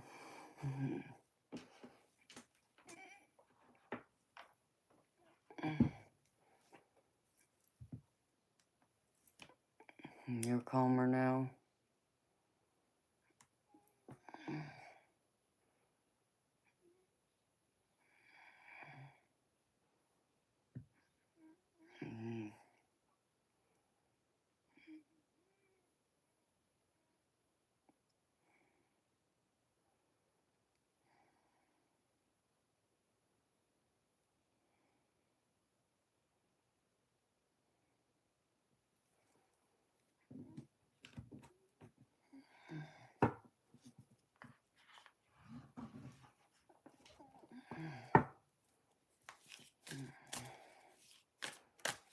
I'm doing okay, honey. I'm good. Thank you for asking. How y'all doing? How y'all feel?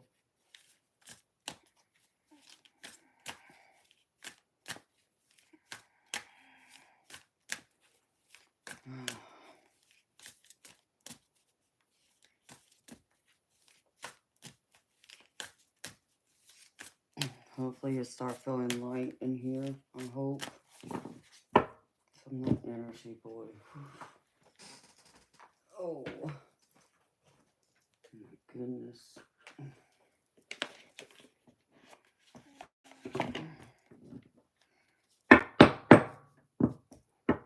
What's that, Bob?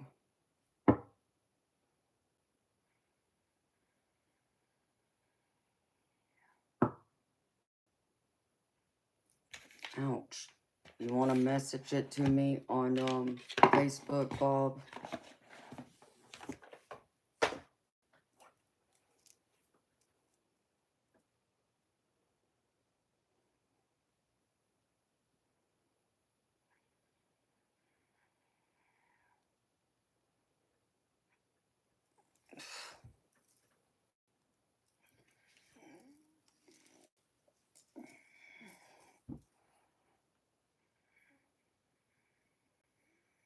Well, that's good to hear, Eternal. I'm happy to hear that, baby.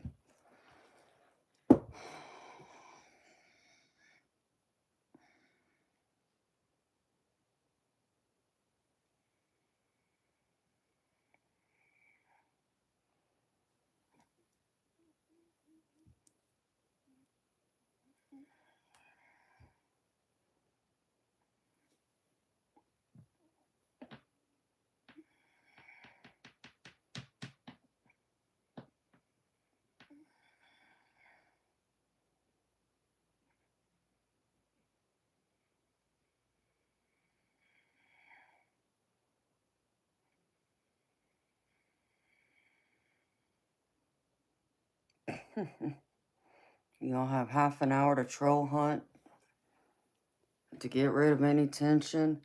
Oh, so you want me to turn off the subscriber only mode? Is that what you're asking, baby? If y'all want to play Whack-A-Troll for a while, why not? I can do that. Hi, Jessica. How you doing, beautiful? Oh, sweetheart, if you want a reading from me, there's the sign.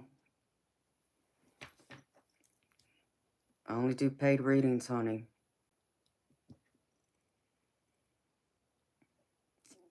Ooh. I'll turn off the subscriber only if y'all want to have some fun to play Whack-A-Troll. Why not? Let's see. There you go. Have some fun, baby. Get your aggression out. Oh. I don't know what the heck. Like,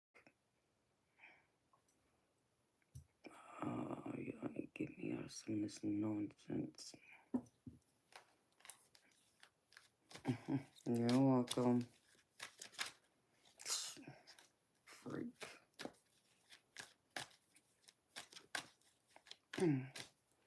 Okay, Majestic.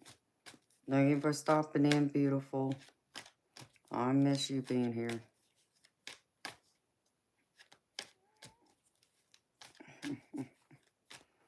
Oh, y'all think I need a munch? I mean, I think I got some chips here. I did eat before I started the stream tonight. So, I managed to have time for that. Y'all are silly.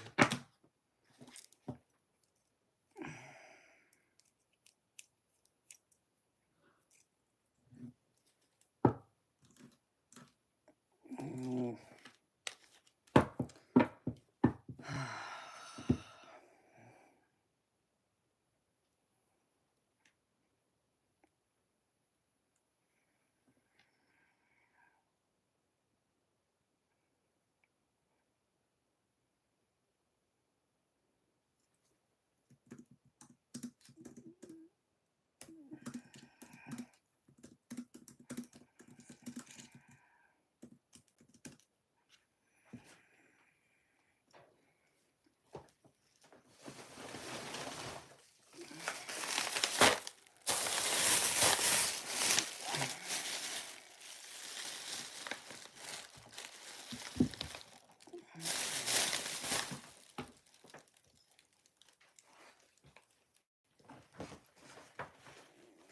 I know Moonchild's already gone, but I ate that other bag of pretzels.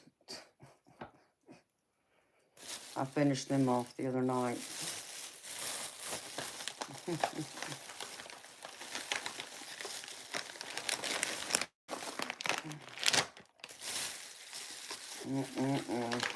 Randy. I like a whole new bag of beef jerky.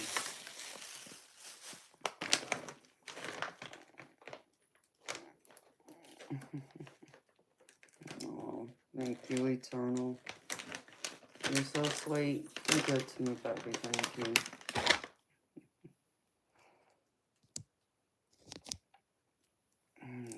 Thank you.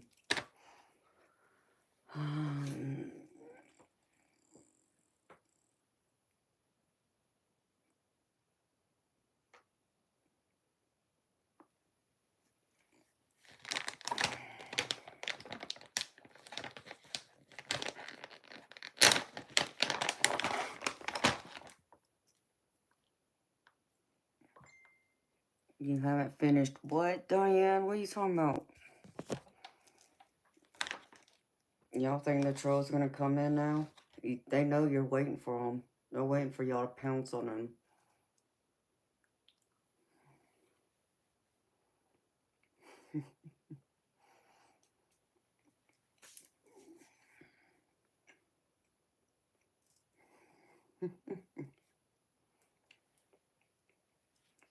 Another week, huh, baby?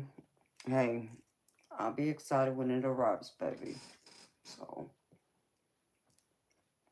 I'm patient.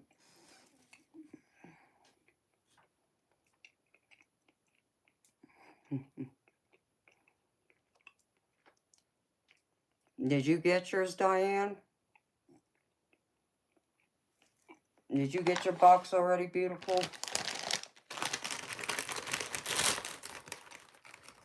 I hope it had some really good stuff in there.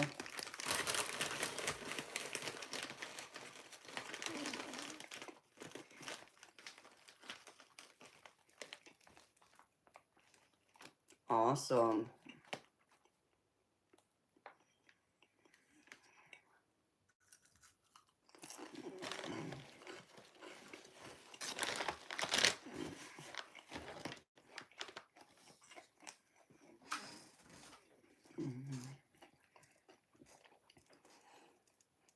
See, I can see my cats were already sniffing the box Moonchild sent to me.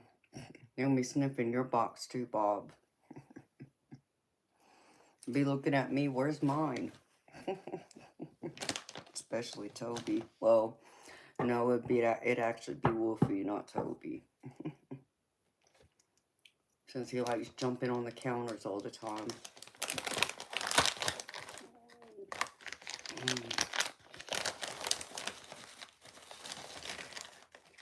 Yeah, no, I'm curious about the Vegemite. I am. I'm not a fan of licorice, but we'll see. Maybe there's something different about Australian licorice.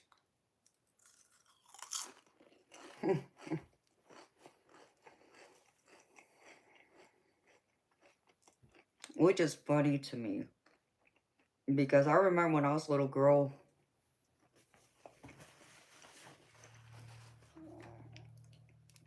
you know those long, thick Pretzlers strings that they had?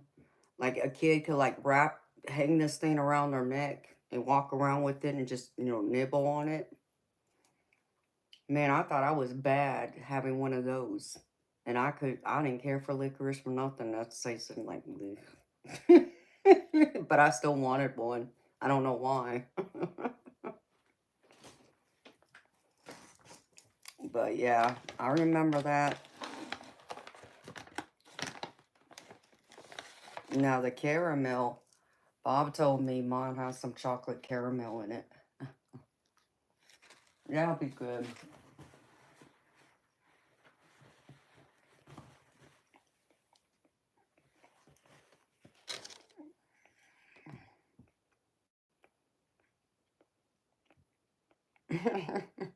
They must have. That's funny, Dubs.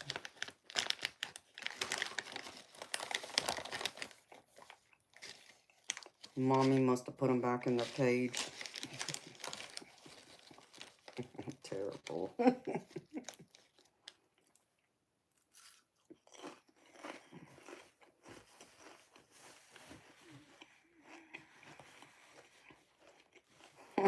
That's funny, Judith.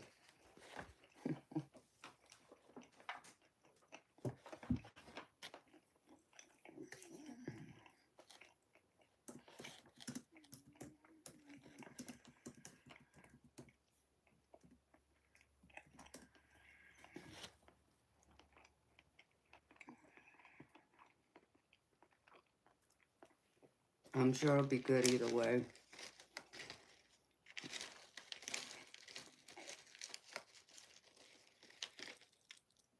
I'm excited either way, Bob. Whatever you sent me, baby, it's a blessing, so thank you.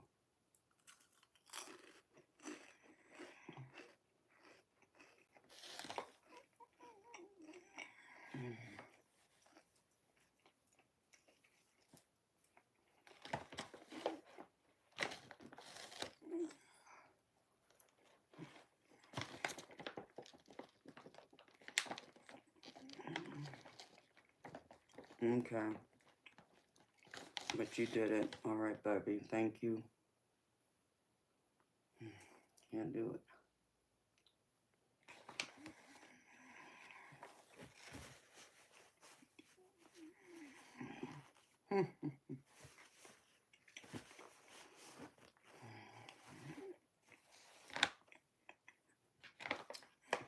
I know. There ain't no trolls. I mean, now, the moment they start coming in, you're going to be like, Amanda, hurry up. Turn it back on.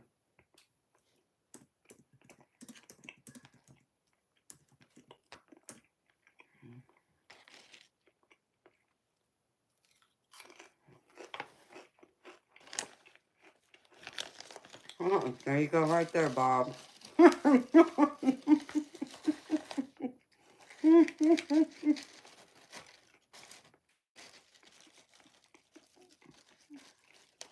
There you go, Bob.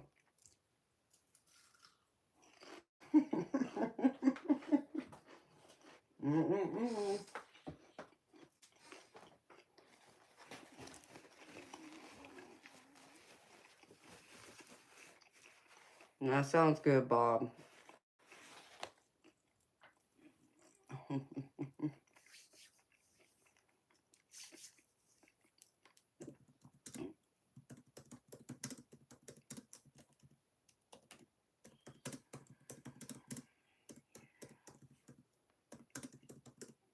Well,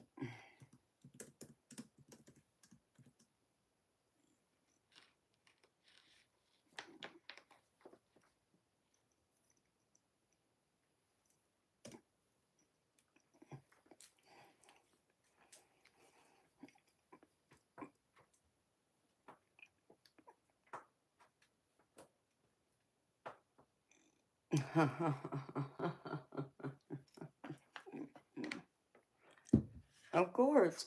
You know they will, baby.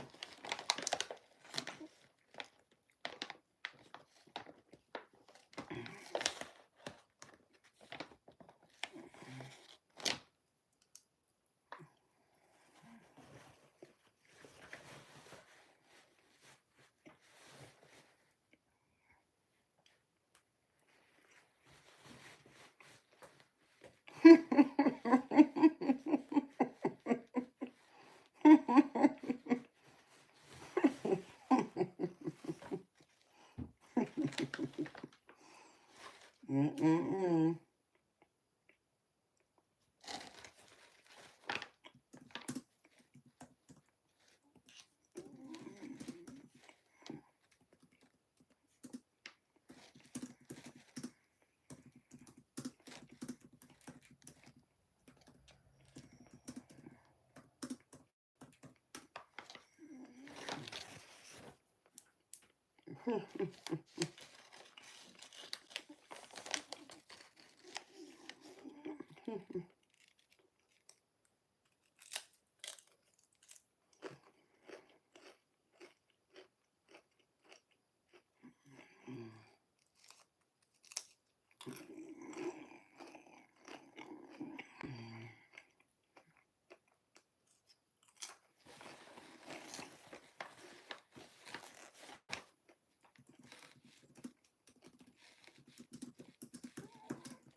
Isn't that cool, Debs?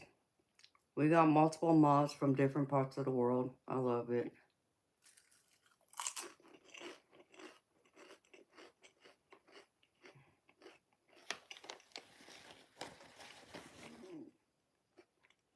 Hey, Bob, did you get my message, baby, in Messenger?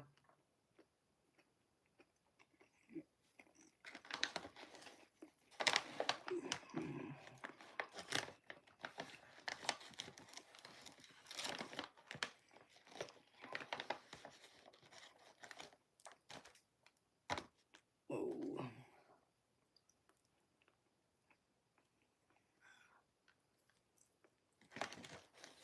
Really, Debs? What am I missing?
Oh, Lord. Man, I'm missing a lot out there, huh? Y'all be finding all these trolls coming out from underneath the rocks, in between the cracks, coming out of the shadows, apparently. Oh my gosh. I'm hunting me a silly rabbit.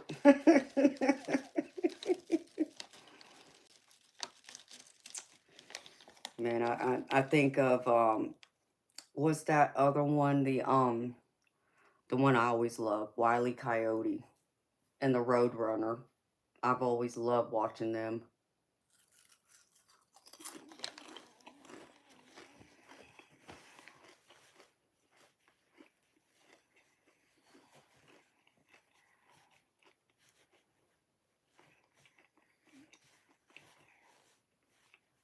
Bob, who you talking to, baby?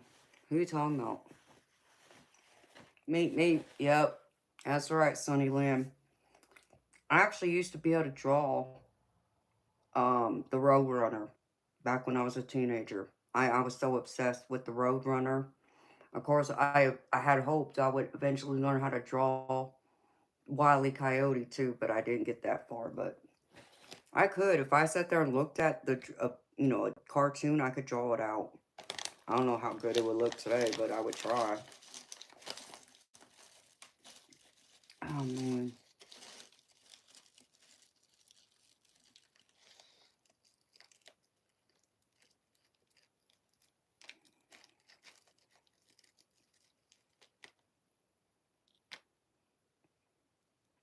Oh, is that what it is, Bob? Okay.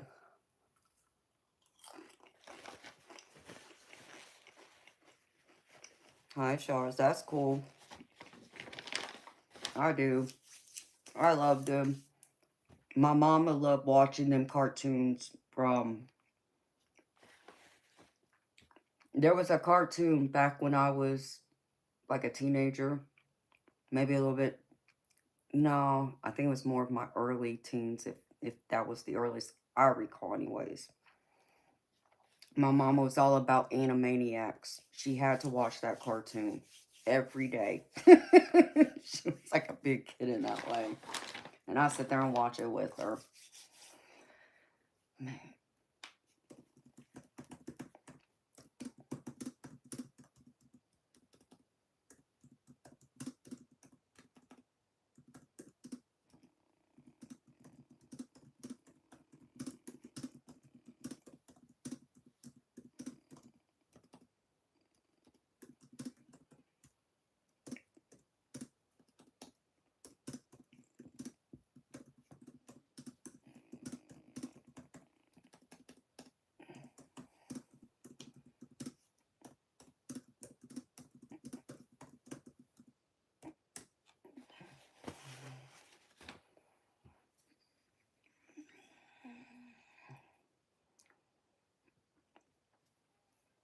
Oh, there's another one for you, Bob.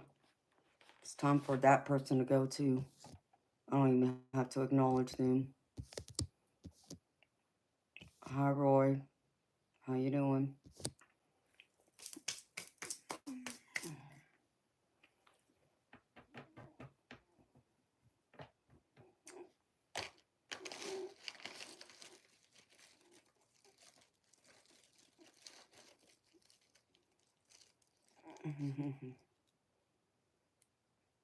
Hi, Jory's Game Bites. Oh, that's sweet of you, honey. Thank you. You too, honey.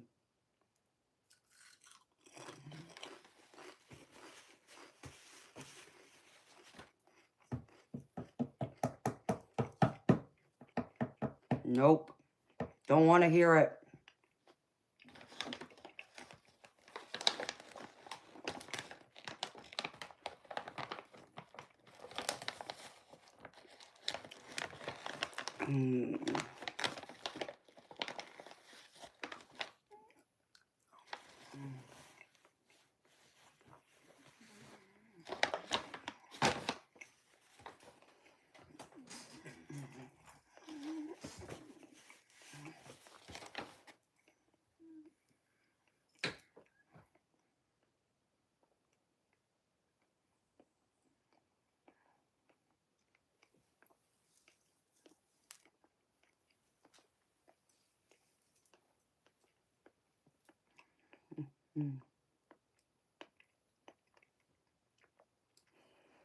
Hi, Kenneth. Hi, Lena.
Yep, the board's right there.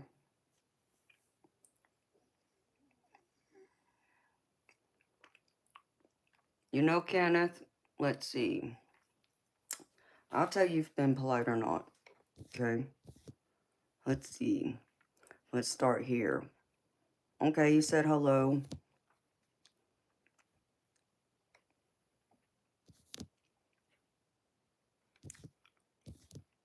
I mean, I don't know. There's a better way you could have asked that question about, is this a tarot channel, you know?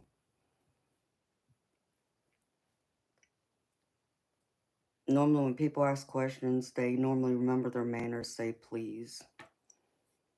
And then, you know, they make sure to say thank you afterwards. That's what he's referring to. So I'm big on manners. I'm big on being respectful and polite and courteous. So seems like this world has lost a lot of that. I don't know where it went, but and I don't know what it is about the internet. Seems like a lot of people forget their manners on the internet. So that's what he's referring to, though.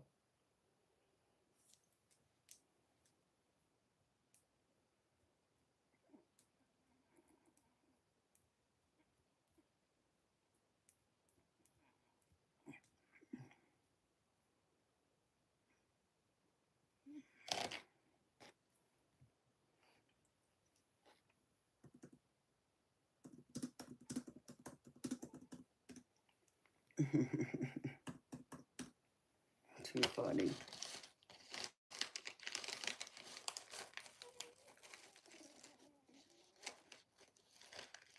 Tension. Big Bear, I don't know who you're talking to. Hey, we're a happy family here.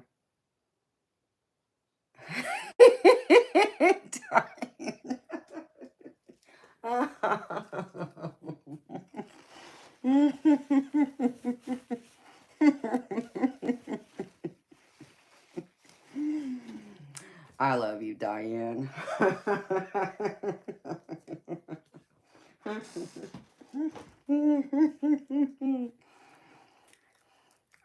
Yeah, I mean, yeah, I think I got a couple bears. Oh, yeah, Teddy's back there. See, big bears right there. So Diane's right. That position's already been taken. Sorry.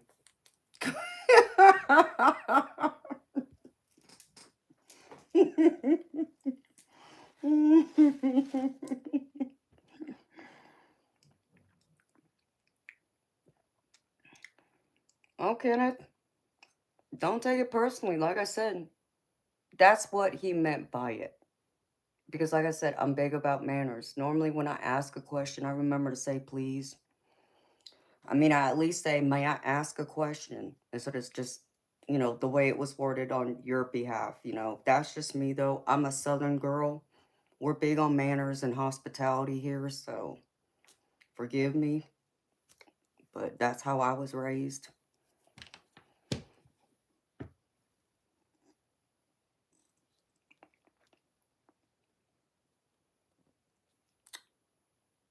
Lena, how old are you? Is that right, Big Bear? Well, yeah, I don't know about that.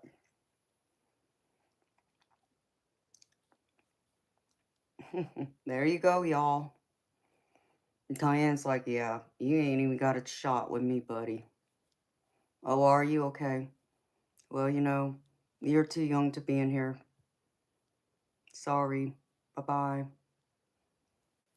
This is 18 and older chat stream. Hey, Diane's fast. She must have been trigger happy too.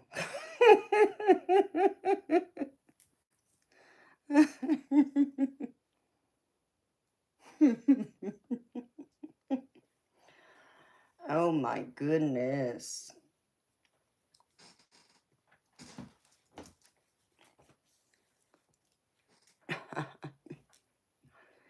Hey Bob, Diane saying pick up the speed, baby.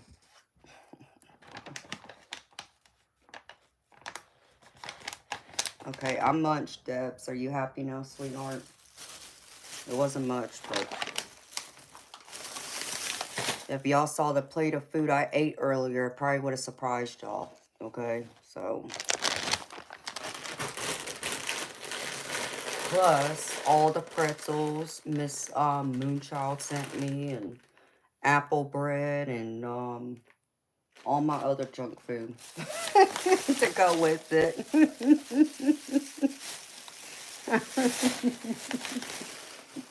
I love y'all.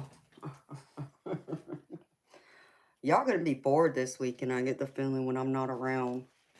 And then I'm gonna feel bad. And then I'm gonna have to get online.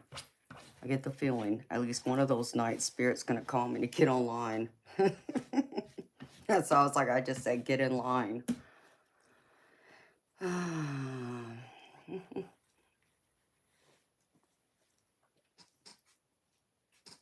Oh man. Hot, cold, hot, cold, hot, cold.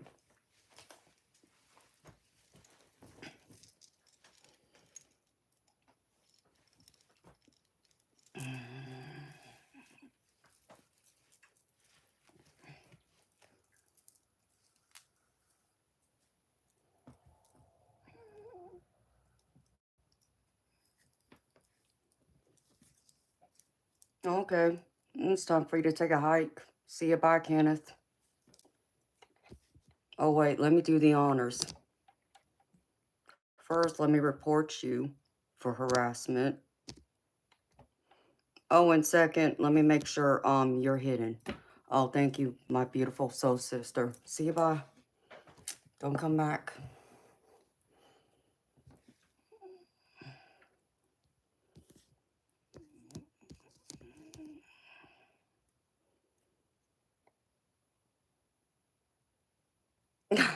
Is that right, Buttercup?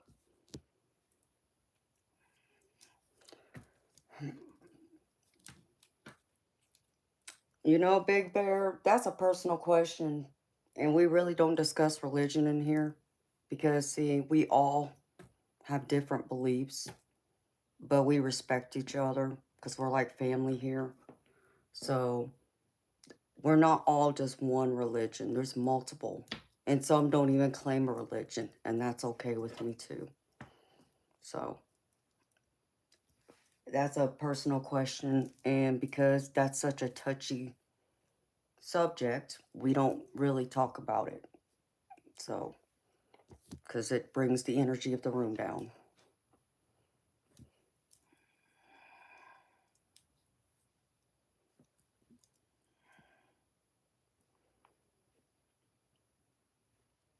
Oh, I'm sorry. I was not trying to say that that you were being attacking. I'm just saying it's personal because I don't like the room being brought down, so we ignore those questions, honey. We won't answer them. Just know I'm a Christian, and that's all I'm going to say.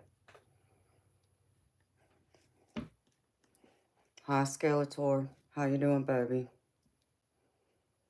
Exactly. New York Deb said it better than I could. We are spiritual. That's all you need to know.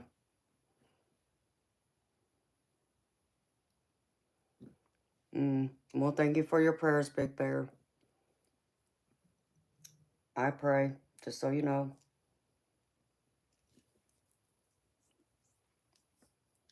And I have a rosary that hangs above my camera. And I got a cross around my neck. So I carry him with me everywhere.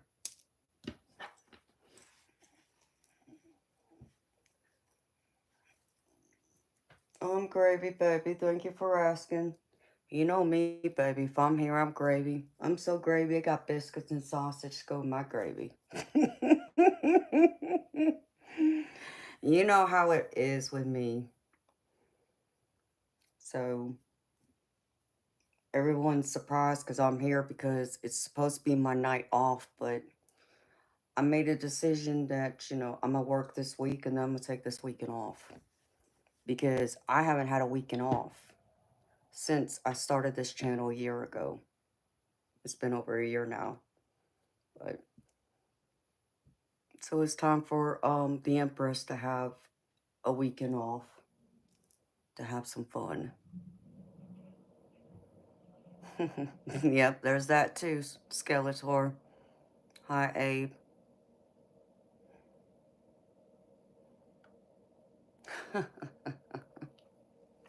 Too funny.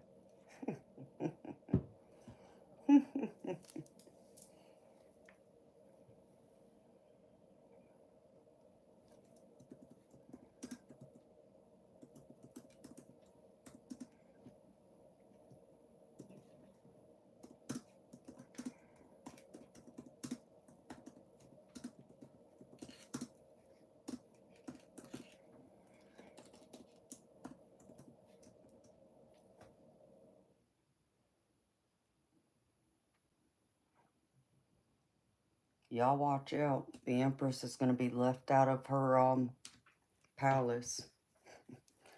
Y'all never know what's going to happen.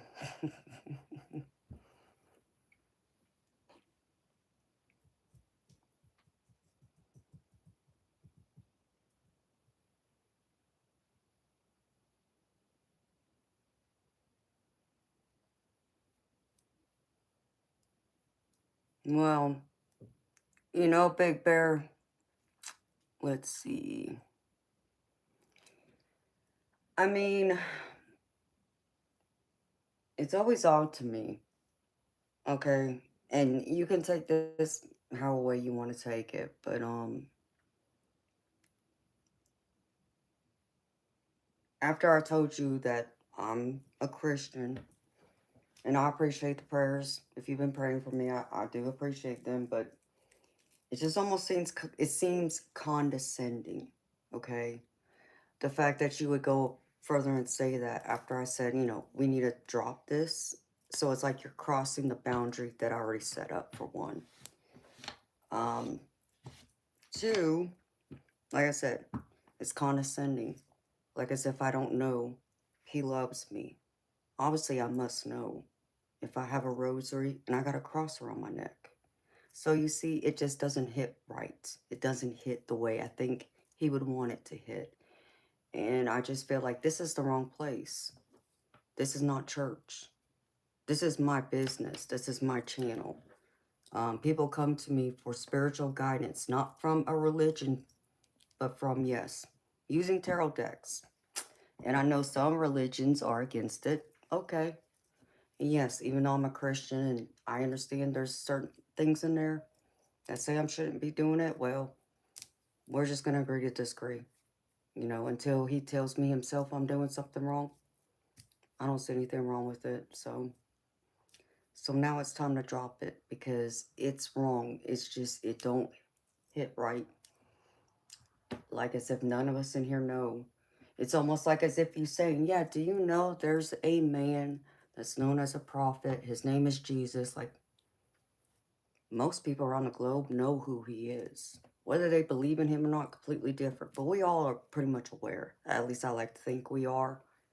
Especially at least those of us that, live in, the US, Canada, Europe, those kinds of, countries. So it just don't hit right. So be respectful of each other, respect each other's beliefs and boundaries. This is not the time nor the place to have that conversation. It's not the right channel to have that conversation. If I set up a stream specifically wanting to talk about religion and you have your notifications on for my channel, I invite you then. But until then, no, please don't. It's just, it's offensive to some people here right now who don't believe that way, is what I'm saying. And that's why I say we don't bring it up, because I'm respectful of everyone's religious beliefs, even if they disagree with mine. As I know personally, there are some people here right at this moment who don't believe. And, that's a personal thing for them. I respect them no matter what. You know, that's their journey to walk down as they choose. Not for me to shove it down their throats. And that's the problem I have. So that's why we don't talk about it.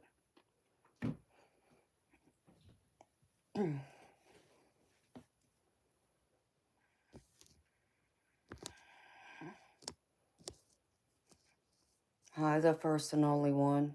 Well, thank you, sweetheart. I'm deeply sorry to hear about your loss. I've lost my mama too, so I can relate. So, I know it's not easy, but, know she's always with you. I send you healing, love, and light and comfort.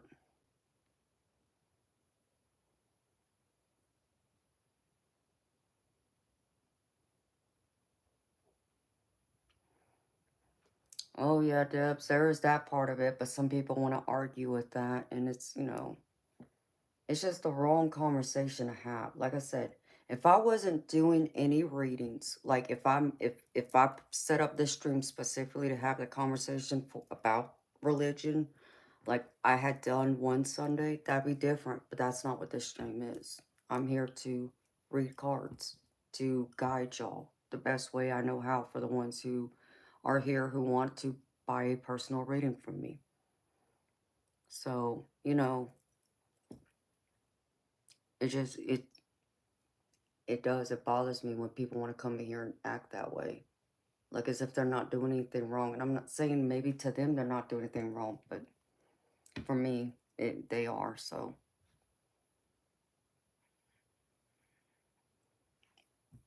Agreed, New York Debs. But most people don't believe in that, and they say that's not part of it, but, allow them to believe what they believe, so I just let it be. So I don't know, maybe we need to have one of those streams again on a Sunday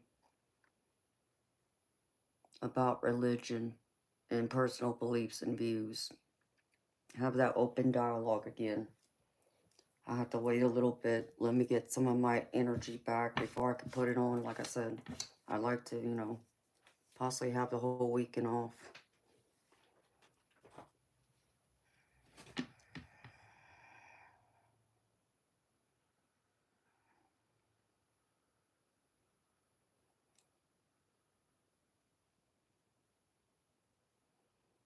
Okay, baby, you ready for me to turn it back on, Bob?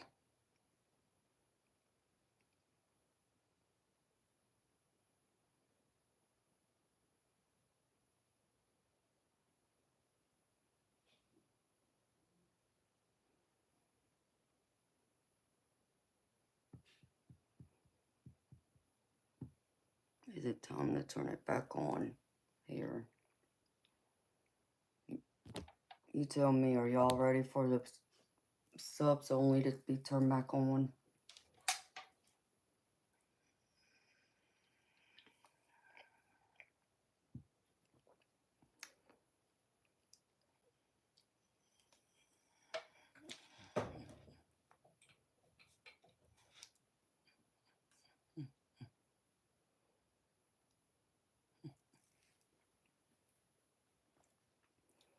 That's funny, Skeletor.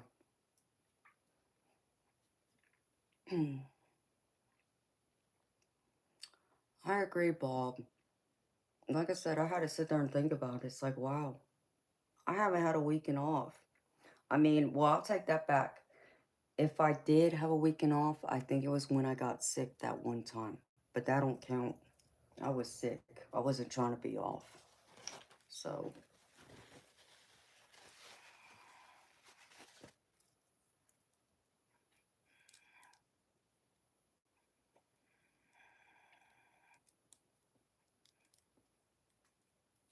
oh, well, baby.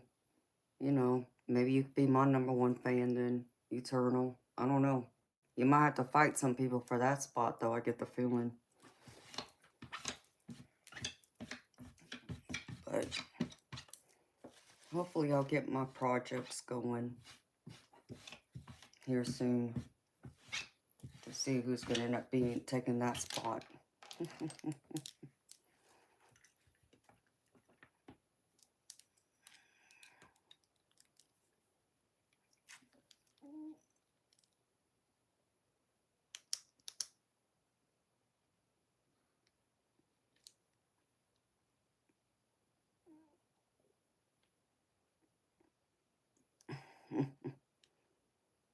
If you just circulate air, if that makes you a fan, so be it. I don't know, Skeletor. When I start the memberships, you may not be able to see me unless you pay for the membership, baby. Because most of the streams are going to go to members only.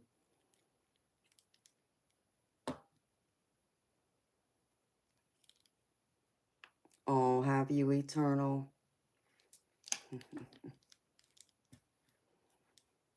I thought you were number one all the time. No, I'm just teasing. I'm guessing y'all are talking about those crowns that I seen on someone else's stream once. And the court jester is yours, all yours.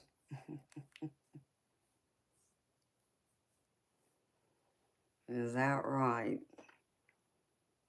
Skeletor, I might have a night here or there that I stream without it being members only, but most of the nights will probably be members only.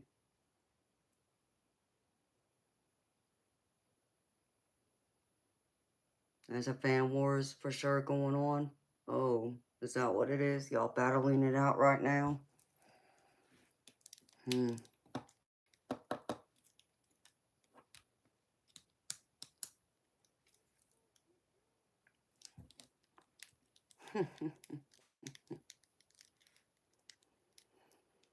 All right, y'all want me to turn the members or subscribers only back on?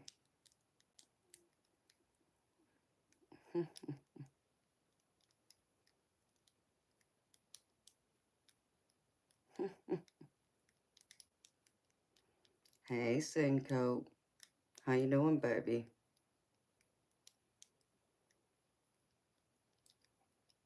And the crown is for fan placement, huh? Welcome back.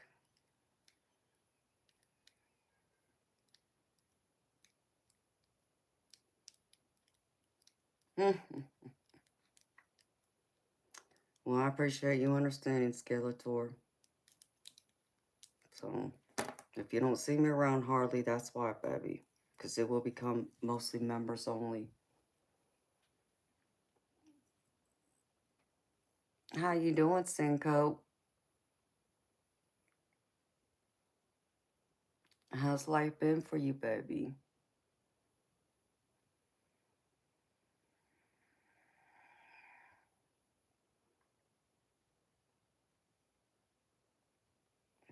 Is that right, Eternal? Well, I ain't seen none of that going on here yet. I don't know if it does, I'll be blown away. I'll be pleasantly surprised and impressed if y'all get that wild with it. I'd be curious to see who's gonna take that spot then. Uh-oh. Where'd it go? Ew. I know. Let's see.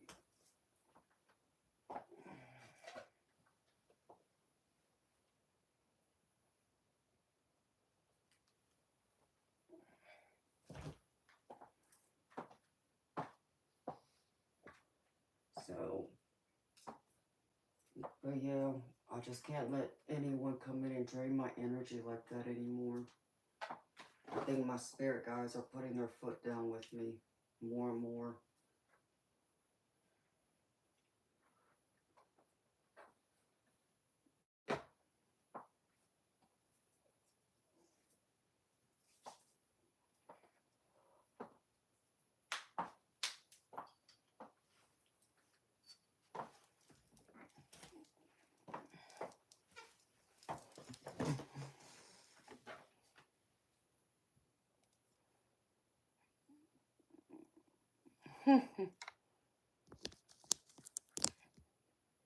James was after Eternal Spot.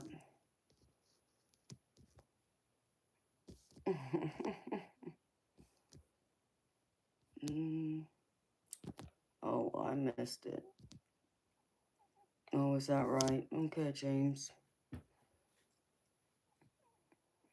No.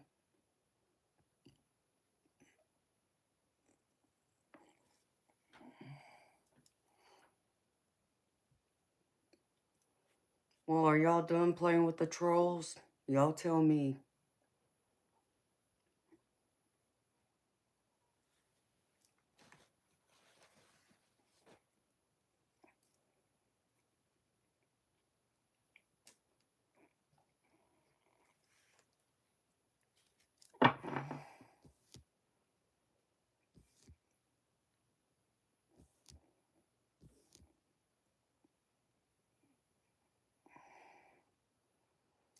Coffee earlier got you still up, baby? Well, Cinco, I'm happy you're up still, baby. See, it's 4:30 in the morning for me, so I would be up here regardless, usually.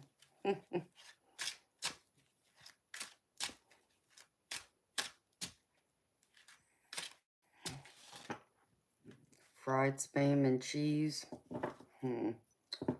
Well, I like spam sandwiches with cheese too. You can keep the mustard. I haven't had spam in years though.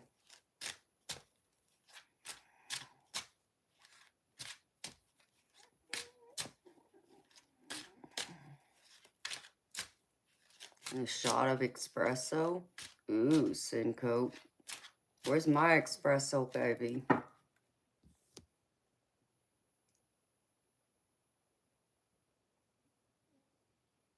Yes, it was love.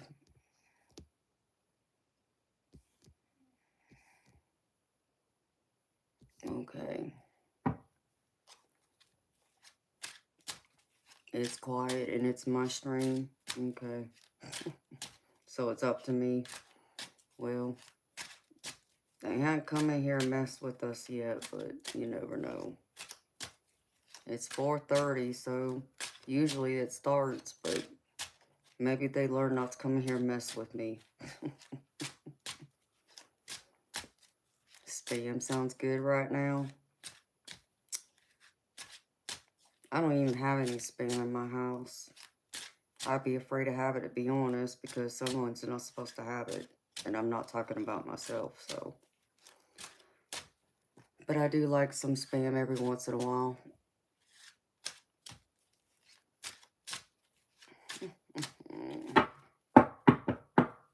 Well, there y'all go. Play Whack-A-Troll.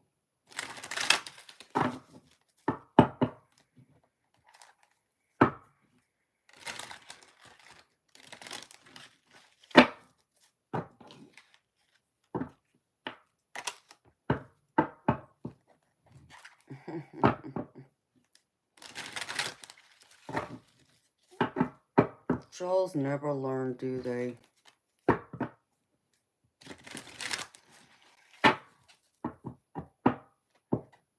You know, Debs, I was wondering if there is one. I know I need a couple more funnies, but I need to get some, more, well, I need some more tarot and oracle decks first that aren't like that. And then I need some charms and stuff too. So there's a few things I need still.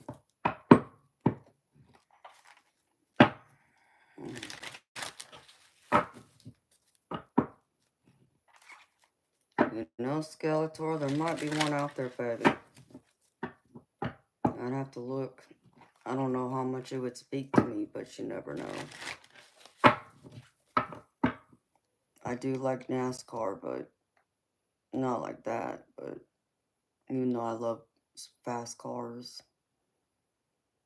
Hi, Gary. But I do like my Rebel decks.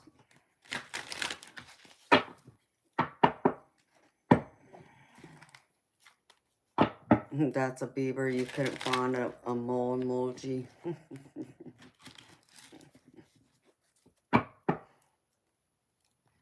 Yep, it's time. Time to play Whack-A-Troll.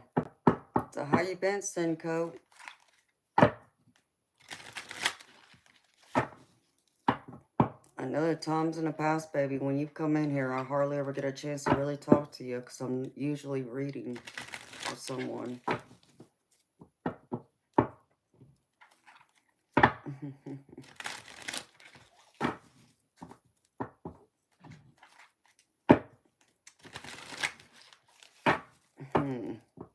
I'm wondering if I should take it into the late morning.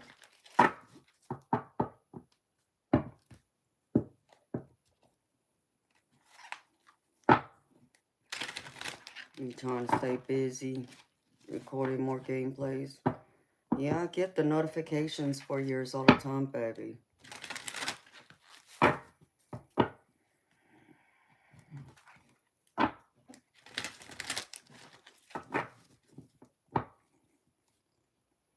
At least it's peaceful right now.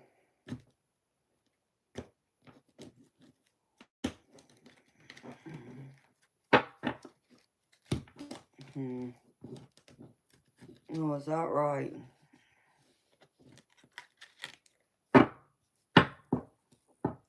Yeah, Sonny, I put them out a couple of times.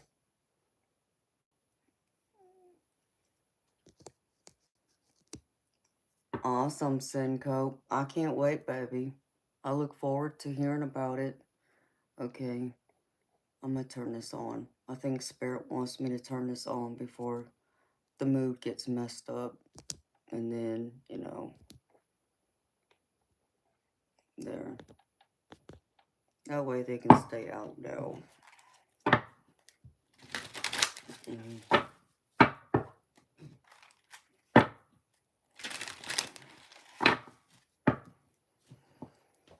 So I got,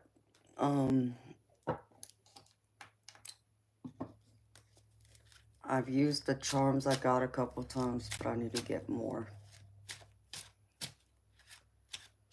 I gotta build up a big stash of charms. Oops. Way to go, Amanda. There's nothing wrong with this deck. It's very slippery.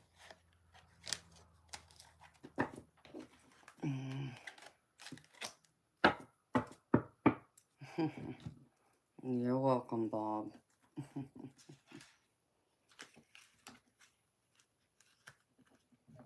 I guess it's been a little too quiet for y'all sometimes.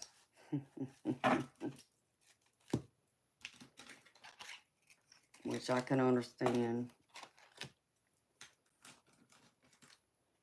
It helps keep me grounded, though, I've noticed. Not having them all in here like it was before. Not that it got to me, but, you know, less nonsense for me to read is what it is. It's the nonsense.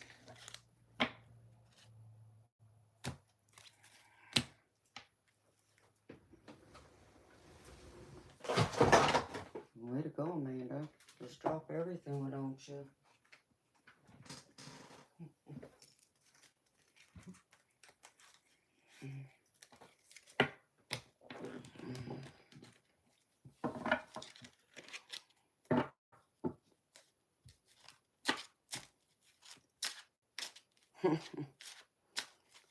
Yep, you're right about that, Skeletor.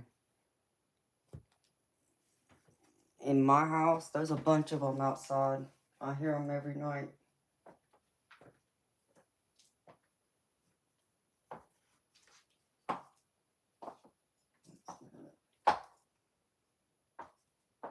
That's what I get for having that leaning up against that. Let's see.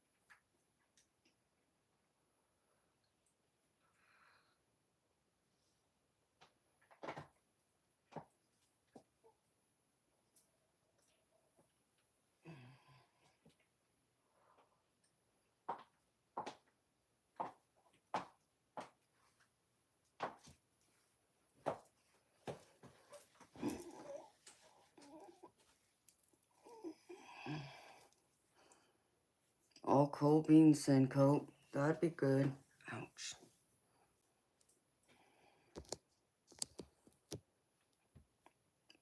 Yeah, Syncope. I did that one day. I'm actually taking this weekend off. I'm hoping I'll be able to pick up my pool cue. Because I can't go through and compete unless I take a weekend off, because that's when all the tournaments are. Not that I'm going to go jump in playing a tournament right away, but I got to get some practice in too. And it just occurred to me that I haven't had a weekend off since I started this channel. Outside of the 1 week I was sick, I haven't had a weekend off. And me being sick doesn't count, so. Yeah, sync up, that's what I'm trying to do, baby, because I've been inside too much. I haven't really ventured out, so it's time for me to get out of this house and do something fun. So, playing pool and bowling is my idea of fun. So, while the weather's nice and people are getting out more, why not? It doesn't seem like people are online as much on the weekends, I've noticed here recently. I don't know about y'all, but I've noticed. So, why not?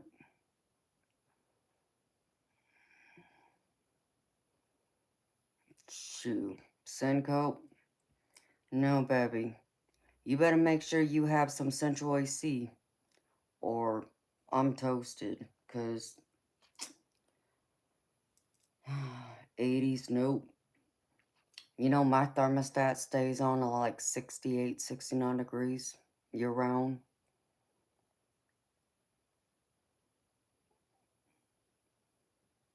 Hi, Karen. How you doing, beautiful? It's good to see you, sweetheart. I'm weird. I gotta have it freezing cold in my house. But let me tell you, even though, like, right now, I'm comfortable, but when I go lay in my bed, I'm freezing. So I got a thick blanket that I wrap up in. And I keep my AC going. And that's how I'm comfortable.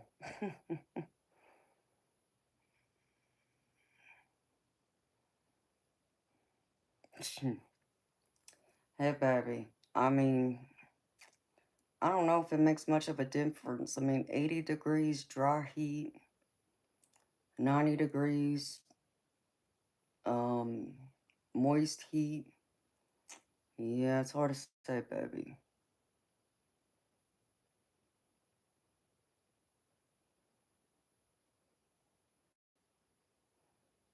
Have fun, Skeletor. See you around, baby.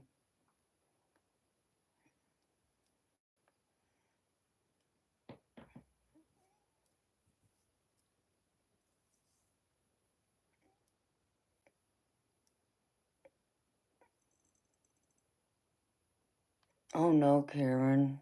I was wondering, honey. So they confirmed it's a blood clot. Ouch, but beautiful. I'm sending you healing, love, and light and comfort, honey. I'll be saying some prayers for you. Make sure you take it easy and you don't allow, make sure the doctors and the nurses are taking good care of you.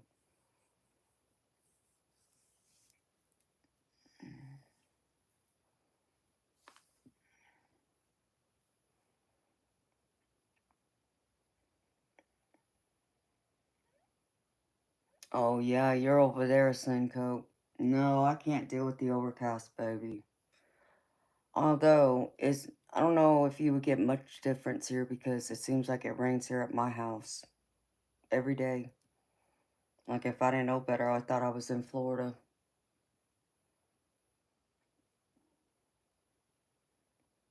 Yeah, that's a little bit chilly, Bob.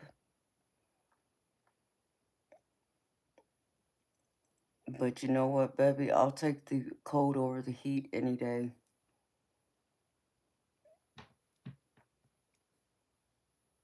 I just don't want the snow and ice and hail. I prefer not to have the freezing rain either, but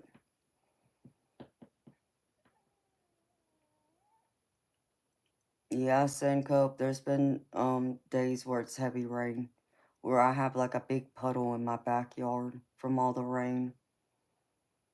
I've even seen ducks out there laying in the little puddle in my yard, swimming around in it. I saw a bird in it last week, in fact. So, yeah, there's been bouts of heavy rain, baby.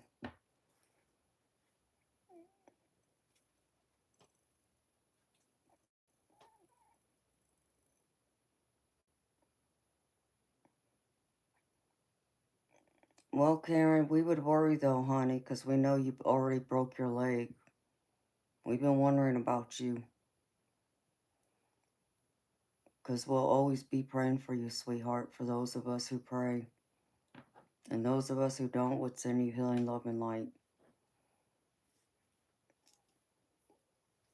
You're the other way, give you heat? Shh.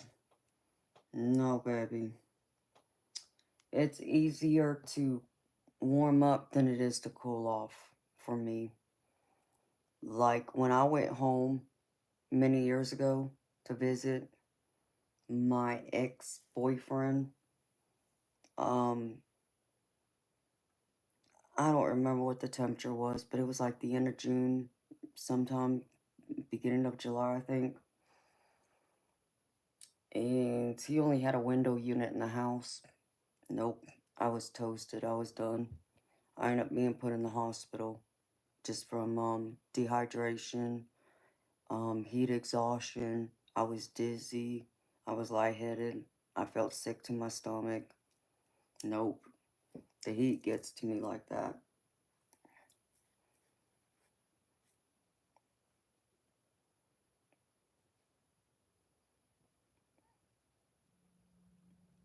Oh, heck no. You can keep that, Bob. No, thank you. Too hot for me, baby. Mm-mm.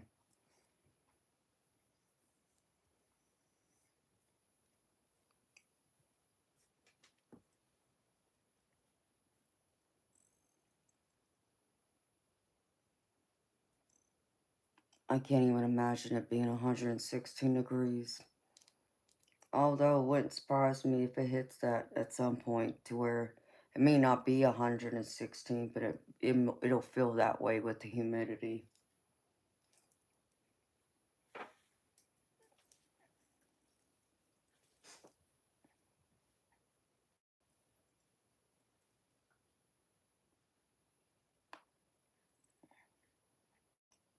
I guess you're used to it, Bob.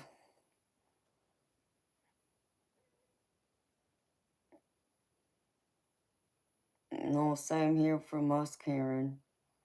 We're always sending you love and light, honey.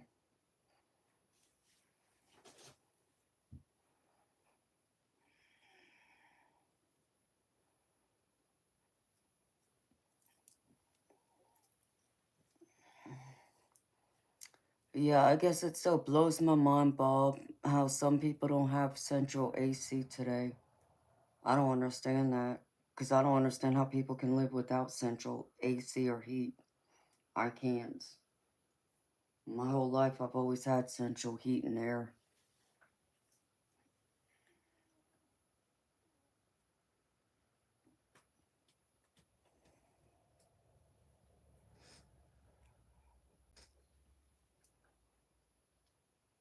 Well, my beautiful people, I reckon I'm going to shut this down in a few minutes. It's going on 5 o'clock.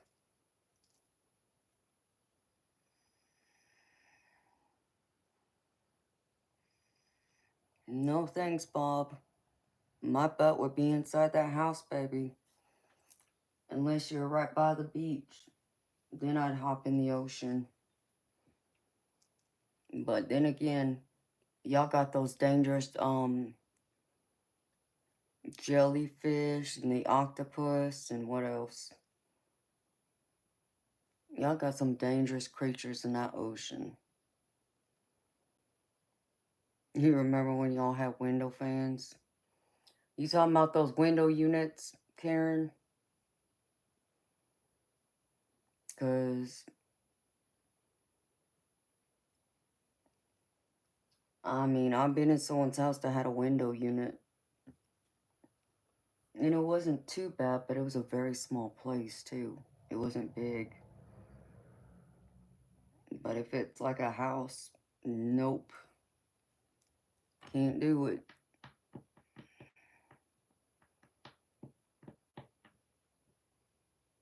All right, Sunnyland. Well, thank you for hanging out with us, beautiful. It's always good to see you, honey. Sweet dreams to you. I'll be back tonight for Rebel Night, Rebel Wednesdays.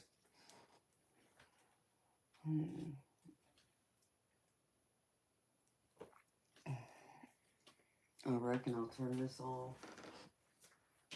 I'm gonna shut it down. Y'all can still read it.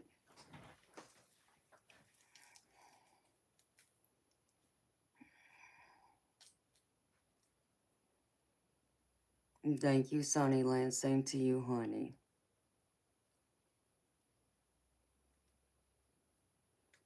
Wow, Karen.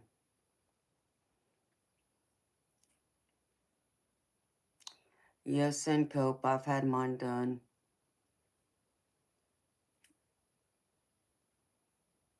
I'm a Pisces Sun, Taurus Moon, and Aries Rising. And that's the tropical Western system. But there's other astrological systems out there. There's more than one, baby. So you would have to do it with all the different systems to get the whole view. And that's a lot of data to have to try and absorb.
Okay, that's cool, Syncope.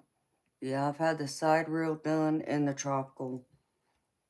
So in the tropical Western system, I'm a Pisces Sun, Taurus Moon, Aries Rising. But in the sidereal, I'm an Aquarius Sun, a Pisces Moon. And I can't remember the rising sign.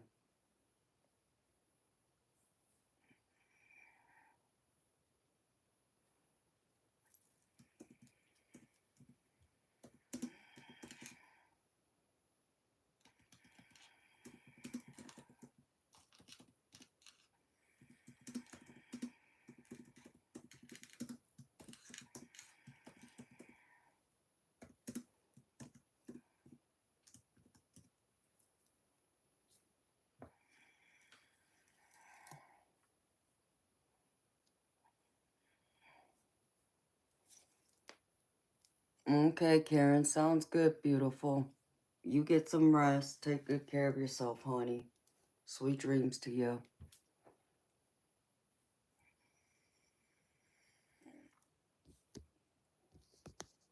Hi, Rekka Rex.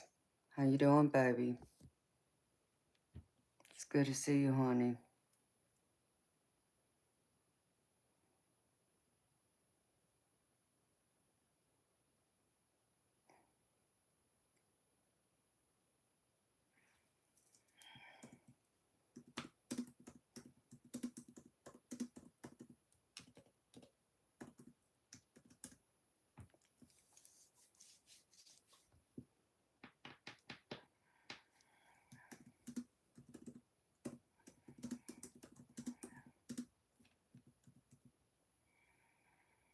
Wait, how did he get...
Oh, shoot.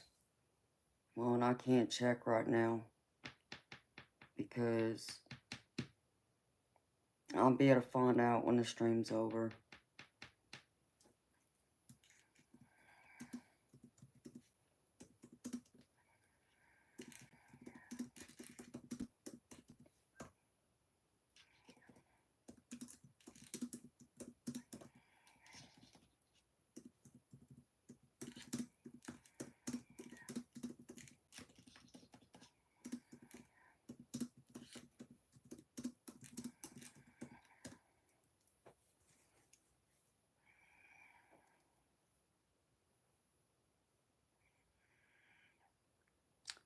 Bob, who timed out Scotty Fox?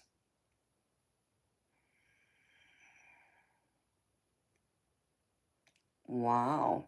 Hi, Philomosity. How you doing, honey?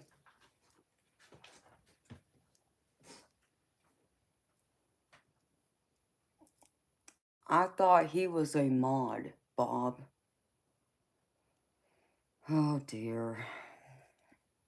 And I can't check.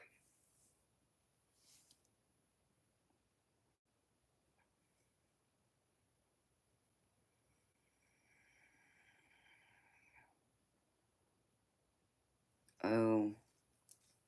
Well, that wasn't a good reason for Judith to do that either, so I'll have to let her know. Yeah, can't do that to Scott. If there's an issue, Judith should have messaged me before she did that to him.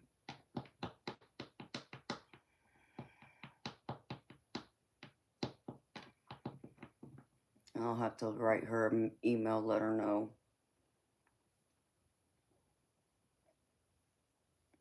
Can't get too personal with that. Because Scott is a good mod here. That's what I don't understand why he's not a mod. Like, did he... I would have sworn I made him a mod. I would have sworn I did.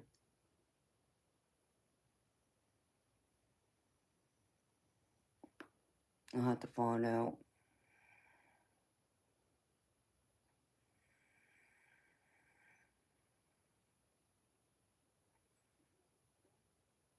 But that wasn't cool.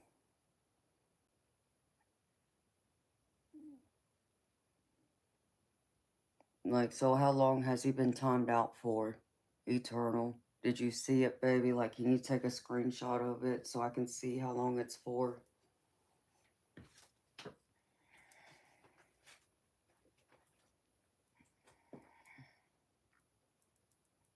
No, I think that's Scott Davidson. I'm positive it is. Hey, on the bright side, you didn't do it. Yeah. No, it wasn't you this time, baby. But I would have thought it was an accident. Oh, that's why. Yeah, that's him. Y'all racing each other, I see.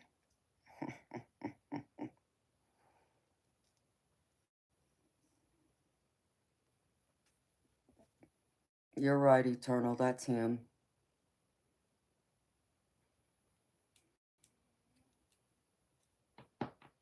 Because he's Spider-Man. So, I'll have to message him a little bit later.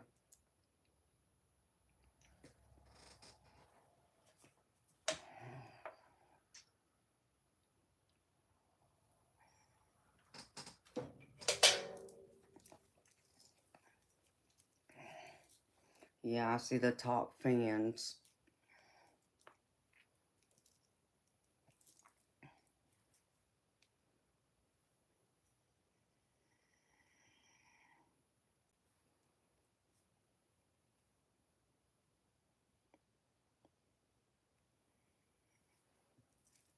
Okay. Well, I gotta message him later, so. Well, thank you for letting me know, baby, because otherwise I wouldn't have known.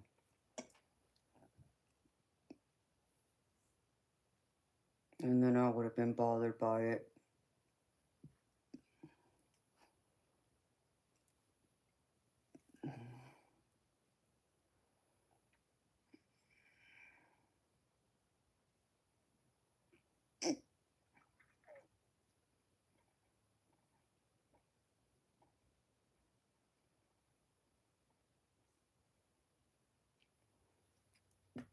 Eternal, would he not still be there, knowing he's a top fan? Whether his name's here or not, knowing he was here earlier?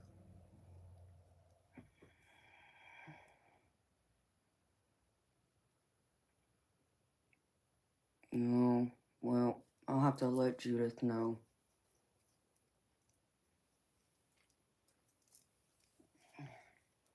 That wasn't cool. And, you know, there's other reasons behind it, but that wasn't cool. So I gotta let Judith know to not do that again with him. And now I'm gonna have to apologize to Scott here.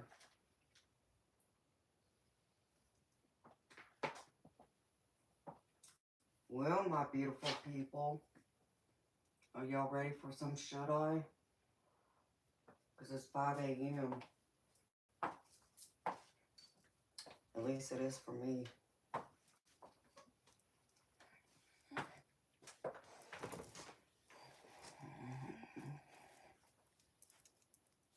Good morning, Audra. I was getting ready to shut it down, beautiful. You came just in time to say goodnight to me, honey. So I can be back tonight for Rebel Night.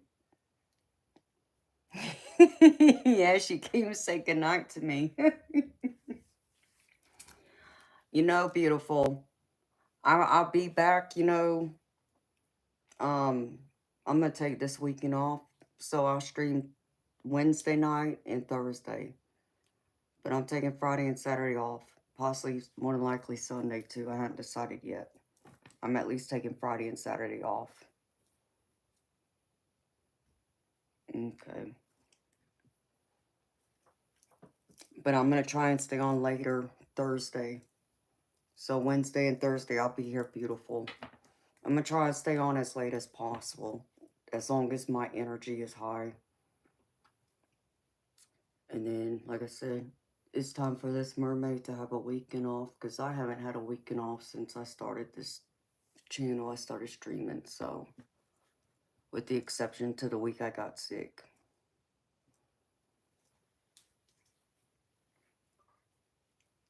So come back and see me tonight, beautiful. So we can have some laughs for Rebel Night.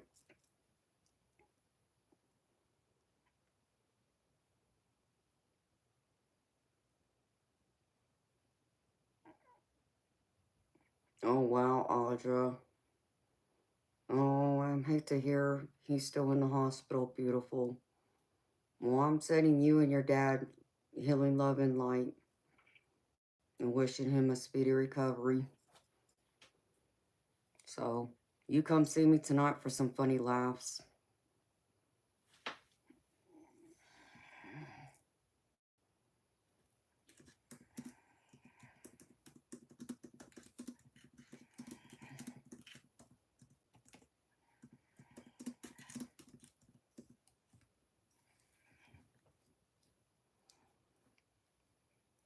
So, I'll be thinking of you, Audra, and I got your number, beautiful.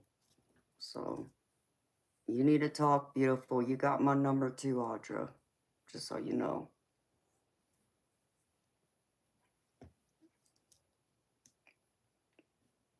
And Scott Davidson, if you're here, baby, you know, I don't know how long you're timed out for, but I'm sorry, baby. I'll message you here in a bit. Hopefully you're still up, or I'll wait till this afternoon when I wake up for tonight. So, I'm sorry you got timed out, baby, but I appreciate you being here. And thank you to all my beautiful people who've been here with me. Thank you so much for all your love and support and for everything y'all do for me, for all y'all's donations, for subscribing, all the likes and the gifts y'all sent to me. You know, y'all are a huge blessing. Y'all are the biggest part of this and why I'm here. So thank you, everyone. So I'm wishing y'all many blessings today. I hope y'all have a wonderful, beautiful day. Unless it's night or morning like me, where it's my bedtime. So thank you, beautiful people. I hope to see y'all tonight, 10 p.m. Eastern, for Rebel Wednesdays, where I pull up my Rebel deck for some laughs and sarcasm, and a couple of Oracle decks to go with it. So, y'all, I hope to see y'all then. Until then, take care. Bye.